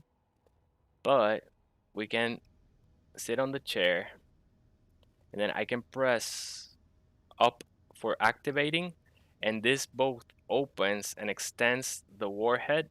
All right, look at that. Look at that payload. Look at that payload. That payload is 9 warheads. No more than that. That's 6, 12 plus 8, 20. That's 20 warhead payload. All right. All right, and it's a small grid warhead, but you can actually connect a large grid, and it has a connector. It has a connector so that I can just release the connector, and the warheads are gonna be separate from my starship. I can deactivate. Notice how they turn red and green. So because when I cancel or I deactivate, it also deactivates the warheads. It deactivates the artificial mass, and activating like any damage right now will blow all that up. So that's why I also added these pistons to extend it because I don't want it if it detonates, if it gets hit, it detonates at that distance and it doesn't destroy the ship that's behind it, kind of thing was the idea. Um, but then let's aim it, and before I'm gonna show you what powers it. Let me open in here, show you that in there is 9 gravity generators. And if I show them on HUD, okay, let's see, generators, there they are. Show on HUD, and I'll have to activate it so that they turn on because I turned them off until they're ready to be active. Not even then. Not even then. They get turned on the moment of launching. The moment that this gets disconnected. This got separated. All right. But yeah, what they do is they create 9 Gs. Each of them creates how much Gs of force? Field strength is the one. Acceleration, negative. It creates negative 9.8 Gs. So 1 G. I'm sorry. Each of them creates negative 1 G, so that therefore it pushes upwards. And since there are 9 of them, this is gonna push at a rate of 9 Gs, which is 9.8 times 9, which is almost instantly close to the speed limit of space engineers. So as soon as this releases, this warhead payload is already at max speed. It doesn't need to accelerate. It's already at cap. It's amazing. It's amazing. Wait. So now, without further ado, let's detonate it. Okay. All right. So let's aim it. Let's fly backwards. We need to fly backwards. I think that's center. Are you watching? Already? Here we go. That's not that center. Well, what we have to do, I'm gonna polish it. Oh, here it is. You see how it's rotating, like ever so slightly? That's the pistons. Okay. Oh, we're really close to it. Yeah, but you can put a camera and really aim, or you can align it to the center here of the thing and then move upwards. There we go. Now we're lined up. Yeah, I didn't want to miss it. All right. We're far away from it, I think. All right, we're good. Yes. You're watching? Yeah. All right, countdown. 5, 4, 3, 2, 1. Release.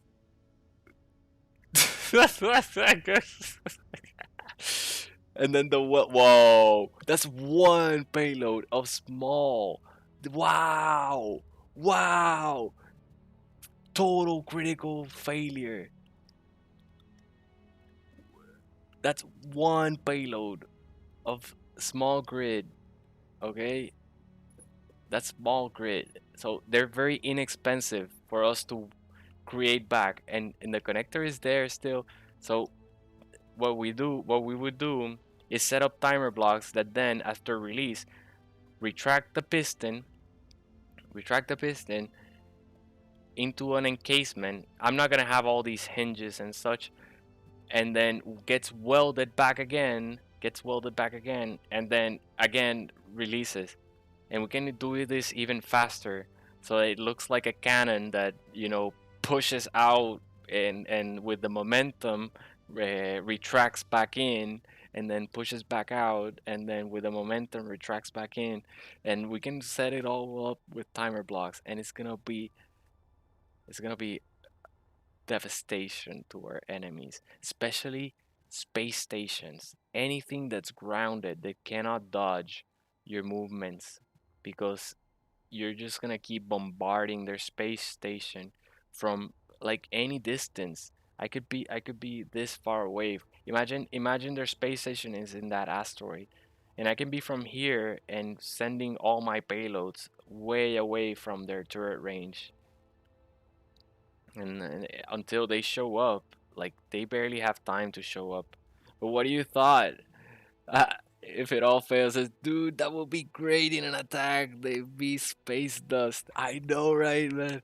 Yeah, dude. We're gonna build it. We're gonna build it. This is just a module example of the attachment, but this is far from polished, and it is already a working concept. Plus, like we don't notice all these is just fancy. The hinge, all that hinge, we don't need that crap. We don't need these. All we need is that piston. We don't even need the piston. All we really need to make this workable. is, well, let's get rid of this. Is all we need is the blueprint for the payload with a connector and the warheads, and then behind it, 9 gravity generators. That's all you need. You don't need anything. You don't need all these heavy armor blocks or anything like that. You don't need pistons. You don't need rotors. You don't need anything. Hinges, nothing. That's all just fancy for the look and feel of it. But all you need is one connector, and then like maybe a latch that opens. One hinge.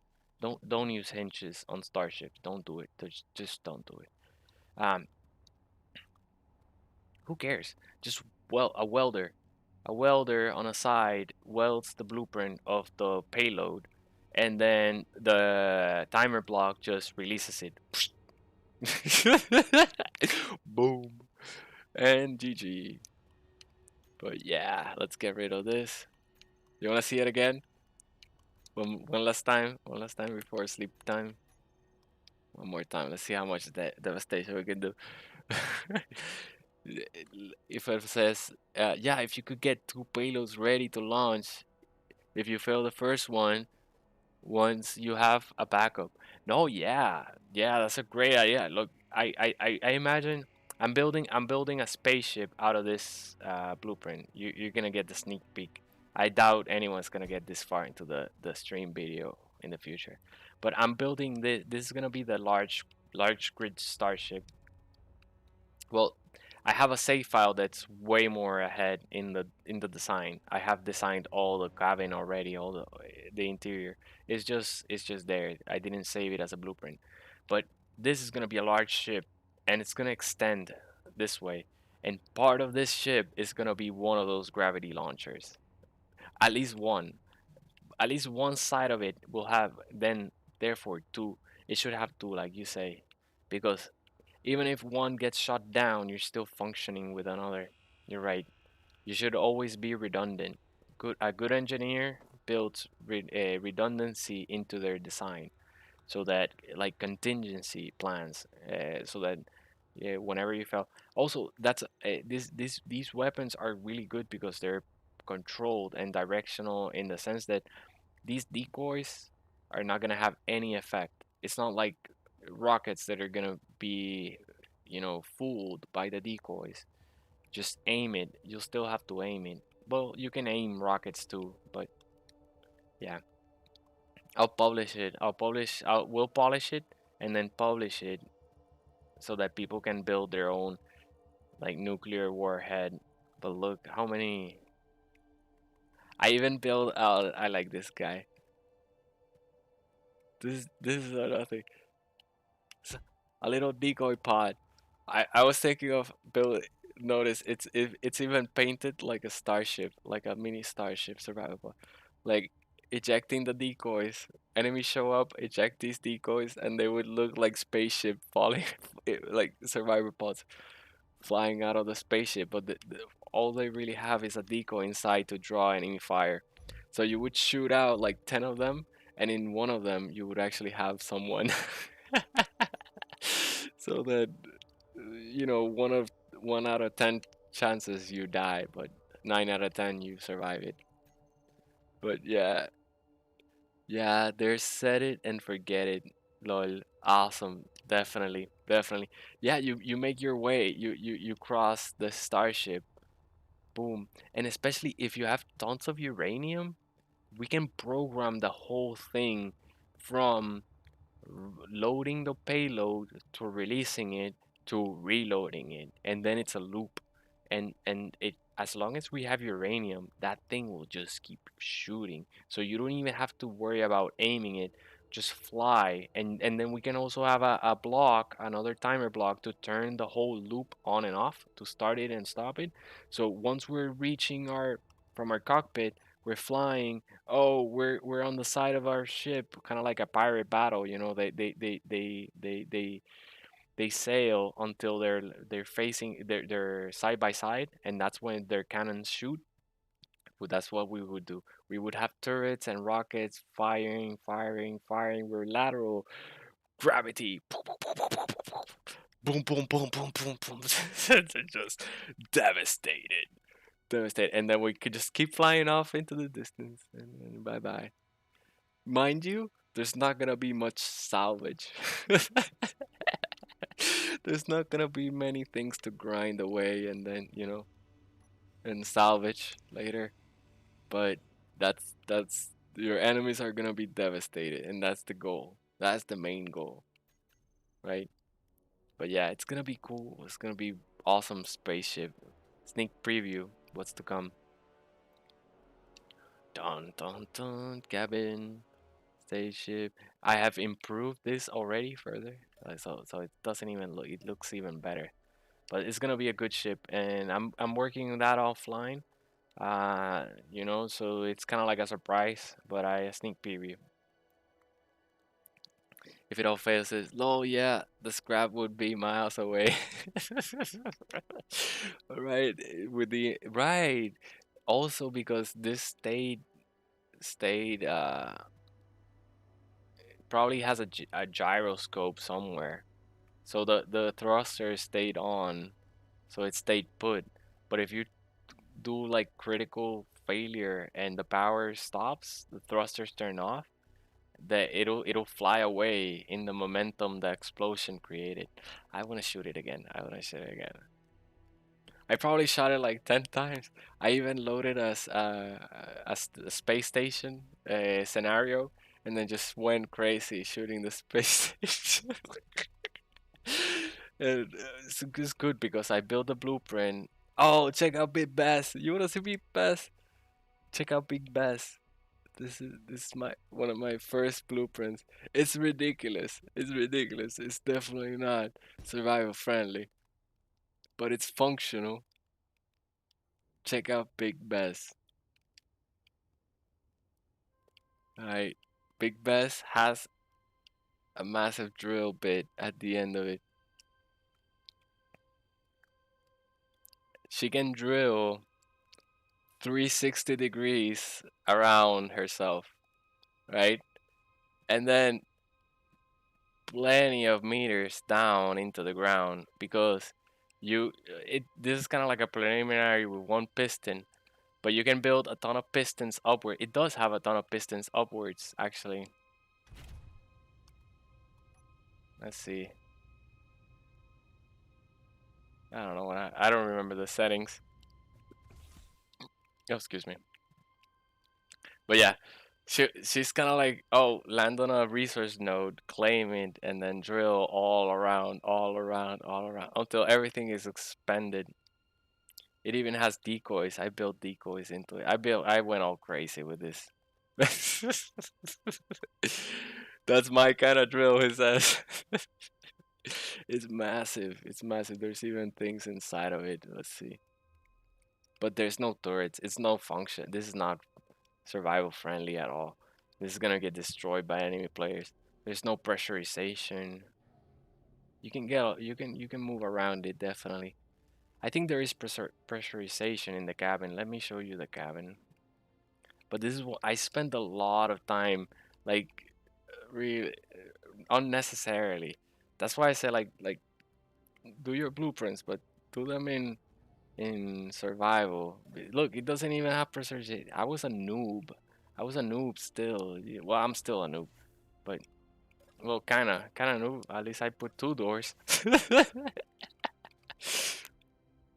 I didn't put an artificial gravity generator. Oh, look, I put a vent and a medical room. Not bad, not bad. Put buttons. And she works. She'll leave. She cannot leave. Actually, she cannot leave orbit. So I never tried that. Oh yes, she can leave orbit. She can leave orbit. Yes, less. She has a ton of upthrust. But I also measured it empty.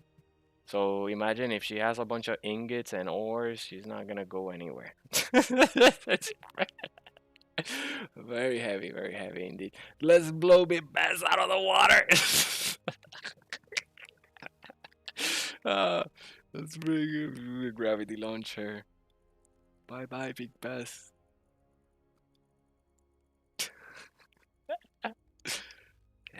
There she is flying up space. This is probably the day that she left orbit. Then I tried. I like the cockpit, the head, the shape of it. It reminded me of the. You remember Independence Day, the movie, the spaceship of the aliens. LMAO. Yeah, we're gonna blow Big Bass out of the water, out of the space, empty space. Look, it even has ion thrusters. I'm such a noob.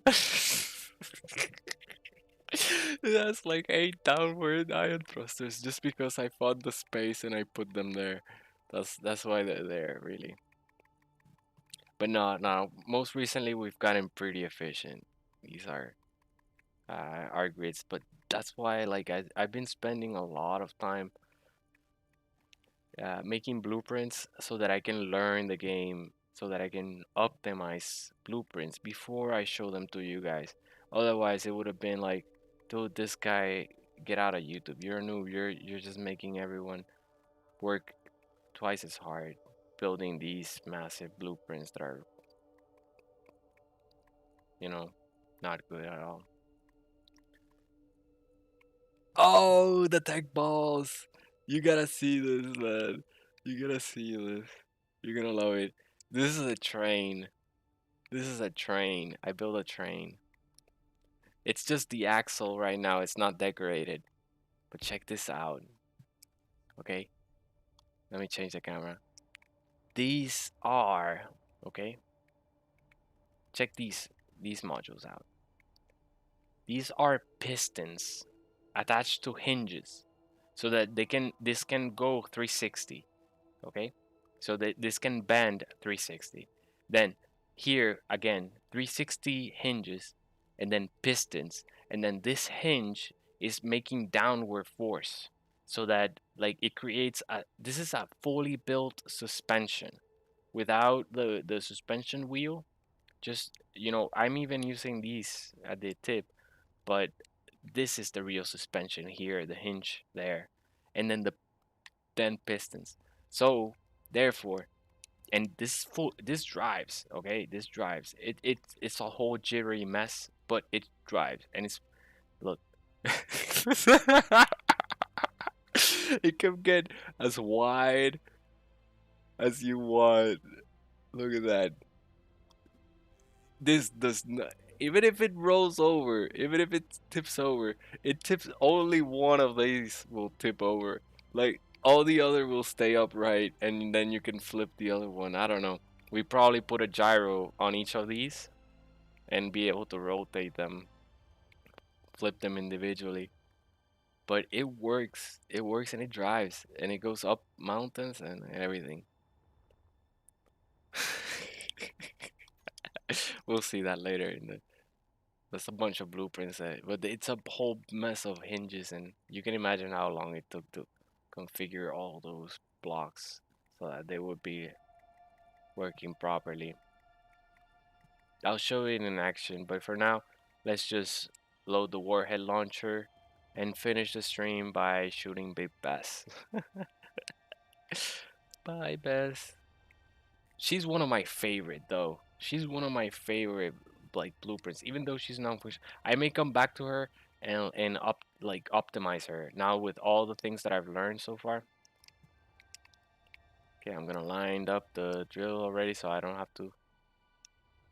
There it is. There, there you go. Be best. Engage.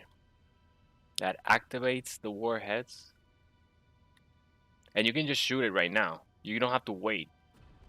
Boom. Ah, Big Bass is resistant. I built her using heavy armor, so it makes her even heavier. But look, heavy armor is no match for that warhead. It does slow down the blast way more than the light armor did for the plane. But yeah, still, and with it, we need to recharge. We definitely that's. I'm glad. I shot Big Best because it gave me a sense of How much devastation? Let's try this. Let's try this. You know how difficult it was to connect the. You cannot build a connector like this. You see? So I had to build a toe. I built a toe that would then grab to the warhead, and then I probably have to update the blueprint because that means that a welder might not be able to. And then the toe brought the warhead all the way up here, placed it, locked it, and then released it. And then it was loaded, and then I saved the blueprint. It was a ton of effort just to make this little small module, man. I swear. But it's so worth it. Okay, now we got through the big best armor. Let's reload it. Wow, Big Best stood up to the gravity drill. He said like, I'm not taking it. Um, they don't call me Big Best for nothing.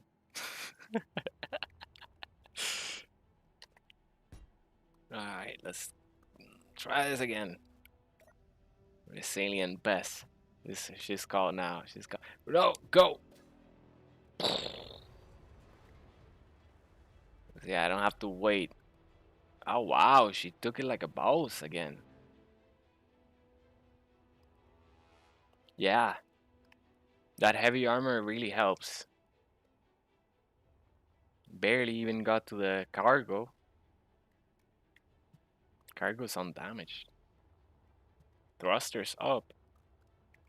But if you get one payload right in here. So all right. Eventually, it's getting late, so I'm not gonna do it. But eventually, I'm gonna try the warhead launcher, but with a large grid payload. Because as you saw, we had 9 payloads that were small grid, and that's good because the small grid payloads warheads are not that expensive, but it may be a waste. It may be a waste because it's radius based, and since we have 9 of them, but they're all clumped up in a like a small space, then it may be the same effect to have one large one than to have 9 small ones, and it may actually be even more efficient.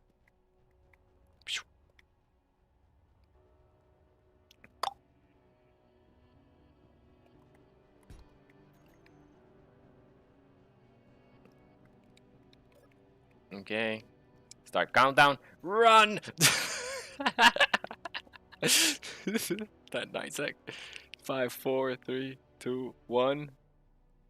No, boom. Yeah. Yes, that's the warhead we want. You saw that explosion was way wider. That's the warhead we want. Wow, that blew all the way down through the floor of Big Bass. So it didn't just destroy the blocks, the functional blocks inside of Bass, but it also destroyed the entire heavy armor floor. Did way more damage than those 9. It did way more damage than those 9 blocks. Alright, so that, yeah, definitely. Gravity launcher needs to be updated to use a large grid warhead instead of a small one. What we could do maybe in the piston head, we could have a merge block like that. Okay, and then artificial gravity generator like that. Whoa, whoa, whoa. that's why that's why you wanna turn on the gravity generators after you release the word. Otherwise, your entire spaceship is gonna go straight into the enemies. It's gonna be one very expensive bullet. Ah, man. I want to make a snippet of this, definitely. Well, that worked. That's why we try things in creative mode, guys. All right? That's why we play here. Test everything in creative. Big Bess is sad. Big Bess is very sad. Mara, my dog is looking at the screen because I'm laughing and being too loud. My neighbors are gonna call the police. Alright. Okay, I'm gonna shut down because it's midnight now and my neighbors are sleeping for Monday work. So I'm gonna leave the stream. Don't forget to like, subscribe, hit the notification bell. If it all fails it, that's fun. I can't wait to dig in. Awesome, man. Glad to hear.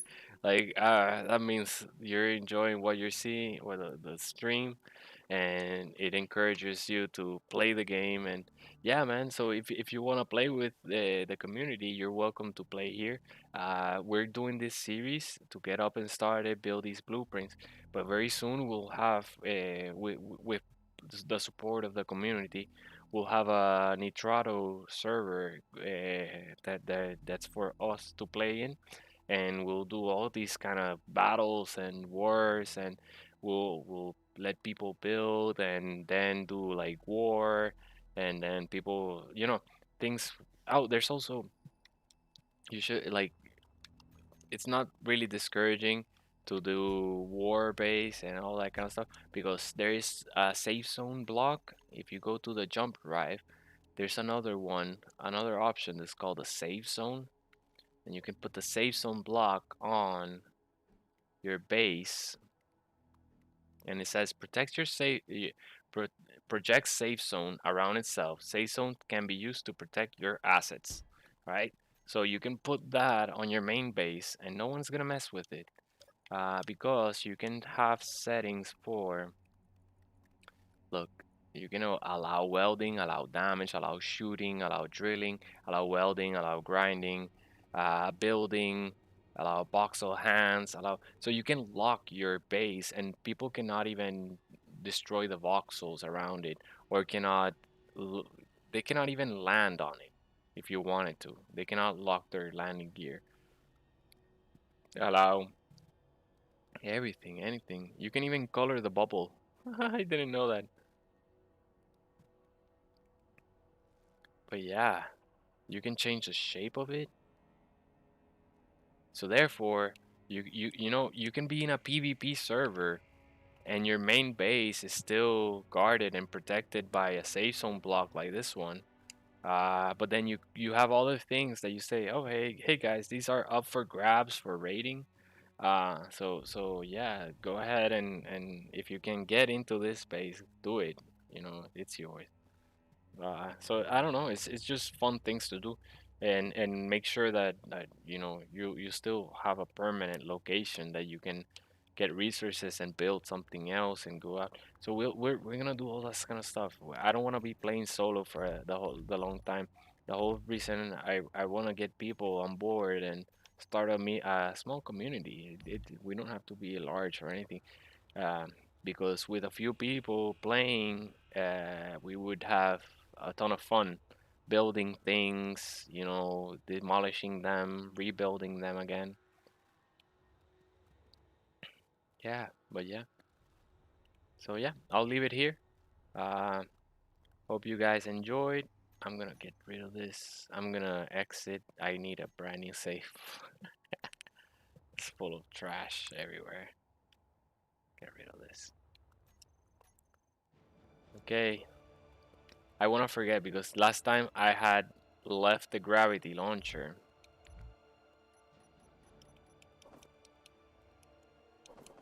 I want to clean all this.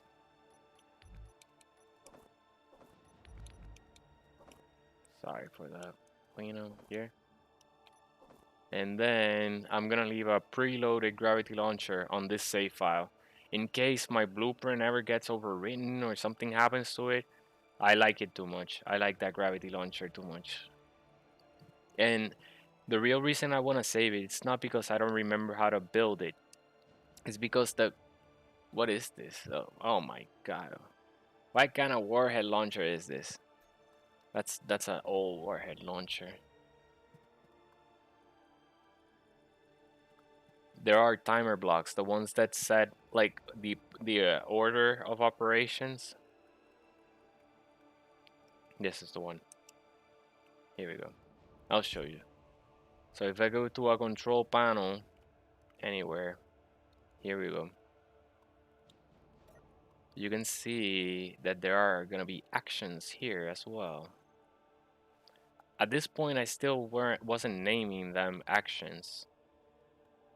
I have warhead activate, warhead deactivate, warhead fire. So these are three timer blocks that I have already configured. Their order of operations, like what I have to do in what order, in what time, to make sure that it's like that. It's just one button activate, one button release. That's it. Two button show. But if it wasn't for those blocks, you saw all those actions that I would have to take, like open the hinges, extend the pistons, turn on the gravity, artificial gravity, activate the warheads so that they actually blow up when they reach their destination. And then what that's just activate. That's just extending.